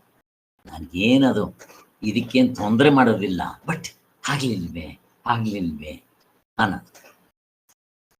ಸೊ ಅದಕ್ಕೆ ನನಗೆ ಈ ಕಡೆ ಇದು ನೋಡಿದ್ದೆ. ಸಚ್ಚಿದಾನಂದ ಸರಸ್ವತಿ ಸ್ವಾಮಿಗಳು ಹುಟ್ಟಿದಾಗ್ಲಿಂದ 40 ಅವ್ರಿಗೆ 60ನೇ ವರ್ಷ, 65 ವರ್ಷ ಆದ್ರೂ ಕೂಡ ಅವ್ರು ಮುಕ್ತರಾಗ್ಲಿಲ್ಲ. ಇವುಗಳನ್ನ ಓದ್ಕೊಂಡು ಮಾಡ್ಕೊಂಡು ಛೇ. ಇನ್ನ ಕನಗಡ ರಾಮದಾಸರು ಬರೀ 3 ವರ್ಷ, ಬರೀ 3 ವರ್ಷದಲ್ಲಿ ಮನೆ ಬಿಟ್ಟು ಹೋದ್ರು, ಮನೆಗೆ ಬಂದು ಕೂತ್ಕೊಂಡು ಮುಕ್ತರಾಗಿ ಬಂದು ಕೂತ್ಕೊಂಡ್ಬಿಟ್ರು. ಅರೆ ಇವೆಲ್ಲ ಯೋಚನೆ ಮಾಡಿಬಿಟ್ಟು ಹಿಂಗೆ ಜಪ ಮಾಡಿಬಿಡ್ಬೇಕು ಅಂತ ಹೇಳಿ ನಾನು ಜಪ ಮಾಡೋದಕ್ಕೆ ಶುರು ಮಾಡಿದೆ. ಆ ಜಪ ಮಾಡೋಕ್ಕೆ ಹೋದ್ರೆ ಏಕಾಗ್ರತೆನೆ ಬರೋದು. ಎಷ್ಟೊತ್ತು ಮಾಡ್ತೀರಾ? ಒಂದು ಅರ್ಧ ಗಂಟೆ, 1 ಗಂಟೆ, 2 ಗಂಟೆ, 3 ಗಂಟೆ. ಆಮೇಲೆ ಸಾಕ್ ತೆಗೀರಿಪ್ಪ, ಎಷ್ಟೊತ್ತು ಜಪ ಮಾಡೋದು ಅನ್ಸುತ್ತೋ ಇಲ್ವೋ? ನಾನು ಗೋಪಿನಾಥ್ ಅವ್ರ ಹತ್ರ ಡಿಸ್ಕಸ್ ಮಾಡಿದೆ. ಗೋಪಿನಾಥ್ ಅವರೇ, ಹಿಂಗಾಗ್ತಾ ಇದೆ, ಈ ಕಡೆ ಜಪ ಮಾಡೋಕ್ಕೂ ಆಗೋದಿಲ್ಲ, ನಿಮ್ಗೆ ಏನಾಗುತ್ತೆ ಅಂದ್ರು. ಗೋಪಿನಾಥ್ ಅವರು ನಾನು ಕೂತ್ಕೊಂಡ್ಬಿಟ್ರೆ ಯಾವುದಾದ್ರೂ ಪುಸ್ತಕದ ಮುಂದೆ ಬೇಕಾದ್ರೆ ದಿನಕ್ಕೆ 5 ಗಂಟೆ 6 ಗಂಟೆ ಇದನ್ನೇ ಓದ್ತಾ ಇರ್ತೇನೆ. ನನ್ನ ಮನ್ಸು ಕಂಪ್ಲೀಟಲ್ಲಿ ಮುಳುಗೋಗ್ಬಿಟ್ಟಿರುತ್ತೆ. ನಮ್ಮ ಪ್ರಪಂಚದ ಕಡೆ ಪ್ರಜ್ಞೆ ಇರಲ್ಲ, ದೇಹದ ಕಡೆ ಪ್ರಜ್ಞೆ ಇರಲ್ಲ, ಹೊಟ್ಟೆ ಹಸು ಕಡೆ ಪ್ರಜ್ಞೆ ಇರಲ್ಲ. ನಾನು ಚೆನ್ನಾಗಿದೆ ಅಂತಾರೆ. ನೀವು ಇಲ್ಲಿವರೆಗೂ ಕರ್ಮಯೋಗ ಜಪ ಮಾಡಿದ್ದ ಬೆನಿಫಿಟ್ ಇದು. ನಿಮಗೆ ವಸ್ತುತಂತ್ರ ಸಾಧನೆ ಸಿಕ್ಕಿದೆ, ಕರ್ತೃತಂತ್ರಕ್ಕೆ ಯಾಕೆ ಅಡ್ತೀರ ನೀವು? ಅವ್ರು ಹೇಳಿದ್ದೀಗೆ. ಆದ್ದರಿಂದ ನೀವು ಇದು ಮಾಡೋಕ್ಕಾದ್ರೆ ಇದೇ ಮಾಡಿ, ಇದೇ ಅಲ್ವಾ ವಸ್ತುತಂತ್ರ ಸಾಧನೆ. ಅವಾಗ ನನ್ನ ಕಣ್ ತೆಗೀತು. ಅರೆ ಅಲ್ಲ, ನಾವು ಜಪ ಮಾಡೋದು ಮುಖ್ಯ, ಒಪ್ಕೊಂತೀನಿ, ಜಪದಿಂದಲೂ ಮುಕ್ತರಾಗ್ತೀವಿ. ಬಟ್ ನನಗೆ ಯಾವುದು ಸುಲಭ, ನನಗೆ ತುಂಬ ಹೊತ್ತು ಅದೇ ಸಾಧನೆ ಮಾಡೋದಕ್ಕೆ ಸಾಧ್ಯ ಇರೋದು, ಅದರಲ್ಲೇ ನಾನು ಮುಳುಗುವಂಥದ್ದು ನನಗೆ ಯಾವುದು ಸಾಧ್ಯ ಅದನ್ನು ಹೇಳ್ಕೊಳ್ರಿ.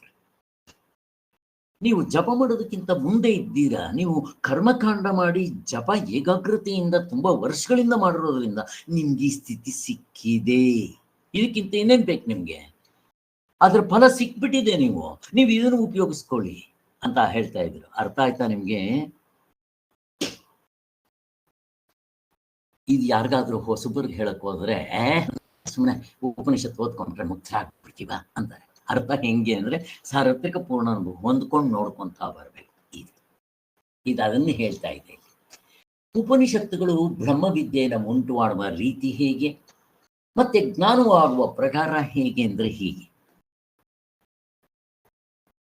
ಅರ್ಥ ಆಗ್ತಾ ಇದೆ ನಿಮ್ಗೆ ನಾನು ಏನ್ ಹೇಳ್ತಾ ಇದ್ದೇನೆ ಅನ್ನೋದು? ಅರ್ಥ ಆಗದೆ ಇದ್ರೆ ಕೇಳ್ರಿ, ಇಲ್ಲಿ ಅಲ್ಲಲ್ಲೇ ಪ್ರಶ್ನೆ ಕೇಳ್ಬೇಕು ನೀವು.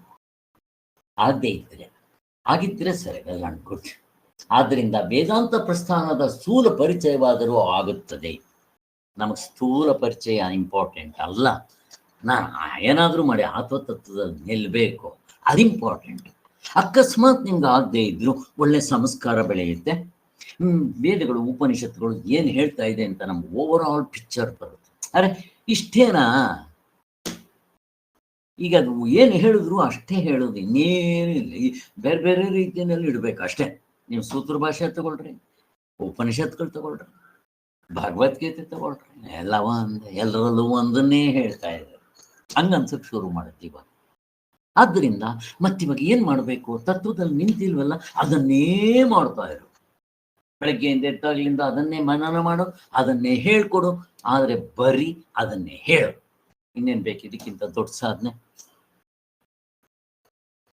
ಹೀಗೆ ಅರ್ಥ ಮಾಡ್ಕೋಬೇಕು. ಇನ್ನ ಉಪನಿಷತ್ನಲ್ಲಿ ವಿಷಯವನ್ನ ತರ್ಕದಿಂದ ಪ್ರತಿಪಾದನೆ ಮಾಡ್ತಾರ. ತರ್ಕ ಸಹಾಯ ಮಾಡುತ್ತಾ ಇಲ್ಲಿ? ಇಲ್ಲ, ಬೇಕಾಗಿದ್ದಿಲ್ಲ ತರ್ಕ. ನಿಜವಾಗ್ಲೂ ಉಪಯೋಗಿಸ್ಬೇಡ್ರಿ. ಅಫ್ಕೋರ್ಸ್ ತರ್ಕ ಉಪಯೋಗಿಸ್ಬೇಕು. ಎಂಥ ತರ್ಕ? ಅನುಭವ ಗಮ್ಯವಾದ ತರ್ಕ, ಶಾಸ್ತ್ರಯುಕ್ತವಾದ ತರ್ಕ ಉಪಯೋಗಿಸ್ತಾರೆ. ಈ ದರ್ಶನಕಾರರು ಉಪಯೋಗಿಸ್ತಾರಲ್ಲ, ವೆಸ್ಟರ್ನ್ ಫಿಲಾಸಫರ್ಸು, ಈಸ್ಟರ್ನ್ ಫಿಲಾಸಫರ್ಸು, ಚಾರ್ವಾಕರು, ಬುದ್ಧಿಸಂನವರು, ಈ ತರ್ಕ ಬೇಕಾಗಿಲ್ಲ. ಇದು ಉಪಯೋಗನೂ ಇಲ್ಲ. ನಿಮ್ಮ ಸಮಯನೂ ವ್ಯರ್ಥ ಮಾಡುತ್ತೆ, ಇಲ್ಲದೆ ಇರುತ್ತಂದು ಗಬ್ಬು ಗಸಿ ಸಗಣಿ ಹಚ್ಚುತ್ತೆ. ಅದಕ್ಕೋಸ್ಕರ ಈ ವೇದಾಂತಗಳನ್ನ ಇವುಗಳನ್ನ ಯಾವುದನ್ನು ಪ್ರಸ್ಥಾನೋತ್ತರ ಭಾಷ್ಯವನ್ನ ತರ್ಕದಿಂದ ನೋಡಕ್ ಹೋಗ್ಬಾರ್ದು. ಯಾಕೆ? ಪ್ರಶ್ನೆ ಕೇಳ್ತಾ ಇದ್ದೀನಿ. ಯಾಕೆ ತರ್ಕದಿಂದ ನೋಡಕ್ ಹೋಗ್ಬಾರ್ದು? ಪ್ರಶ್ನೆ ಕೇಳ್ತಾ ಇದ್ದೀನಿ.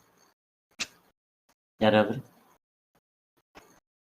ಏನಮ್ಮ ಮೀನಮ್ಮ, ಯಾಕಿದು ತರ್ಕದಿಂದ ನೋಡ್ಕೊಳಕ್ ಬರಲ್ವಾ?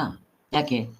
ಎಲ್ಲ ಬೇರೆ ಕಡೆ ಎಲ್ಲ ತರ್ಕನೇ ಹೇಳ್ತಾರೆ, ಎಲ್ಲದಕ್ಕೂ ತರ್ಕ ಬೇಕು, ಇಲ್ಲಿ ಬೇಡ. ಇದು ಅನುಭವಕ್ಕೆ ಸಿಕ್ಕದ್ಮೇಲೆ ತರ್ಕ ಬೇಕಾಗೇ ಇಲ್ಲಲ್ಲ ಸರ್? ಸಿಗೋವರ್ಗು, ಸಿಕ್ಕದ ಮೇಲೆ ಸರಿ, ಈಗ ಸಿಕ್ಕಿಲ್ಲ, ನಾನು ತರ್ಕ ಯಾಕೆ ಉಪಯೋಗಿಸ್ಬಾರ್ದು? ಅರ್ಥ ಆಗ್ಲಿಲ್ಲ, ಹೇಳಕ್ ಗೊತ್ತಾಗಿಲ್ಲ. ಓಕೆಮ್ಮ ಪಾಪ. ಇನ್ಯಾರಾದ್ರೂ ಟ್ರೈ ಮಾಡಿ. ತರ್ಕಕ್ ಸಿಕ್ಕೋದಿಲ್ಲ ಸರ್, ನಮ್ ಸ್ವರೂಪ ತರ್ಕದಿಂದ ನೋಡ್ಕೊಳಕ್ ಆಗೋದಿಲ್ಲ. ಕರೆಕ್ಟು. ಯಾಕೆ ಅಂತ ಎಕ್ಸ್ಪ್ಲನೇಷನ್ ನೇರ ಕೊಡ್ಬೇಕಲ್ಲ. ನೇರಾದ ಅನುಭವಕ್ಕೆ ಸಿಗೋದು ಇದು ಸಾರ್ವತ್ರಿಕ Correct. ಪೂರ್ಣ ಅನುಭವ. ಸಾರ್ವತ್ರಿಕ ಪೂರ್ಣ ಅನುಭವ ನಾನೇ ಅದಾಗಿದ್ದೀನಿ. ಎಲ್ಲ ಕರೆಕ್ಟೇ. ನನ್ನ ಪ್ರಶ್ನೆ ತರ್ಕಕ್ಕೆ ಯಾಕೆ ಸಿಕ್ಕೋದಿಲ್ಲ? ತರ್ಕ ಅಂತಂದ್ರೆ ಅದ್ರ ಬಗ್ಗೆ ಬಿಟ್ಟು ಮಿಕ್ಕಿರೋದೆಲ್ಲ ಹೇಳ್ತೀರಲ್ಲಪ್ಪ. ತರ್ಕ ಅಂದ್ರೆ ಅನುಭವ ಗಮ್ಯವಾದ ತರ್ಕದಿಂದ ನೋಡ್ಕೊಬೇಕು ಸರ್. ಸ್ವಲ್ಪ ತರ್ಕ ಕುತರ್ಕದಿಂದ ಆಗೋದಿಲ್ಲ. ಅಲ್ಲ, ನಮ್ಮ ಪ್ರಶ್ನೆಗೆ ಉತ್ತರನೇ ಸಿಗಲಿಲ್ಲ. ಅದೊಂದು ಉತ್ತರ ಬಿಟ್ಟು ಮಿಕ್ಕಿರೋದೆಲ್ಲ ಸುತ್ತಮುತ್ತಲದು ಹೇಳ್ತಾ ಇದ್ದೀರಲ್ಲ. ಈಗ ಈ ತರ್ಕ ಮಾಡ್ಬೇಕಾದ್ರೆ ಅದ್ರ ಹಿಂಭಾಗ ಏನ್ ಹಿಡ್ಕೋಬೇಕು ನಾನು? ಬುದ್ಧಿ ಬುದ್ಧಿ ಬುದ್ಧಿ ಬುದ್ಧಿ ಮನಸ್ಸು ಬುದ್ಧಿ ಹಿಡ್ಕೋಬೇಕು. ಮುಗಿದು ನಿಮ್ಗೆ ಆನ್ಸರ್ ಸಿಕ್ಕೋಯ್ತು. ಮನಸ್ಸು ಬುದ್ಧಿಗೆ ಆತ್ಮ ಎಷ್ಟು ಗೊತ್ತಾ? ಇಲ್ಲ. ಮತ್ ನೀವು ತರ್ಕವನ್ನು ಎಷ್ಟು ಉಪಯೋಗಿಸಿದ್ರೆ ನೀವು ಮುಟ್ತೀರಾ? ಹೇಗೆ ಅದ ಅರ್ಥ ಮಾಡ್ಕೋಬೇಕು. ಮಿಕ್ಕಿರೋದೆಲ್ಲ ಆನ್ಸರಿ ಬಗ್ಗೆ ನೀವು ಏನೇನು ಹೇಳಿದ್ರು ಎಲ್ಲ ಹೊಂದುತ್ತೆ. ಇಂಪಾರ್ಟೆಂಟ್ ಇದು. ತರ್ಕ ಎಲ್ಲಪ್ಪ? ಮನಸ್ಸಿನಿಂದ ಮಾಡಬೇಕು. ಆಯ್ತು, ಒಂದೇ ಪ್ರಶ್ನೆ. ಈ ಮನಸ್ಸು ಬುದ್ಧಿ ಚಿತ್ತ ಅಹಂಕಾರಕ್ಕೆ ಅದು ಒಳಗಡೆ ಇದೆ, ತುಂಬಾ ಸೂಕ್ಷ್ಮವಾಗಿದೆ. ಅದಕ್ಕೆ ಏನಾದ್ರು ಸಿಗುತ್ತಾ ಆತ್ಮ? ನಮ್ಗೆಲ್ಲ ಗೊತ್ತಾಗ್ಬಿಟ್ಟಿದೆ. 19 ಮುಖಗಳು ಅದನ್ನ ಮುಟ್ಟಕ್ಕಾಗೋದಿಲ್ಲ. ಇದೆಲ್ಲ ವ್ಯವಹಾರದಲ್ಲಿರೋದು. ಅದು ಕಾಲ ದೇಶ ಕಾರ್ಯ ಕಾರಣ ಭಾವವನ್ನ ಮೀರಿರೋದು. ಇದು ಕಾಲ ದೇಶ ಕಾರ್ಯ ಕಾರಣ ಭಾವದಲ್ಲಿ ಇರೋದು. ಇದರಿಂದ ಅದನ್ನ ಹೆಂಗ್ ಮುಟ್ತೀರಾ? ಮುಗಿದೋಯ್ತು. ಆದ್ದರಿಂದ ತರ್ಕವನ್ನ ಉಪಯೋಗಿಸೋದು ಬಿಡ್ರಿ ಅಂತ.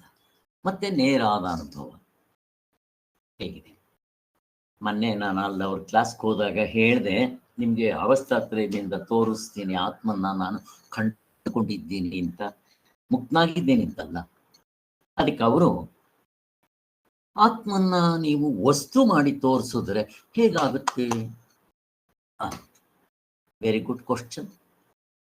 ನಾನು ನಿಮ್ಮನ್ನ ವಸ್ತು ಮಾಡೋದಿಲ್ಲ, ನಿಮ್ಮ ಅನುಭವದಲ್ಲಿ ನಾನು ತೋರಿಸ್ತೀನಿ. ವಸ್ತು ಮಾಡೋದಿಲ್ಲ, ಅದು ತಿಳ್ಕೊಳ್ಳೋದನ್ನ ಬಿಡೋದಿಲ್ಲ. ಏನ್ ಹೇಳ್ತೀಯ? ಅವ್ರು ಕೇಳಕ್ ಪೇಷನ್ಸ್ ಇಲ್ಲ. ನಾವು ಬೇರೆ ಗುರುಗಳು ಕೇಳಿದ್ಮೇಲೆ ಬೇರೆ ಇನ್ಯಾರು ಕೇಳಕ್ ಹೋಗೋದಿಲ್ಲ. ಸರಿ ಬಿಡ್ರಿ, ಹೋಗಿ. ಇದು ಹೇಗಿದೆ ನೋಡ್ರಿ. ವಿಷಯ ಮಾಡೋದಿಲ್ಲ, ಮತ್ತೆ ವಿಷಯ ಮಾಡದೆ ಅದನ್ನು ತಿಳ್ಕೊಳ್ಳೋದು ಬಿಡೋದಿಲ್ಲ. ನೇರಾದ ಅನುಭವ. ಯಾವ ಇನ್ಸ್ಟ್ರೂಮೆಂಟ್ ಉಪಯೋಗಿಸಿದ್ರಿ? 19 ಮುಖಗಳು ಯಾವುದು ಉಪಯೋಗಿಸಿದ್ರಿ? ನೀವು ಯಾವುದು ಉಪಯೋಗಿಸ್ಬೇಕಾಗಿಲ್ಲ. ಈಗ ಅರ್ಥ ಮಾಡ್ಕೋಬೇಕು. ಆದ್ದರಿಂದ ಇವನ್ನ ಪ್ರಸ್ಥಾನತ್ರ ಭಾಷ್ಯವನ್ನ ತರ್ಕದಿಂದ ಪ್ರತಿಪಾದನೆ ಮಾಡಿರುವುದಿಲ್ಲ. ಶಂಕರಾಚಾರ್ಯರು ಈ ತರ್ಕ ಉಪಯೋಗಿಸಿಲ್ಲ, ನಾವು ಉಪಯೋಗಿಸ್ಬಾರ್ದು. ಹಾಗೆ ನೋಡೋದು ಬರಬೇಕು. ಇದು ಎಲ್ಲ ದರ್ಶನಕ್ಕೆ, ಅದಕ್ಕೆ ಇವರಿಗೆ ತಾರ್ಕಿಕರು ಅಂತ ಹೆಸರು. ತರ್ಕವೇ ಇವರಿಗೆ ಪ್ರಧಾನ. ಹಾಗೆ ಅದಕ್ಕೆ ಇವರಿಗೆ ಪ್ರಧಾನ ಮಲ್ಲರು, ತರ್ಕ ಪ್ರಧಾನ ಮಲ್ಲರು ಅಂತ ಹೆಸರು ಇವರಿಗೆ. ಆದ್ದರಿಂದ ಉಪನಿಷತ್ತುಗಳ ಅರ್ಥವು ತರ್ಕ ಪ್ರಧಾನವಾದ ಬುದ್ಧಿಗೆ ಗೋಚರವಾಗುವುದೇ ಇಲ್ಲ. ಹೇಗಿದೆ ನೋಡ್ರಿ, ಹೇಗಿದೆ. ಮತ್ತೆ ಇನ್ನ ಉಪನಿಷತ್ತುಗಳು ಹುಟ್ಟಿದ್ದು ಯಾವಾಗ, ಯಾರು ಯಾವ ಕಾಲದಲ್ಲಿ ಹೇಗೆ ರಚಿಸಿದರು, ಹೀಗೆ ಬೇಕಾದಷ್ಟು ಇದರ ಐತಿಹಾಸಿಕ ದೃಷ್ಟಿಯಿಂದ ಕೇಳೋರು ಬೇಕಾದಷ್ಟು ಜನ ಇರ್ತಾರೆ. ಆದರೆ ಆಸ್ತಿಕರ ದೃಷ್ಟಿಯಲ್ಲಿ ಆಸ್ತಿಕರು ನಾಸ್ತಿಕರು. ಆಸ್ತಿಕರು ಅಂದ್ರೆ ದೇವರನ್ನು ನಂಬೋರು, ನಾಸ್ತಿಕರು ಅಂದ್ರೆ ದೇವರನ್ನು ನಂಬದೇ ಇರೋರು.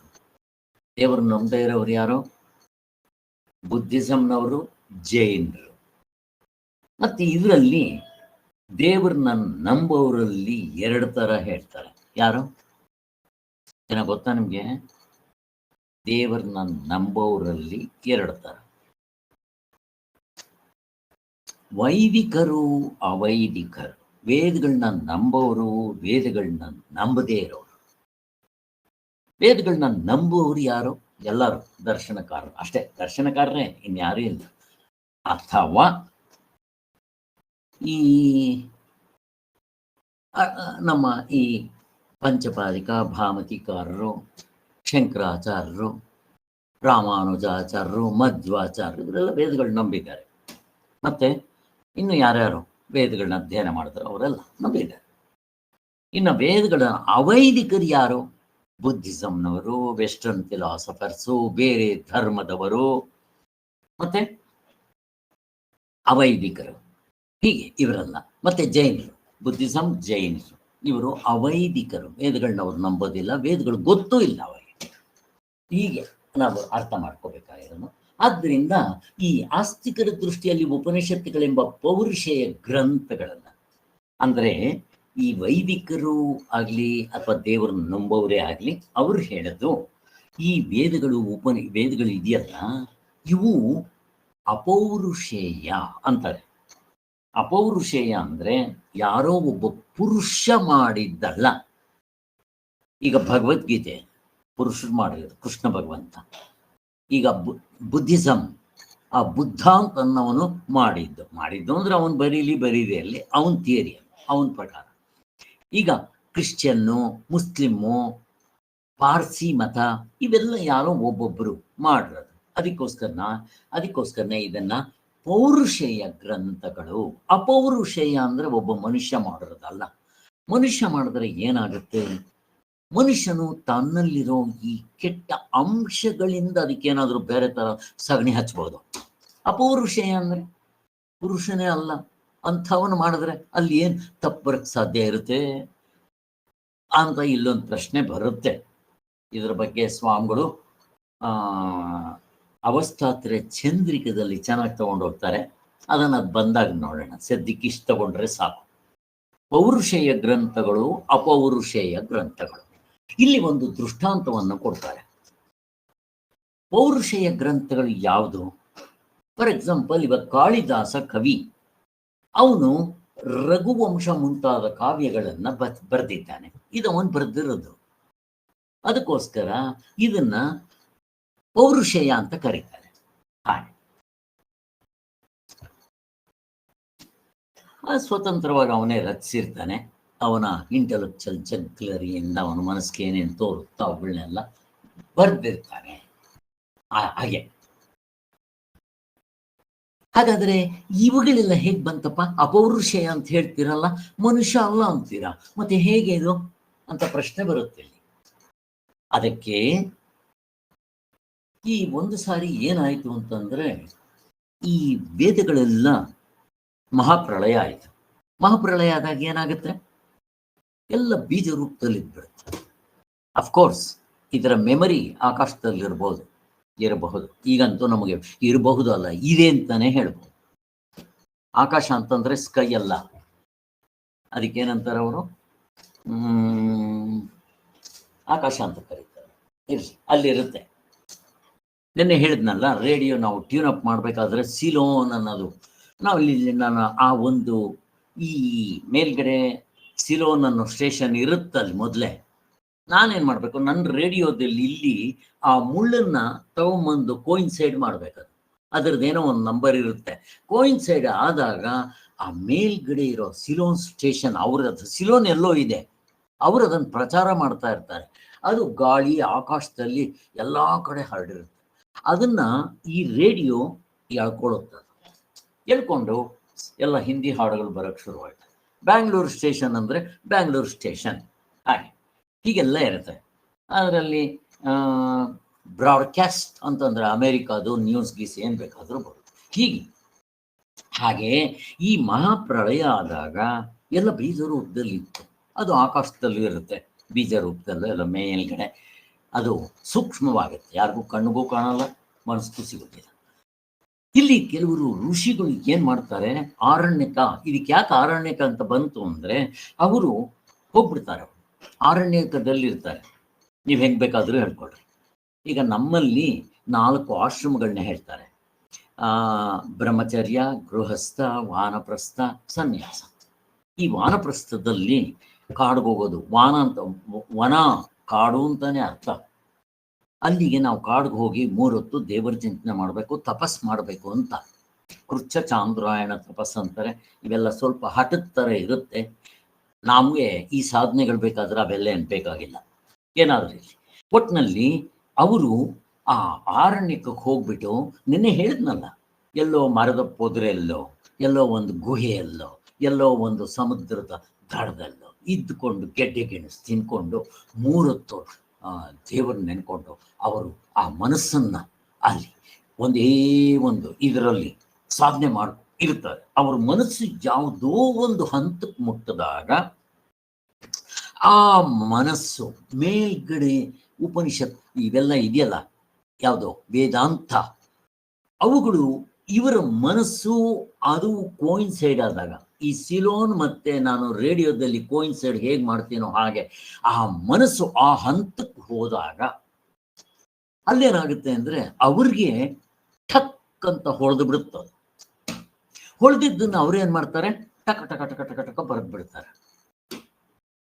ಹಾಗಂತೆ ಬಂದಿದ್ದು ವೇದಗಳು ಅಂತ ಅರ್ಥ ಹೇಳ್ತಾರೆ ಕೆಲವರು.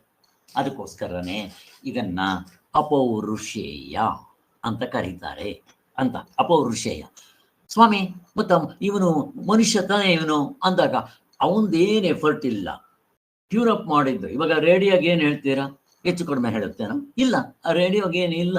ಹಂಗೆ ಇವನು ಒಂದು ಇನ್ಸ್ಟ್ರೂಮೆಂಟ್ ಇದ್ದಂಗೆ, ಅದಕ್ಕೆ ಟ್ಯೂನ್ ಅಪ್ ಮಾಡ್ದ ಇವನ ಮನಸ್ಸನ್ನ. ಇವನ್ ಕೇಳ್ರಿ, ಇವನ್ ಮುಕ್ತನಾಗಿರ್ಬೇಕು ಅಂತ ಏನಿಲ್ಲ. ಇನ್ನೊಂದು ತಿಳ್ಕೊಳ್ರಿ, ಈ ಸ್ವಾಮಿಗಳು ಮುಂದಕ್ಕೆ ಹೇಳ್ತಾರೆ, ಹೀಗೆ ಟ್ಯೂನ್ ಅಪ್ ಆಯ್ತಲ್ವಾ, ಇವನ್ಗೆಲ್ಲ ಹೊಡೆದು ಬಿಡುತ್ತಲ್ಲ, ಬರೆದ್ಬಿಟ್ನಲ್ಲ ಏನು, ಬರೆದ್ಬಿಟ್ಟ ಅಂದ್ರೆ ಹೇಳ್ದ, ಆಮೇಲೆ ಯಾರೋ ಬರೆದ್ರು, ಏನ್ ಬೇಕಾದ್ರೂ ಹೇಳ್ಕೊಳ್ಳಿ. ಈಗ ಅವನು ಅಷ್ಟೆಲ್ಲ ಹೊಡೆದ ಮೇಲೆ ಅವನು ಮುಕ್ತನಾಗಿದ್ದಾನ? ಪ್ರಶ್ನೆ ಕೇಳ್ತಾ ಇದ್ದೀನಿ. ಮುಕ್ತನ ಆಗಿಲ್ಲ. ಇಲ್ಲಿ ಸ್ವಾಮಿಗಳು ಇನ್ನೊಂದ್ ಕಡೆ ತಿಳಿಸ್ತಾರೆ, ಅಲ್ಲಿ ನೋಡೋಣ. ಅವನು ಕೂಡ ಸಾಧನೆ ಮಾಡೇ ಮುಕ್ತನಾಗ್ಬೇಕು. ಬಟ್ ಅವನಿಗೆ ಹೊಡೆದು ಬಿಟ್ಟಿದೆ, ಹೇಳ್ಬಿಡ್ತಾನ ಅಷ್ಟೇ. ಈ ಸಿದ್ಧಿ ಪದ್ಧತಿ ಇನ್ನೆಂಗೆ ಅನ್ಕೊಂಡ್ರಿ, ಯಾವುದೋ ಒಂದು ಹಂತಕ್ಕೆ ತಗೊಂಡೋದಾಗ ನನಗೆ ಆ ಹಂತದಲ್ಲಿ ಆ ಸಿದ್ಧಿ ಪದ್ಧತಿ ಎಲ್ಲ ಬಂದ್ಬಿಡ್ತಾವ, ಅವನಿಗೆ ಶಕ್ತಿಗಳು ಬಂದಂಗೆ ಆಗ್ಬಿಡುತ್ತೆ ಅಷ್ಟೇ. ಹಾಗೆ ಏನಾದ್ರೂ ಇರಲಿ, ಇದನ್ನ ಅಪೌರುಷೇಯ ಅಂತ ಕರೀತಾರೆ. ಇಷ್ಟು ತಿಳ್ಕೊಂಡ್ರೆ ಸಾಕು. ಹೀಗೆ ಅರಣ್ಯದಲ್ಲಿ ಬಹುಮಟ್ಟಿಗೆ ಇರುತ್ತವೆ ವೇದಾಂತದ ವೇದ ಕಡೆಯ ಭಾಗ ಎಂಬ ಹೆಸರು ಈ ಕಾರಣದಿಂದಲೇ ಅವಕ್ಕೆ ಬಂದಿರುತ್ತೆ. ಮುಂದೆ ನಾನು ಹೇಳಿದ್ದನ್ನೆಲ್ಲ ಹೇಳ್ತಾರೆ, ಅಲ್ಲಿ ಅರ್ಥ ಮಾಡ್ಕೋಣ. ಅಲ್ಲಿಗೆ ಅವು ಮಿಕ್ಕ ವೇದ ಭಾಗದಂತೆ ಅನಾದಿಯಾಗಿರುತ್ತದೆ. ಅನಾದಿ, ಅನಂತ, ನಿತ್ಯವಾಗಿರುತ್ತದು. ಅದಕ್ಕೆ ಅದು ನಷ್ಟ ಆಗಲ್ಲ. ಇದ್ರೆ ಬೀಜ ರೂಪದಲ್ಲಿರುತ್ತೆ, ಇಲ್ಲ ಈ ತರ ಇರುತ್ತೆ ಅಂತ. ಆದ್ದರಿಂದ ಇದು ಈ ರೀತಿ ಹೇಳೋದು ಯಾರು ದೇವರು, ದಿಂಡ್ರು, ಶಾಸ್ತ್ರ, ಆಸ್ತಿಕರ ಒಂದು ನಂಬಿಕೆ ಮತ್ತೆ.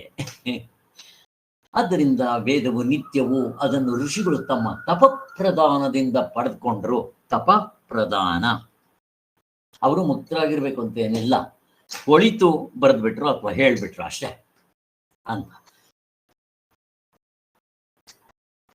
ಮತ್ತೆ ಈಗ ಬುದ್ಧ ಹೆಂಗ್ ಹೊಳಿತು ಹೇಳ್ರಿ ಅವನಿಗೆ? ಬುದ್ಧ ಏನ್ ಪುಸ್ತಕ ಓದಿದ್ ನಾನು ಪ್ರಶ್ನೆ ಕೇಳ್ತೇನೆ, ಬುದ್ಧನ್ಗೆ ಹೆಂಗ್ ಹೊಳಿತು? ಯಾರಾದ್ರೂ ಹೇಳ್ತೀರಾ? ಅವನು ಮರದ ಕೆಳಗೆ ಹೋಗಿ ಕೂತ್ಕೊಂಡಿದ್ದ. ಅವನು ಮುಂದೆ ಪ್ರಶ್ನೆ ಇದ್ದಿದ್ದು ಒಂದೇ, ಈ ದುಃಖಕ್ಕೆ ಮೂಲ ಕಾರಣ ಯಾವುದು ಅಷ್ಟೇ. ಅವನು ಹೊಳಿತು. ಅವನು ಅವನ ಶಿಷ್ಯರಿಗೆ ಬೋಧನೆ ಮಾಡಕ್ ಶುರು ಮಾಡ್ದ. ಅವನು ಮೊದಲು ಏನು ಗೊತ್ತಿರ್ಲಿಲ್ಲ. ಹೆಂಗ್ ಗೊತ್ತಾಯ್ತು? ಅವನ ವೇದಗಳು ಗೊತ್ತಿಲ್ಲ ಅವನಿಗೆ.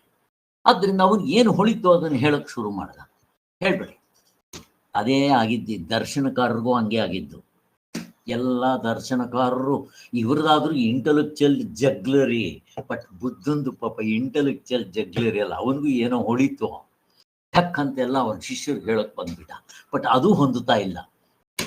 ಈಗ ನನ್ನ ಪ್ರಶ್ನೆ, ನಿಮ್ಮ ಋಷಿಗಳಿಗೂ ಹೊಳಿತಲ್ಲ ಸ್ವಾಮಿ?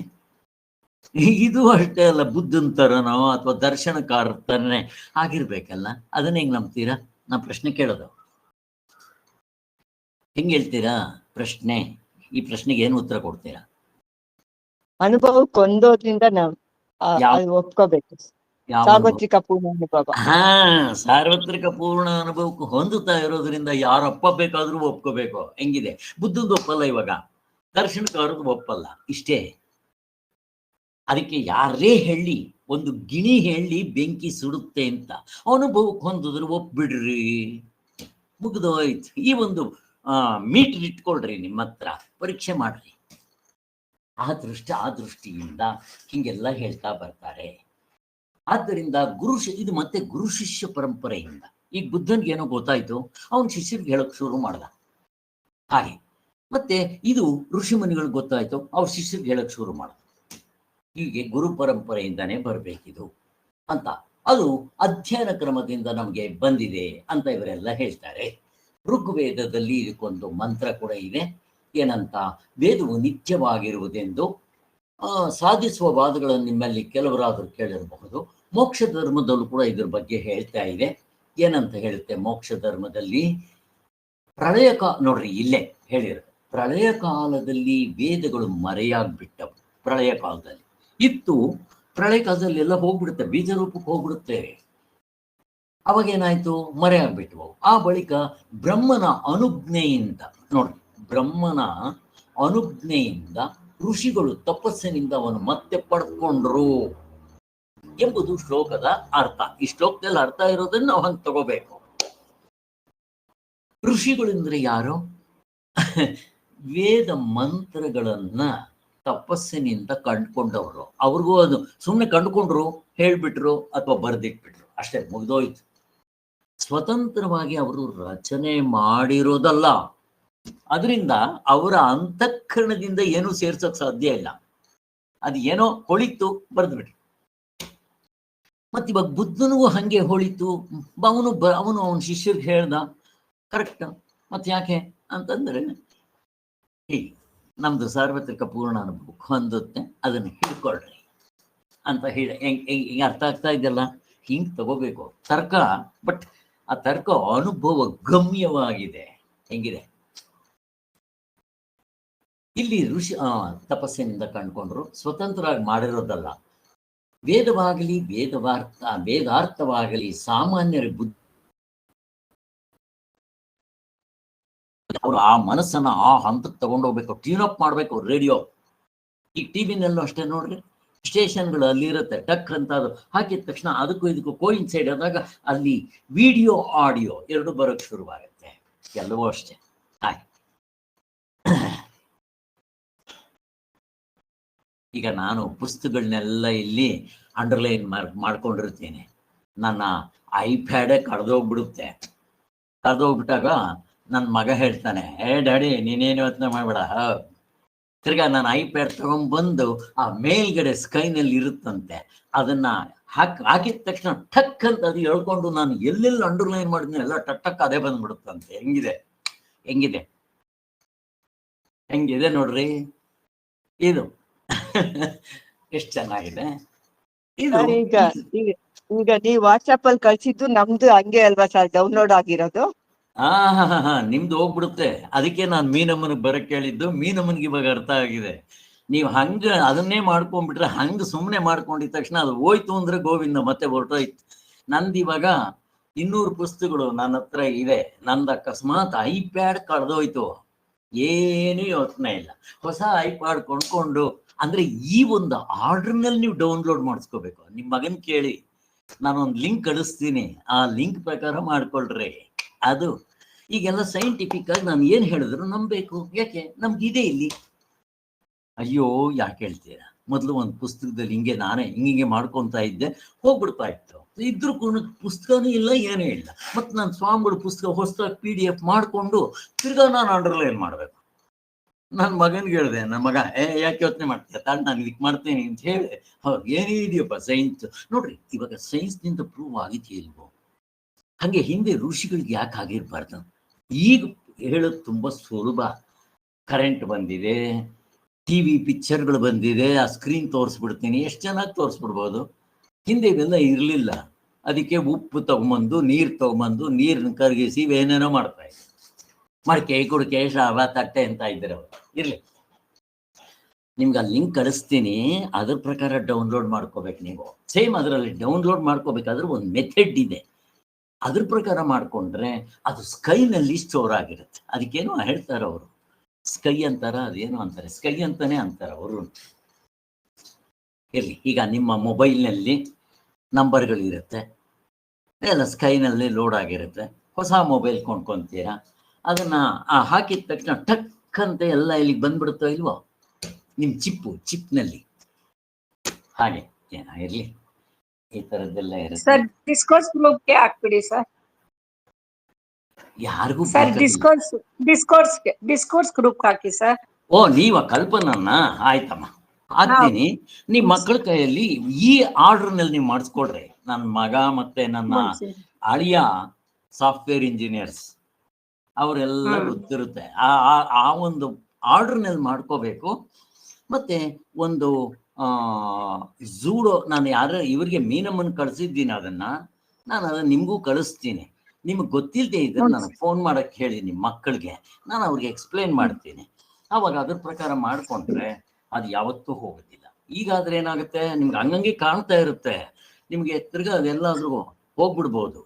ಅಕಸ್ಮಾತ್ ಮೊಬೈಲ್ ನಿನ್ನೆ ಕಳ್ಸಿದ್ರಲ್ಲ ಸರ್ ನೀವು, ಆ ಬುಕ್ ನೆನ್ನೆ ಎಲ್ಲ ನೋಡ್ಕೊಂಡೆ, ಇವತ್ತಾಗ್ಲೇ ಡಿಲೀಟ್ ಆಗ್ಬಿಟ್ಟಿದೆ. ಪುಸ್ತಕನೇ ಡಿಲೀಟ್ ಆಗ್ಬಿಟ್ಟಿದ್ಯಾ? PDF ನೀವು ಕಳ್ಸಿದ್ರಲ್ಲ, ಅದನ್ನ ಅದು ಡಿಲೀಟ್ ಆಗ್ಬಿಟ್ಟಿದೆ. ಅದಕ್ಕೆ ಕಳಿಸ್ತೀನಿ. ನಿಮ್ ಮಗನಿಗೆ ಹೇಳಿ ಒಂದ್ಸರಿ ಫೋನ್ ಮಾಡೋದಕ್ಕೆ, ಅವಾಗ ಅವರು ಮಾಡ್ಕೊಡ್ತಾರೆ. ಯಾಕೆ ಇಷ್ಟೆಲ್ಲ ಅಂತ ಅಂದ್ರೆ, ನೋಡ್ರಿ, ಈಗಿನ ಸೈನ್ಸ್ ಏನಿತ್ತು ಆವಾಗ ಅವ್ರಿಗೆ ಗೊತ್ತಿತ್ತು, ಋಷಿ ಮುನಿಗಳಿಗೆ ಎಲ್ಲ ಗೊತ್ತಿತ್ತು. ಅದಕ್ಕೋಸ್ಕರ ಅದನ್ನ ಅಪೌರುಷೇಯ ಅಂತ ಕರೀತಾರೆ ಅದನ್ನ. ಹಾಗೆ ಸ್ವಾಮಿಗಳು ಇದಕ್ಕೂ ಹಿಂದೆ ಹೋಗ್ತಾರೆ. ಆ ಅವಸ್ಥಾತ್ರೆ ಚಂದ್ರಿಕದಲ್ಲಿ ನೀವೇನ್ ಹೇಳ್ತೀರೋ ಬುದ್ಧನೂ ಹೇಳ್ತಾನೆ ಅದನ್ನೇ. ನಂದು ಅಪೌರುಷೇಯ ಕರೆಕ್ಟು, ಅವನು ಬುದ್ಧ ಹೇಳೋದು ಕರೆಕ್ಟೇ. ಪಾಪ ಅವನಿಗೆ ವೇದಾಂತದ ಗಂಧ ಗೊತ್ತಿಲ್ಲ. ಅವರ ಅಪ್ಪ ವೇದಾಂತ ಎಕ್ಸ್ಪೋಸ್ ಆಗಕ್ಕೆ ಬಿಡ್ಲಿಲ್ಲ. ಅವನ ಜೀವನ ಚರಿತ್ರೆ ನಾನು 3-4 ಸಲ ನೋಡಿದ್ದೀನಿ. ಒಟ್ಟು 26 36 ಎಷ್ಟೋ ಸಿಡಿಗಳಿದೆ, ಅರ್ಧ ಗಂಟೆ, ತುಂಬಾ ಚೆನ್ನಾಗಿ. ನನಗೆ ಹೇಗೆ ರಾಮ ಅತ್ಯಂತ ಪ್ರೀತಿ ಮತ್ತೆ ನನ್ನ ಆರಾಧ್ಯ ದೈವವೋ, ಹಾಗೆ ಜೀಸಸ್ಸು, ಮಹಮ್ಮದ್ ಪೈಗಂಬರು ಮತ್ತೆ ಬುದ್ಧ. ನನಗೆ ಆ ಬುದ್ಧನ ಅವನ ನಡ್ಕೊಂಡದ್ದ ರೀತಿ ಅವೆಲ್ಲ ನೋಡ್ಕೊಂಡ್ರೆ ರಾಮನ ಹಾಗೆ ನಡೆಯೋಕ್ ಬರಲ್ಲ, ಬುದ್ಧನ ಹಾಗೆ ನಡ್ಕೊಳಕ್ ಬರಲ್ಲ, ಜೀಸಸ್ ಹಂಗೆ ನಡ್ಕೊಳಕ್ ಬರಲ್ಲ, ಮಹಮ್ಮದ್ ಪೈಗಂಬರ್ ಹಂಗೆ ನಡ್ಕೊಳಕ್ ಬರಲ್ಲ. ಸದ್ದ ಅವ್ರನ್ನ ನೆನ್ಸಿದ್ರೆ ಅಷ್ಟೇ ಪುಣ್ಯ ಅಂತವರೆಗೂ ಬಂದ್ಬಿಡಿ. ಎಂತೆಂಥ ಮಹಾತ್ಮರು ಹೇಗಿದ್ರು, ಅವ್ರ ಜೀವನ ಚರಿತ್ರೆ ಮೇಲ್ಕ್ ಹಾಕಿದ್ರೆ ಸಾಕು, ಮುಕ್ತರಾಗ್ಬಿಡ್ತೀವಿ ನಾವು. ಅವ್ರಂಗೆ ನಡ್ಕೊಳ್ಳೋದು ಆಮೇಲೆ ದೂರ. ಈಗ ಆ ಬುದ್ಧಂದು ಕೇಳ್ತಾರೆ, ಅವರು ಹೇಳ್ತಾರೆ. ಅವನು ಒಂದು ಮರದ ಕೆಳಗೆ ಕೂತ್ಕೊಂಡ, ಅವನಿಗೂ ಜ್ಞಾನ ಆಗೋಯ್ತು, ಜ್ಞಾನೋದಯ. ಅದಕ್ಕೆ ಬುದ್ಧ ಅಂದ್ರೆ ಏನು? ಬುದ್ಧಿ ಅಂತಂದ್ರೆ ಏನು? ಜ್ಞಾನ. ಅವ್ರಿಗೂ ಆಯ್ತು. ಆಗಿದ ತಕ್ಷಣ ಅವನು ಟಕ್ ಅಂತ ಅವನ ಶಿಷ್ಯರಿಗೆಲ್ಲ ಹೇಳಕ್ ಶುರು ಮಾಡ್ದ. ಬಟ್ ಅದು ಹೊಂದುತ್ತಾ ಅಂತಂದ್ರೆ ಹೊಂದೋದಿಲ್ಲ. ಯಾಕೆ? ಸಾರ್ವತ್ರಿಕ ಪೂರ್ಣ ಅನುಭವಕ್ಕೆ ಹೊಂದಲ್ಲ. ಅವನದು ಕನಸು ಎಚ್ಚರ ಸ್ಪಷ್ಟವಾಗಿ ತೋರಿಸ್ತಾನೆ. ನಿದ್ದೆ ಇದ್ದವನು ಅಲ್ಲ, ಅದು ಏನು ಇಲ್ಲ ಅಂದ್ಬಿಡ್ತಾನ ಅವನು. ಹಾಗೆ ಏನಾದರೂ ಆಗಲಿ. ನಮ್ದು ಹಂಗಿಲ್ಲ. ಎಚ್ಚರ, ಕನಸು, ನಿದ್ದೆ ಯಾರಪ್ಪಂದು ನೋಡ್ಕೊಡ್ರಿ. ಶಂಕರಾಚಾರ್ಯದ ಇದು ಗ್ರೇಟ್ನೆಸ್. ಇಲ್ಲಿ ಕರ್ಮಕಾಂಡ, ಉಪಾಸನ ಕಾಂಡ ಸುಮ್ಮನೆ ನಂಬ್ಕೋಬೇಕು. ಜ್ಞಾನಕಾಂಡ ಹಾಗಿಲ್ಲ. ನೀವು ಚೆಕ್ ಮಾಡಿಕೊಂಡು ಇಲ್ಲೇ ಈಗಲೇ ವೆರಿಫೈ ಮಾಡಿಬಿಡ್ಬೋದು. ಆದ್ದರಿಂದ ಜ್ಞಾನಕಾಂಡ ವೆರಿಫೈ ಮಾಡಿಕೊಂಡು ಇಲ್ಲೇ ಸೀಲ್ ಹೊಡಿತಾ ಇದ್ದೀರ. ಏನಂತ? ರೈಟ್ ಅಂತ. ಒಂದೇ ವೇದದಲ್ಲಿ ಜ್ಞಾನಕಾಂಡ, ಉಪಾಸನ ಕಾಂಡ, ಕರ್ಮಕಾಂಡ ಬಂದಿರೋದ್ರಿಂದ, ಇದು ಓಕೆ ಆಗಿರೋದ್ರಿಂದ, ಮಿಕ್ಕಿರೋ 2 ಅದರದೇ ಭಾಗ ಆಗಿರೋದ್ರಿಂದ ಅದು ಕೂಡ ಓಕೆ, ಸೀಲ್ ಹಾಕ್ಬಿಡ್ತೀವಿ. ಹೆಂಗ್ ತಗೊಂಡ್ಬರ್ತಾರೆ ನೋಡ್ರಿ ಇದನ್ನ. ಸಚ್ಚಿದಾನಂದ ಸರಸ್ವತಿ ಸ್ವಾಮಿಗಳು ಪುಸ್ತಕಗಳು ಓದದೇ ಇದ್ರೆ ಹೆಂಗ್ ಸಿಗುತ್ತೆ? ಆದ್ದರಿಂದ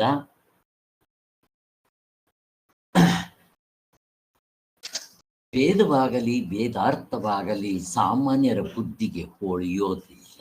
ಅದು ಪರಮಾತ್ಮನಲ್ಲಿ ಏಕಾಗ್ರ ಚಿತ್ತದಿಂದ ಧ್ಯಾನ ಮಾಡಿ ಸಮಾಹಿತವಾದ ಅಂತಃಕರಣದ ಋಷಿಗಳಂತ ಮಹನೀಯರಿಗೆ ಹೊಳೆಯೋದು.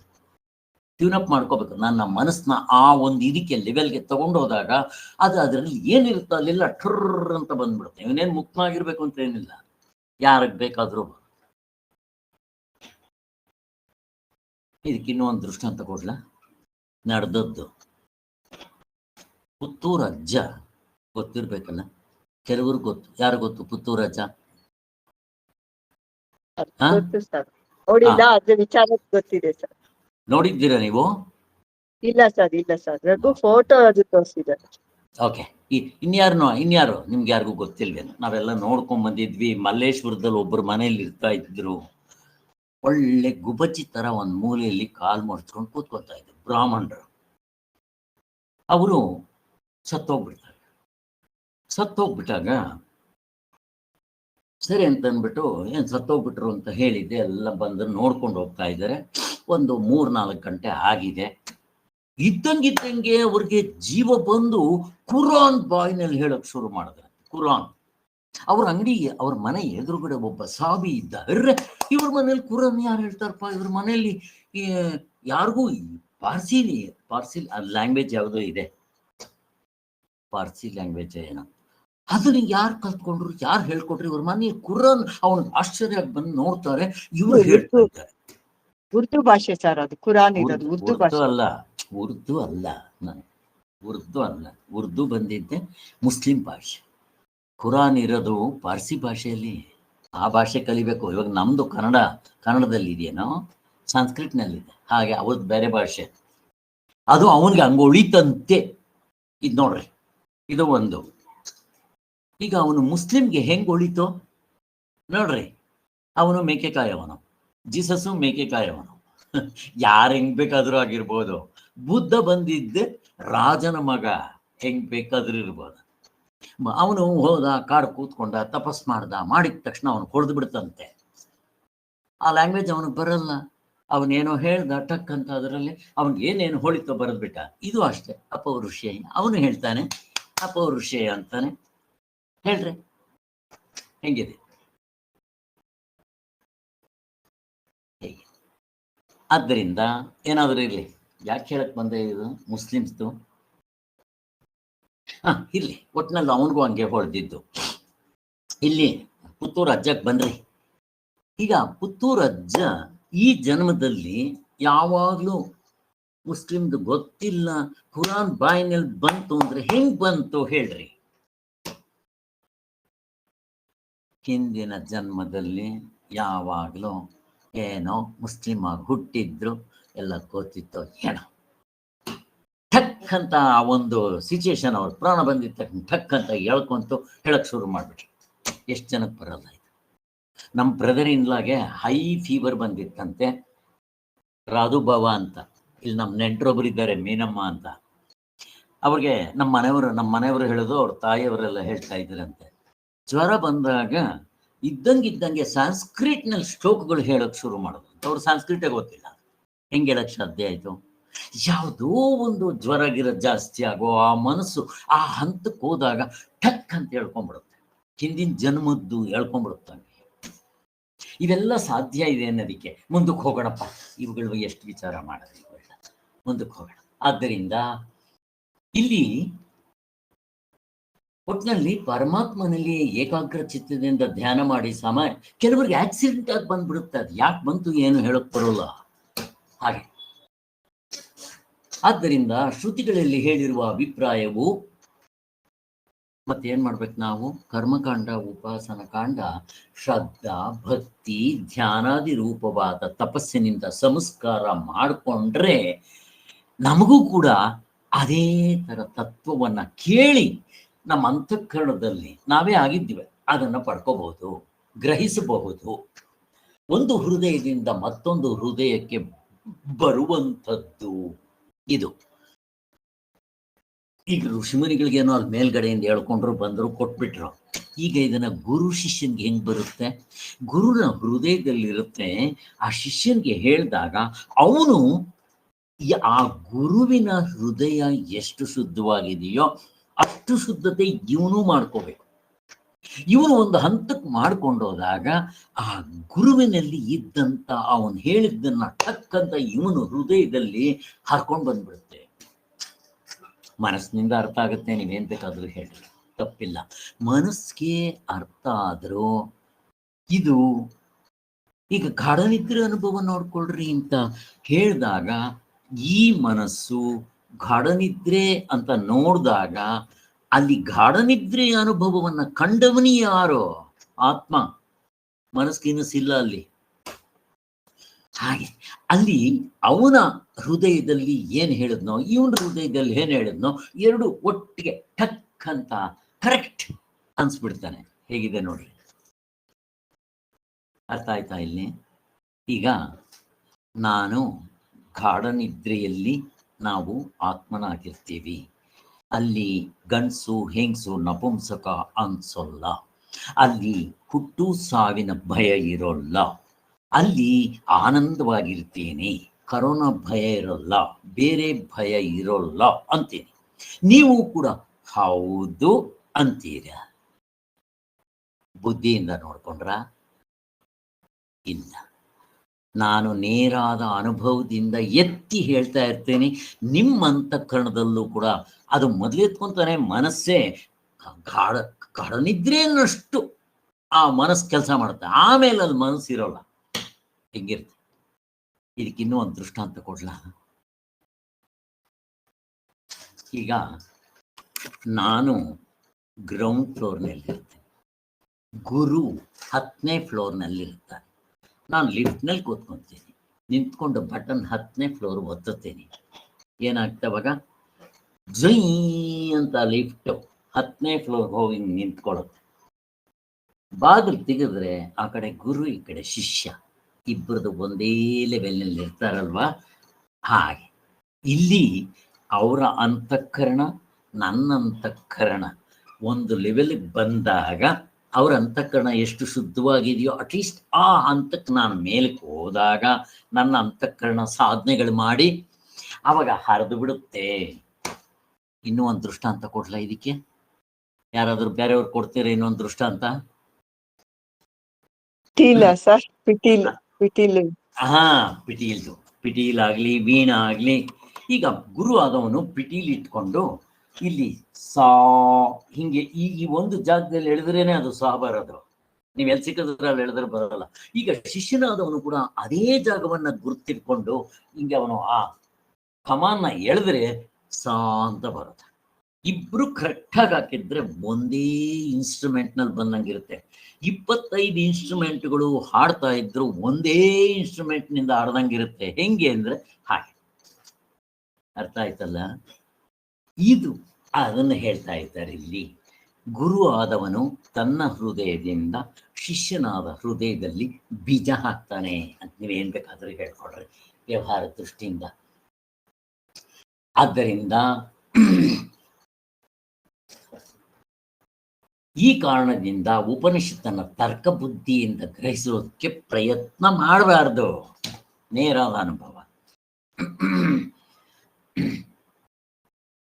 ಭಗವತ್ಪಾದರು ಹೇಳ್ತಾ ಇದ್ರು, ಗಾಢನಿದ್ರೆ ಅನುಭವ ಹೇಳಿದ ತಕ್ಷಣ ಅಲ್ಲಿ ಹೆಂಗಿತ್ತು ನೋಡೋ ಹಂಗಿರುತ್ತೆ ಅಂತಾನೆ. ಅವನು ಅಂತಾನೆ, ಇವನು ಅಂತಾನೆ. ಬಟ್ ಇದು ಮನಸ್ಕೋದಕ್ಕೂ ಸಂಬಂಧನೇ ಇಲ್ಲ. ಅವನು ಅನುಭವಿಸಿದ್ದಾನೆ, ಇವನು ಅನುಭವಿಸಿದ್ದಾನೆ. ಹಾಗೆ ತಗೋಬೇಕು. ಆ ಅನುಭವ ಶಿಷ್ಯನಿಗೂ ಇದೆ, ಗುರುಗೂ ಇದೆ.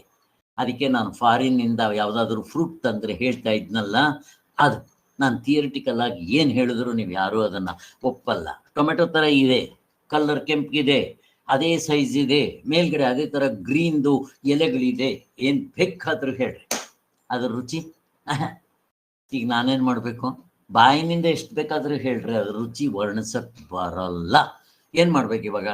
ತಗೊಂಬರ್ಬೇಕು, ನಿಮ್ಮ ಎದುರುಗಡೆ ಕುಯ್ಬೇಕು, ಒಂದು ಹಣ್ಣು ನಿಮ್ಗೊಂದು ಕೊಡ್ಬೇಕು, ನಾನೊಂದು ಬಾಯಿ ಇಟ್ಕೊಂಡು ನೀವೊಂದು ಇಟ್ಕೊಂಡು ಹೆಂಗಿದೆ ನೋಡು ಹಂಗಿದೆ ಅಲ್ವಾ? ಇದು ಅನುಭವದ್ದು ಮಾತು. ಆ ಗಾಢನಿದ್ರೆ ಅನುಭವನು ಹಾಗೆ ಆಗುತ್ತೆ. ಇಲ್ಲಿ ವಿಷಯ ಮಾಡಿ ತೋರ್ಸೋದ್ನ ಆತ್ಮನ್ನ ಇಲ್ಲ. ಬಟ್ ಆಯ್ತೋ ಇಲ್ವೋ, ವಿಷಯ ಮಾಡಲಿಲ್ಲ, ಆತ್ಮನ್ ತಿಳ್ಕೊಳ್ಳೋದು ಬಿಡ್ಲಿಲ್ಲ. ಇದು ಅರ್ಥ ಮಾಡ್ಕೊಳ್ಳಿ. ಆದ್ದರಿಂದ ಬಿಸಿಲನ್ನಾಗಲಿ ಬೆಳಕನ್ನಾಗಲಿ ಸೌಟಿಂದ ಬಗ್ಸಕ್ಕಾಗುತ್ತ ಸ್ವಾಮಿ? ಸೌಟಿಂದ ಬಡ್ಸಕ್ಕ ಬರುತ್ತಾ? ಬಿಸಿಲನ್ನೋ ಅಥವಾ ಆನಂದವನ್ನೋ ಅಥವಾ ಬೆಳಕನ್ನೋ? ಹಾಗದಿಲ್ವಲ್ಲ. ಹಾಗೆ ಈ ಒಂದು ಆತ್ಮತತ್ವದ ವಿಚಾರ ಸೂಕ್ಷ್ಮವಾಗಿರೋದು ಮನಸ್ಸಿನಿಂದ ಗ್ರಹಿಸಕ್ಕಾಗಲ್ಲಪ್ಪ ಅಂತ ಹೇಳಿ ಹೃದಯಕ್ಕೆ ಹರಡಬೇಕು. ಹೃದಯದಿಂದಲೇ ಅನುಭವಕ್ಕೆ ಹತ್ತಿಸಿಕೊಳ್ಳಬೇಕಾಗುತ್ತದೆ.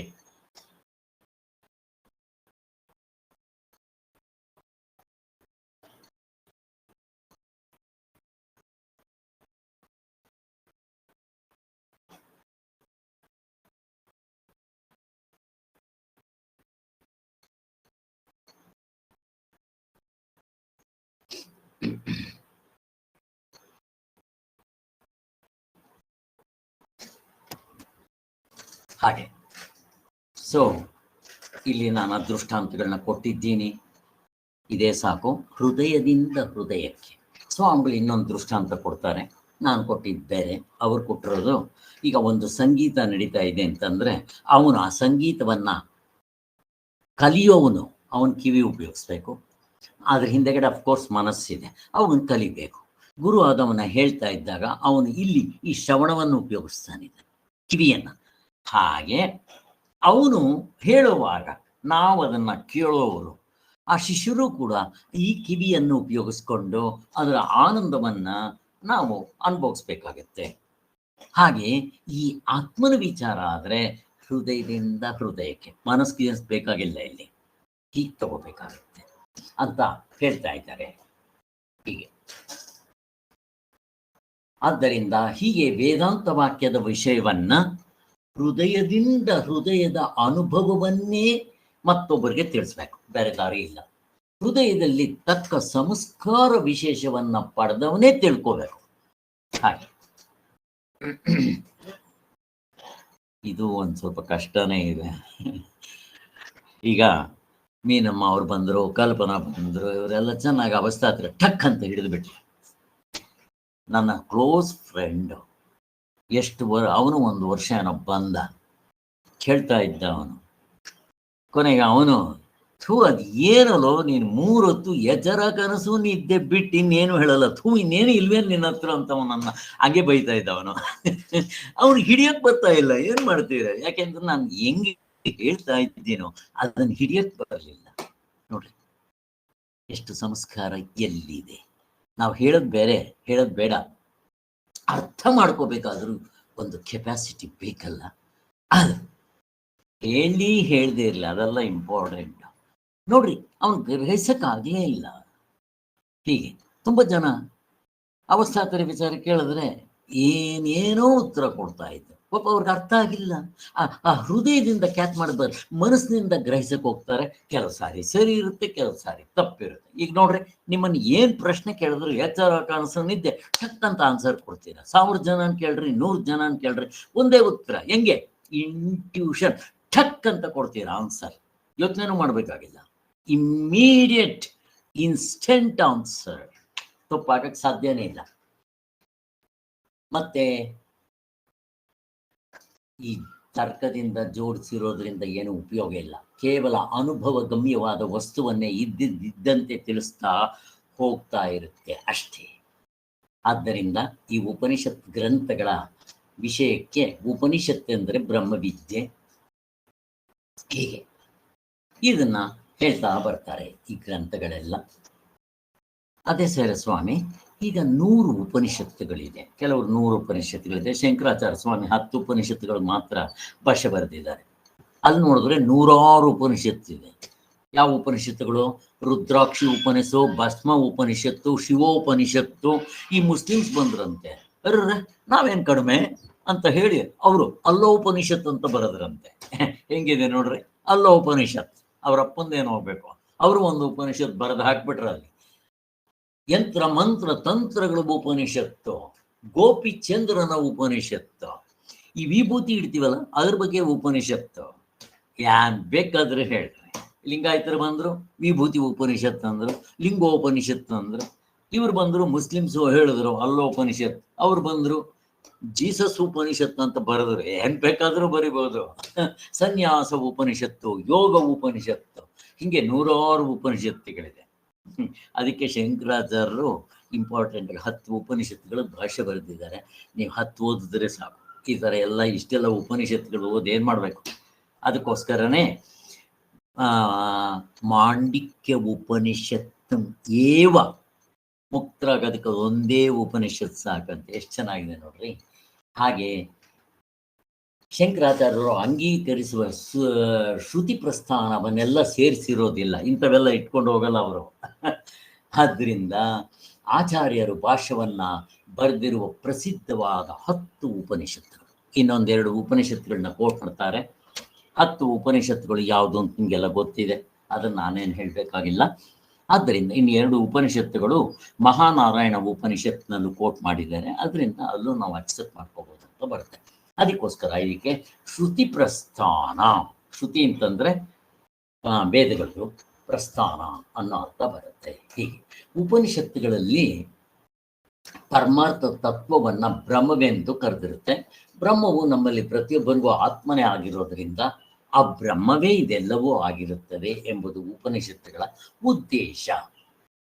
ಮತ್ತೆ ಈ ಬ್ರಹ್ಮ ಅಥವಾ ಆತ್ಮ ಅವರೇನವರು ಪರಿಚಿನ್ನ ರೂಪದವರಲ್ಲ, ಶರೀರೇಂದ್ರಿಯಗಳಿಗೆ ಕಟ್ಟು ಬಿದ್ದಿರೋರಲ್ಲ, ಸುಖ ದುಃಖಗಳನ್ನ ಅನುಭವಿಸುವರಲ್ಲ, ಮತ್ತೆ ಸಂಸಾರಿಗಳು ಅಲ್ಲ ಅಂತ ಹೇಳೋದು. ಇದು ಅನುಭವದ ಮಾತು. ಶಂಕರರ ಈ ಅಭಿಪ್ರಾಯಕ್ಕೆ ಬೃಹದಾರಣ್ಯಕ ಉಪನಿಷತ್ನಲ್ಲೂ ಕೂಡ ಇದರ ಬಗ್ಗೆ ಹೇಳ್ತಾ ಇದ್ದಾರೆ. ಏನ್ ಹೇಳ್ತಾರೆ? ಬ್ರಹ್ಮವು ಎಲ್ಲರಿಗೂ ಆತ್ಮನಾಗಿದೆ. ಯಾರ್ಯಾರಿಗೆ? ಬ್ರಹ್ಮನಿಂದ ಹಿಡಿದು ಸ್ತಂಭದವರೆಗೂ, ಈವನ್ ಗಿಡ, ಬಳ್ಳಿ, ಮರ ಅಷ್ಟು ಮಾತ್ರ ಅಲ್ಲ, ಕಲ್ಲು, ಬಂಡೆ ಪ್ರತಿಯೊಂದಕ್ಕೂ ಆತ್ಮನಾಗಿದೆ. ಬರೀ ಮನುಷ್ಯರು ಮಾತ್ರ ಅಲ್ಲ, ದೇವತೆಗಳಿಗಲ್ಲ. ಆದ್ದರಿಂದ ಯಾರ್ಯಾರು ದೇವತೆಗಳಿಗೆ ಎಷ್ಟೇ ಸಿದ್ಧಿ ಇರ್ಬೋದು, ಅಷ್ಟ ಸಿದ್ಧಿಗಳಿದೆ. ದೇವತೆಗಳನ್ನೇನಂತಾರೆ? ಅಪ್ರತಿಹತ ಶೈರ್ಯ ಅಂತಾರೆ. ಅಂದ್ರೆ ಅಷ್ಟ ಸಿದ್ಧಿಗಳೂ ಇದೆ. ಮತ್ತೆ ಅವರು ನೆನ್ಸ್ಕೊಂಡ್ರೆ ಇಲ್ಲಿರೋರು ಎಲ್ಲ ಕಡೆಯನ್ನು ತೋರ್ಕೋಬಹುದು. ಅಂಥ ಸಿದ್ಧಿಗಳೆಲ್ಲ ಇದೆ. ಇದ್ರು ಏನಂತೆ? ಅವರೂ ಕೂಡ ಪರಿಚಿನ್ನರೇ. ಏನಿದ್ರ ಅರ್ಥ? ಅವರು ಕೂಡ ಪರಿಚಿನ್ನರೇ. ಯಾರಿಗಾದ್ರ ಅರ್ಥ ಆಯ್ತಾ? ಏನಿದೆ? ಮೋಕ್ಷ ಆಗಿಲ್ಲ ಅಂತ, ಮುಕ್ತರಾಗಿಲ್ಲ. ಅದು ಇಂಪಾರ್ಟೆಂಟ್. ಅದಕ್ಕೆ ಇವ್ರನ್ನ ಏನಂತ ಕರಿಬೇಕು ನಾವು? ಅವಿದ್ಯಾವಂತರು. ಹೇಗಿದೆ? ಅದಕ್ಕೋಸ್ಕರನೇ ದೇವತೆಗಳಲ್ಲಿ ಯಮಧರ್ಮರಾಜ ಮುಕ್ತನಾಗಿದ್ದ. ಇನ್ನೊಬ್ಬ ಬರ್ತಾನೆ ಅವನಾದ್ಮೇಲೆ, ಮಹಾಕಲ್ಪ ಆದ್ಮೇಲೆ ಇನ್ಯಾರೋ ಬರ್ತಾರೆ ಪೋಸ್ಟ್ಗೆ, ಅವರು ಮುಕ್ತನ ಆಗಿರ್ಬೋದು, ಆಗಿಲ್ದೇ ಇರ್ಬೋದು ಅವರು. ಹೀಗೆ ಆದ್ದರಿಂದ ಸೂರ್ಯ ಮುಕ್ತನಾಗಿದ್ದ.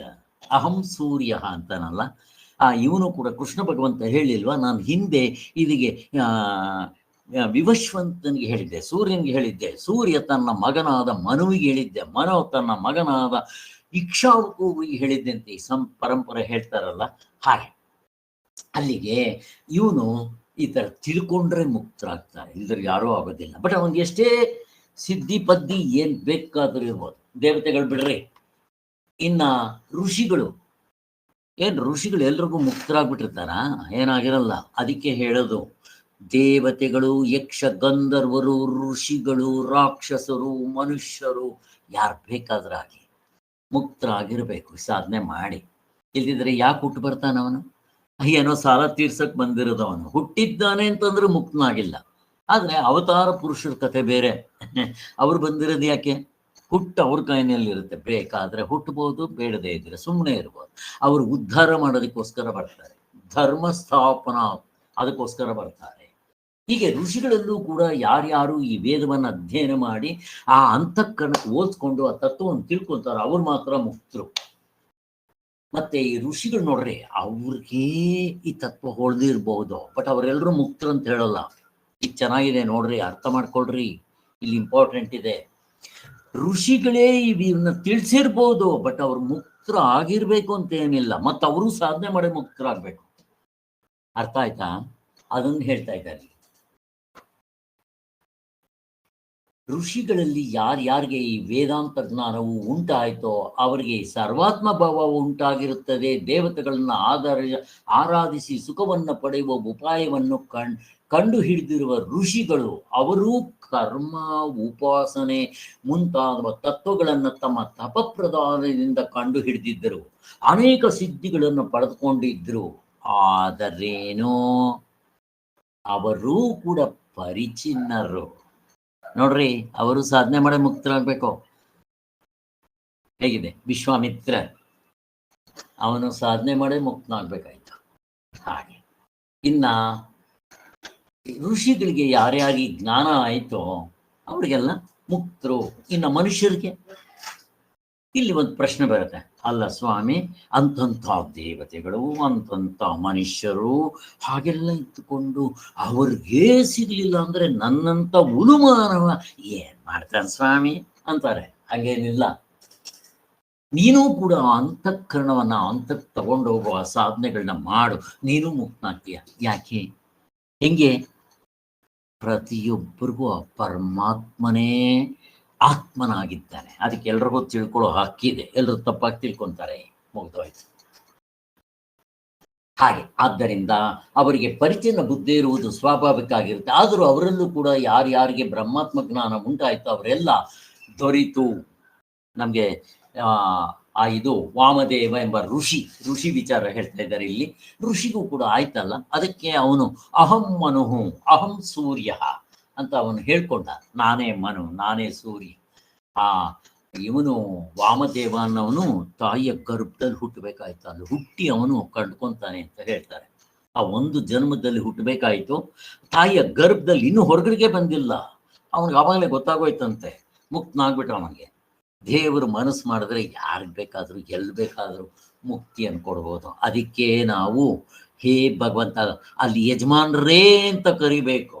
ಆ ಭಗವಂತನ ಕರೆದ್ರೆ ಕೊಡೋನು ಅವನು, ಹೆಂಗ್ ಬೇಕಾದ್ರೂ ಕೊಡ್ತಾನ ಅವನು. ಜೊತೆಗೆ ನಮ್ದು ಆ ಸಾಧನೆಗಳು ಪೂರ್ತಿ ಆಗಿರಬೇಕು, ಅಂತಃಕರಣ ಶುದ್ಧಿ ಆಗಿರಬೇಕು. ಹೀಗೆ. ಆದರೆ ಈಗಿನ ಕಾಲದ ನಮ್ಮಂತ ಅಲ್ಪ ವೀರರು ನಮ್ಗಿಂಗಪ್ಪ ಮೋಕ್ಷ ಆಗುತ್ತೆ ಅಂತ ಏನು ಕೊರಗಬೇಕಾಗಿಲ್ಲ ಅಂತ ಹೇಳಿ, ಸರ್ವಭಾವವು ಅವನಿಗೆ ಬಾರದಂತೆ ಮಾಡುವುದು ದೇವತೆಗಳಿಗೂ ಶಕ್ತಿವಿಲ್ಲ. ಅಂತ ಮನುಷ್ಯನಿಗೂ ಕೂಡ ದೇವತೆಗಳು ಅಡ್ಡ ಮಾಡಕ್ ಬರೋದಿಲ್ಲ. ಚೆನ್ನಾಗಿ ತಿಳ್ಕೊಡ್ರಿ. ಈಗ ಈ ಒಂದು ಪುರಾಣಗಳಲ್ಲಿ ನೋಡಿದಾಗ ನಮ್ಗೊಂದು ಪ್ರಶ್ನೆ ಬರುತ್ತೆ. ಈ ದೇವತೆಗಳಿಗೂ ರಾಕ್ಷಸರಿಗೂ ಜಗಳ ಆಗ್ತಾ ಇರುತ್ತೆ. ಯಾತಿಕ್ಕಾಗುತ್ತೆ ಹೇಳ್ರಿ? ಪ್ರಶ್ನೆ ಕೇಳ್ತಾ ಇದ್ದೀನಿ, ಯಾರಾದ್ರೂ ಹೇಳ್ರಿ. ಅಮೃತಕ್ಕೆ ಅಮೃತಕ್ಕಲ್ಲ, ಸೀಟ್ಗೆ. ಇಂದ್ರನಿಗೆ ನಾವು ತನ್ನ ಸೀಟ್ ಕಳ್ಕೊಂತೀನಿ ಅಂತ ಭಯ.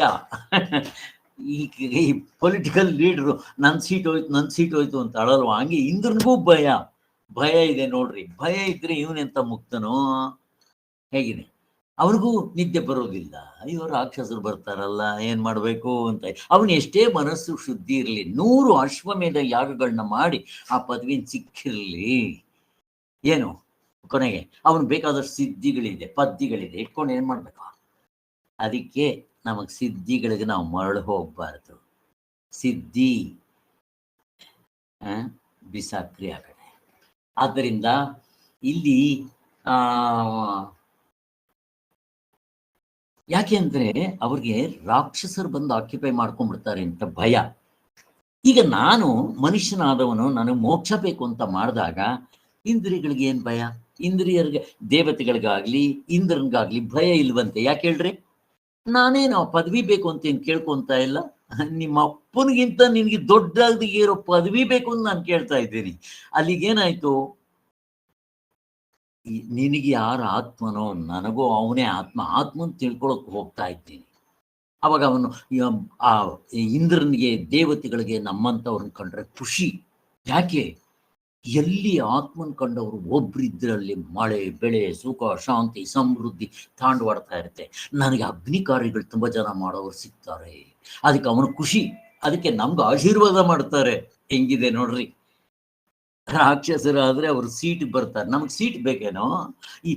ಅವನಿಗೆ ಇಹಪರ ಲೋಕಗಳಲ್ಲೂ ವೈರಾಗ್ಯ ಇರೋವನಿಗೆ ಅವನಿಗೆ ಮೋಕ್ಷ ಬೇಕಾಗಿರೋದು, ನಚಿಕೇತನ್ಗಿದ್ದಂಗೆ. ಅದಕ್ಕೆ ಆ ಯಮಧರ್ಮರಾಜನಿಗೂ ಖುಷಿಯಾಗಿ ಅವನಿಗೂ ಕೂಡ ಬೋಧನೆ ಮಾಡ್ದ ಅಂತ ಹೇಳಿದ್ರು. ಹೀಗೆ ಅರ್ಥ ಆಗ್ತಾ ಇದೆಯಲ್ಲ? ಆದ್ದರಿಂದ ಶಂಕರಾಚಾರ್ಯರು ಮಾಡಿವ ಈ ವ್ಯಾಖ್ಯಾನಗಳಿಗೆ, ಮಂತ್ರಕ್ಕೆ ಬೇರೆ ಬೇರೆ ಆಚಾರ್ಯಗಳು ತಮ್ಮ ತಮ್ಮ ದೃಷ್ಟಿಕೋನದಿಂದ ತಮ್ಮ ಆಧ್ಯಾತ್ಮಿಕ ಅನುಭವಕ್ಕೆ ಅನುಗುಣವಾಗಿ ಬೇರೆ ಬೇರೆ ವ್ಯಾಖ್ಯಾನ ಮಾಡಿರ್ತಾರೆ ಅಲ್ವಾ? ಬೇಕಾದಷ್ಟು ಜನ ಶಂಕರಾಚಾರ್ಯರು ಮಾಡಿದ್ರೆ ಬೇರೆ ಬೇರೆಯವರು ಬರೆದಿದ್ದಾರೆ. ಈಗ ಭಾಷ್ಯ ಬರೆದವರೇ ರಾಮಾನುಜಾಚಾರ್ಯರು, ಮಧ್ವಾಚಾರ್ಯರು, ಮತ್ತೆ ಇವರು ಯಾರು, ವಿದ್ಯಾರಣ್ಯರು, ಎಷ್ಟೊಂದು ಜನ ಭಾಷ್ಯ ಬರೆದಿದ್ದಾರೆ. ಇವರೇ 4-5 ಜನ ಇದ್ದಾರೆ. ಇನ್ನ ಅವ್ರ ಪುಸ್ತಕಗಳಿಗೆ ಬರೆದವ್ರಂತೂ ಗೋವಿಂದ, ಪಂಚಪಾದಿಕ, ಭಾಮತಿಕಾರ, ಇವರೆಲ್ಲ ಇನ್ನು ಭಗವದ್ಗೀತೆಗಂತೂ ಅರ್ಥ ಮಾಡಿದವರು ಕೋಟಿ ಕೋಟಿ ಜನ. ಯಾರ್ಯಾರು ಸಿಕ್ಕಿದ್ರೆ ಅವರೆಲ್ಲ ಭಗವದ್ಗೀತೆ ಹೇಳಿದ್ದೆ, ಬರ್ದಿದ್ದೆ ಅವರವ್ರಿಗೆ ತೋಚಿದ್ ಬರೀತಾರೆ. ಬಟ್ ಎಲ್ಲರದ್ದು ಸಾರ್ವತ್ರಿಕ ಪೂರ್ಣ ಅನುಭವಕ್ಕೆ ಹೊಂದುತ್ತಾ ಅದು ಹಿಡ್ಕೊಳ್ರಿ, ಮುಗಿದೋಯ್ತು. ಶಂಕರಾಚಾರ್ಯದು ಹೊಂದುತ್ತೆ, ಸಚ್ಚಿದಾನಂದ ಸರಸ್ವತಿ ಸ್ವಾಮಿಗಳದ್ದು ಹೊಂದುತ್ತೆ, ಹಿಡ್ಕೊಳ್ರಿ, ಮುಗಿದೋಯ್ತು. ಆ ಥರ ಅರ್ಥ ಮಾಡ್ಕೋಬೇಕು ಎಂಬ ಜ್ಞಾನವು ಈವರೆಗೆ. ಆದ್ದರಿಂದ ಸರ್ವಾತ್ಮ ಭಾವವು ಫಲವಾಗುತ್ತೆ. ಅದು ಸರ್ವರಿಗೂ ಅನ್ವಯಿಸುವಂತಿರಬೇಕು. ಸರ್ವಕಾಲದಲ್ಲಿ, ಸರ್ವ ದೇಶದಲ್ಲಿ ಎಚ್ಚರ, ಕನಸು, ನಿದ್ದೆ ಎಲ್ರಿಗೂ ಹೊಂದೋಂಗಿರ್ಬೇಕು. ಆದ್ದರಿಂದ ನಮ್ಮಂಥವ್ರಿಗೆ ಆಗೋದಿಲ್ಲ ಅನ್ನೋದೇನಿಲ್ಲ.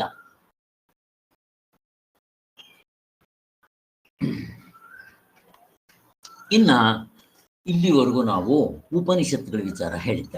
ಈಗ ಸ್ವಲ್ಪ ಭಗವದ್ಗೀತೆ ವಿಚಾರ ಹೇಳಬೇಕಾಗಿದೆ. ನಿಮಗೆ ಭಗವದ್ಗೀತೆ ವಿಚಾರ ಹೇಳ್ಬಿಟ್ಟಿದ್ದೀನಿ.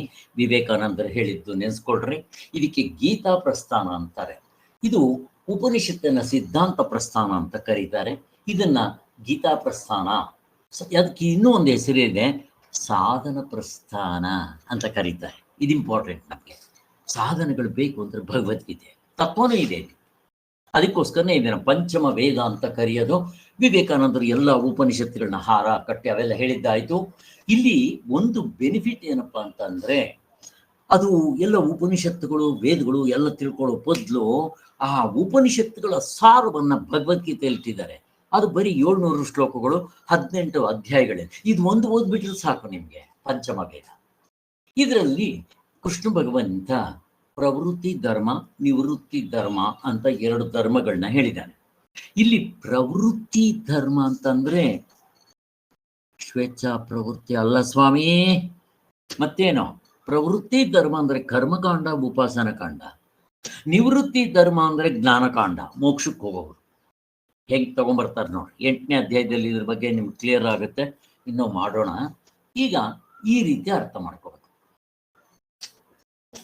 ಇನ್ನು ಉಪನಿಷತ್ತುಗಳಲ್ಲಿ ಹೇಳಿರುವ ಸಾರವನ್ನ ಇಲ್ಲಿ ಇದನ್ನ ಹೇಳಿರೋದ್ರಿಂದ ಇದು ವೇದಾಂತಕ್ಕೆ ಪ್ರಮಾಣವಾಗಿರುತ್ತದೆ. ಇನ್ನೇನಾಗಿದೆ, ಗ್ರಂಥರಾಶಿಯು ಬಲು ದೊಡ್ಡದು, ಅದನ್ನು ಅರ್ಥ ಮಾಡ್ಕೊಳ್ಳೋದು ಕಷ್ಟ. ಇದಾದ್ರೆ ಸಿಂಪಲ್ ಅಂತ ಹೇಳಿ ಇದನ್ನ ಕೃಷ್ಣ ಭಗವಂತ ಈ ರೀತಿ ನಮಗೆ ತಂದಿಟ್ಟಿದ್ದಾನೆ. ಅದಕ್ಕೋಸ್ಕರ ಯಾರು ಬೇಕಾದರೂ ಮಾಡ್ಕೋಬಹುದು ಅಂತ ಅರ್ಥ. ಇಲ್ಲಿ ಇನ್ನೊಂದು ಇಂಪಾರ್ಟೆಂಟ್ ಏನು ಅಂದ್ರೆ, ಸಾಧನೆಗಳನ್ನ ಕೆಳಗಡೆ ಹಂತದಿಂದ ಮೇಲ್ಗಡೆ ಹಂತದವರೆಗೂ ಹೇಳ್ಕೊಂಡು ಹೋಗಿದ್ದಾರೆ. ಅದಕ್ಕೆ ಭಗವದ್ಗೀತೆ ಪ್ರತಿದಿನ ನಾವು ಯಾಕೆ ಮಾಡ್ತೀವಿ ಅಂತಂದ್ರೆ, ಸಾಧನೆಗಳಿದ್ರೇನೆ ಆ ತತ್ವ ಸಿಗೋದು. ಅದಕ್ಕೋಸ್ಕರ ಇದು. ಆದ್ದರಿಂದ ಆದರೆ ಇಲ್ಲಿ ಸಿದ್ಧಾಂತಕ್ಕೆ ಅನುಗುಣವಾದ ಸಾಧನೆಗಳನ್ನು ತಿಳಿಸುವುದರಲ್ಲೇ ಹೆಚ್ಚಿನ ತಾತ್ಪರ್ಯವಿರುತ್ತದೆ. ಸಿದ್ಧಾಂತಕ್ಕೆ ತಕ್ಕಂತೆ ಸಾಧನೆಗಳನ್ನ ಹೇಳ್ಕೊಂಡು ಹೋಗ್ತಾರೆ. ಇಲ್ಲಿ ಸ್ವಾಮಿಗಳು ಅವರ ಜೀವನ ಚರಿತ್ರದ ಒಂದು ಅನುಭವವನ್ನು ಹೇಳ್ತಾರೆ. ಆಧ್ಯಾತ್ಮಿಕದ ಅನುಭವ ಅಂದ್ರೆ ಅವ್ರಿಗೆ ಮಾತ್ರ ಆಗಿರೋ ಅನುಭವ, ಇಂಡಿವಿಜುವಲ್ ಎಕ್ಸ್ಪೀರಿಯನ್ಸ್, ವೈಯಕ್ತಿಕ ಅನುಭವ. ಅವರು ಒಂದ್ಸಾರಿ ಆ ಕುರ್ತುಕೋಟೆಯಲ್ಲೆಲ್ಲೋ ಇದ್ದಾಗ ಅವರು ಧ್ಯಾನ ಮಾಡ್ತಾ ಇದ್ರಂತೆ.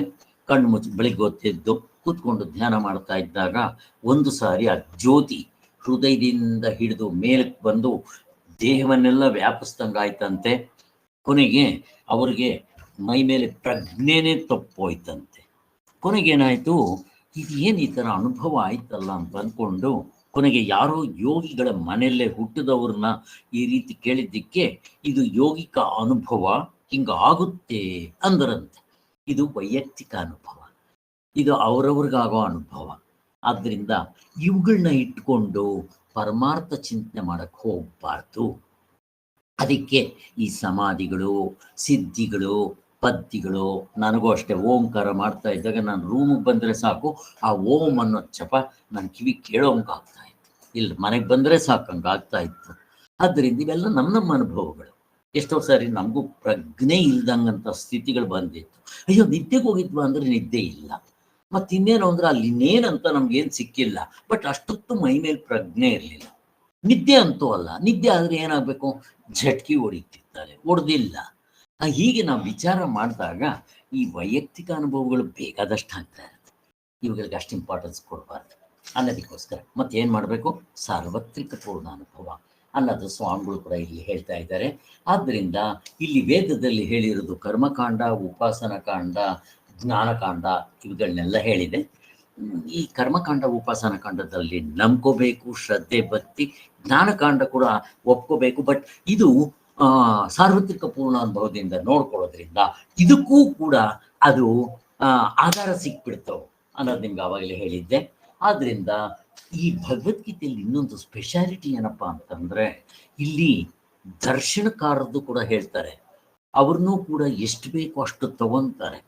ಅಲ್ಲಿ ನೋಡ್ರಿ, ಕಪಿಲ ಸಾಂಖ್ಯರು ಹೇಳಿದ್ರು ಸೃಷ್ಟಿ ಪ್ರಕ್ರಿಯೆ, ಸತ್ವ ರಜಸ್ತಮೋ ಗುಣಗಳನ್ನ ತಗೊಂಡ್ಬಿಡ್ತಾರೆ. ಈ ವೈಶೇಷಿಕರು ಹೇಳೋ ಅಂತ ದ್ರವ್ಯ, ಗುಣ, ಕರ್ಮ, ಸಾಮಾನ್ಯ, ವಿಶೇಷ, ಭಾವ ಇವುಗಳನ್ನ ತಗೊಂಡ್ಬಿಡ್ತಾರೆ. ಅಲ್ಲಿ ಎಲ್ಲ ದರ್ಶನಕಾರರು ಎಷ್ಟು ಬೇಕೋ ನಮ್ಗೆ ಅಷ್ಟನ್ನ ಈ ಭಗವದ್ಗೀತೆಯಲ್ಲಿ ತಗೊಂಡು ತೋರಿಸ್ತಾರೆ. ಆದ್ದರಿಂದ ಈ ವೇದ ವಿರುದ್ಧವಾಗಿರುವ ಪ್ರಕ್ರಿಯೆಗಳನ್ನು ತೆಗೆದುಕೊಂಡು ವೇದಾಂತಕ್ಕೆ ಹೊಂದಿಸ್ಕೊಂಡಿರೋದು ಹೆಚ್ಚುಗಾರಿಕೆ ಎಲ್ಲಿ? ಭಗವದ್ಗೀತೆಯಲ್ಲಿ ಅಂತ ಹೇಳ್ತಾರೆ. ಇದೇ ಭಗವದ್ಗೀತೆಯ ಕೌಶಲವು ಅನ್ನೋದು ಹೇಳ್ತಾ ಇದ್ದಾರೆ. ಆದ್ದರಿಂದ ಈ ಭಗವದ್ಗೀತೆಗೆ ಪ್ರಯೋಜನ, ಸಂಬಂಧ, ವಿಷಯ, ಇದಕ್ಕೆ ಅನುಬಂಧ ಚತುಷ್ಟಯ ಅಂತಾರೆ. ಇವೆಲ್ಲನೂ ಇರೋದ್ರಿಂದ ಈ ಗೀತೆದು ಹೆಚ್ಚುಗಾರಿಕೆ ಅಂತಾರೆ. ಇನ್ನು ಬ್ರಹ್ಮಸೂತ್ರಗಳ ವಿಚಾರ ಸ್ವಲ್ಪ ಹೇಳಿಬಿಟ್ರೆ ಆಗೋಯ್ತು. ಇನ್ನೊಂದು 2-3 ನಿಮಿಷದಲ್ಲಿ ಮುಗಿಸ್ಬಿಡ್ತೀನಿ. ಬ್ರಹ್ಮಸೂತ್ರದ ಬಗ್ಗೆ ಏನು ಹೇಳ್ತೀರಾ? ಉಪನಿಷತ್ತುಗಳ ಬಗ್ಗೆ ಹೇಳಿದ್ರಿ, ಭಗವದ್ಗೀತೆ ಬಗ್ಗೆ ಹೇಳಿದ್ರೆ, ಈಗ ಬ್ರಹ್ಮಸೂತ್ರಗಳ ಬಗ್ಗೆ ಇಲ್ಲಿ ಮುಖ್ಯವಾಗಿ ಬ್ರಹ್ಮಸೂತ್ರಗಳು ಉಪನಿಷತ್ತುಗಳಲ್ಲಿ ಇರೋದನ್ನ, ವೇದಾಂತಾರ್ಥವನ್ನ ನ್ಯಾಯದಿಂದ ನಿರ್ಣಯ ಮಾಡಿಕೊಡ್ತಾರೆ, ಜಡ್ಜ್ಮೆಂಟ್ ಅಂತ. ಅವಾಗಲೇ ಹೇಳಿದ್ನಲ್ಲ, ಉಪನಿಷತ್ತುಗಳೆಲ್ಲ ಆಯಾ ವಾಕ್ಯಗಳು ಹೇಳಿರುವ ಅರ್ಥ ಯಾವುದು, ಆ ವಾಕ್ಯಗಳಿಗೆ ಇಂಥದ್ದೇ ಅರ್ಥ ಅಂತ ಯಾವ ಯುಕ್ತಿಯಿಂದ ನಿರ್ಣಯ ಮಾಡ್ಬೇಕು ನಾವು, ಅದು ಸೂತ್ರ ಭಾಷೆಯಲ್ಲಿ ಹೇಳ್ತಾರೆ. ಹಾಗೆ ಅದರಿಂದ ಈ ಸೂತ್ರ ಭಾಷೆಯ ಹೆಚ್ಚುಗಾರಿಕೆ ಜಡ್ಜ್ಮೆಂಟ್ ಅಂತ. ಈಗ ವೇದಗಳಲ್ಲಿ ಉಪನಿಷತ್ತುಗಳಲ್ಲಿ ಹೇಳಿರೋದು, ಭಗವದ್ಗೀತೆಯಲ್ಲಿ ಹೇಳಿರೋದು, ತತ್ವದ ವಿಚಾರ ಆಗಲಿ, ಸಾಧನೆ ವಿಚಾರ ಆಗಲಿ, ಮೋಕ್ಷದ ವಿಚಾರ ಆಗಲಿ, ಎಲ್ಲ ಜಡ್ಜ್ಮೆಂಟ್ ಮಾಡಿ ಈ ದರ್ಶನಕಾರರು ಎಲ್ಲೆಲ್ಲಿ ತಪ್ಪು ಹೇಳಿದ್ದಾರೆ ಅವುಗಳನ್ನು ಕೂಡ ತಗೊಂಡ್ಬಂದು ಎಲ್ಲವನ್ನು ಚಿಂತನೆ ಮಾಡಿ ಇಲ್ಲಿ ಒಂದು ನಿರ್ಣಯ, ಜಡ್ಜ್ಮೆಂಟ್, ಇನ್ಯಾರು ಮಾತಾಡೋಂಗಿಲ್ಲ, ಕೋರ್ಟ್ ಆರ್ಡರ್ ಅಂತಾರಲ್ಲ ಹಂಗೆ ತಗೊಂಡ್ಬರ್ತಾರೆ ಅಂತ ಹೇಳ್ತಾ ಇದ್ದಾರೆ. ಹೀಗೆ ಆದ್ದರಿಂದ ವೇದಾಂತ ವಾಕ್ಯಗಳ ಅಭಿಪ್ರಾಯವನ್ನು ನಿರ್ಣಯಿಸುವುದೇ ಹೆಗ್ಗುರಿಯಾಗಿರುತ್ತೆ ಇದರಲ್ಲಿ. ಆದ್ದರಿಂದ ವೇದಾಂತ ಸಿದ್ಧಾಂತವು ತರ್ಕಕ್ಕೆ ಹೊಂದುತ್ತದೆ. ತರ್ಕ ಅಂದ್ರೆ ಇಲ್ಲ, ಅನುಭವಗಮ್ಯ ಮತ್ತೆ ಸಾರ್ವತ್ರಿಕ ಪೂರ್ಣ ಅನುಭವಕ್ಕೆ ಹೊಂದೋ ಹಂಗಿರ್ಬೇಕು, ಅದು ಇಂಪಾರ್ಟೆಂಟ್ ಅಂತ. ಹೀಗೆ ಆದ್ದರಿಂದ ವೇದಾಂತವು ಹೆಚ್ಚಿನದೆಂದು ಗ್ರಹಿಸುವುದಕ್ಕೆ ಯಾವ ಕಾರಣವಿದೆ ಅಂದ್ರೆ ಹೀಗೆ ಇವೆ. ಜ್ಞಾನಕ್ಕೆ ಬೇಕಾದ ಸಾಧನಗಳು ಯಾವುದು, ಜ್ಞಾನ ಆಗ್ಬೇಕಾದ್ರೆ ನಾನು ಏನು ಸಾಧನೆ ಮಾಡಬೇಕು, ಅವುಗಳ ಸ್ವರೂಪವನ್ನ ಹೇಗೆ ಗೊತ್ತು ಮಾಡ್ಕೋಬೇಕು, ಮತ್ತೆ ಫಲವು ನಿತ್ಯವೋ ಅನಿತ್ಯವೋ, ಮೋಕ್ಷ ಅನ್ನೋದು ನಿತ್ಯ, ಮಿಕ್ಕಿರೋದೆಲ್ಲ ಅನಿತ್ಯ, ಅದನ್ನ ಹೇಗೆ ಮಣ್ಗಾಡ್ಬೇಕು, ಹೇಗೆ ಪಡ್ಕೋಬೇಕು ಅಂತ ಹೀಗೆ ಅನುಭವದ ಆಧಾರದ ಮೇಲೆ ಅವುಗಳನ್ನ ಮೂಲವಾಗಿ ತರ್ಕ ಮಾಡಿ ತೋರಿಸ್ಕೊಡ್ತಾರೆ. ಅದಕ್ಕೋಸ್ಕರ ಇವತ್ತು ಇವನ್ನೆಲ್ಲ ಹೇಳಿದ್ದಾಯ್ತು. ಇಷ್ಟಕ್ಕೆ ಇದು ಮುಗೀತು. ಇವತ್ತಿಗೆ ಇಲ್ಲಿ ಮುಗಿಸೋಣ. ಓಂ ಶಾಂತಿ ಶಾಂತಿ ಶಾಂತಿ. ಜೈ ಗುರುದೇವ್, ಜೈ ಶ್ರೀರಾಮ್. ಜೈ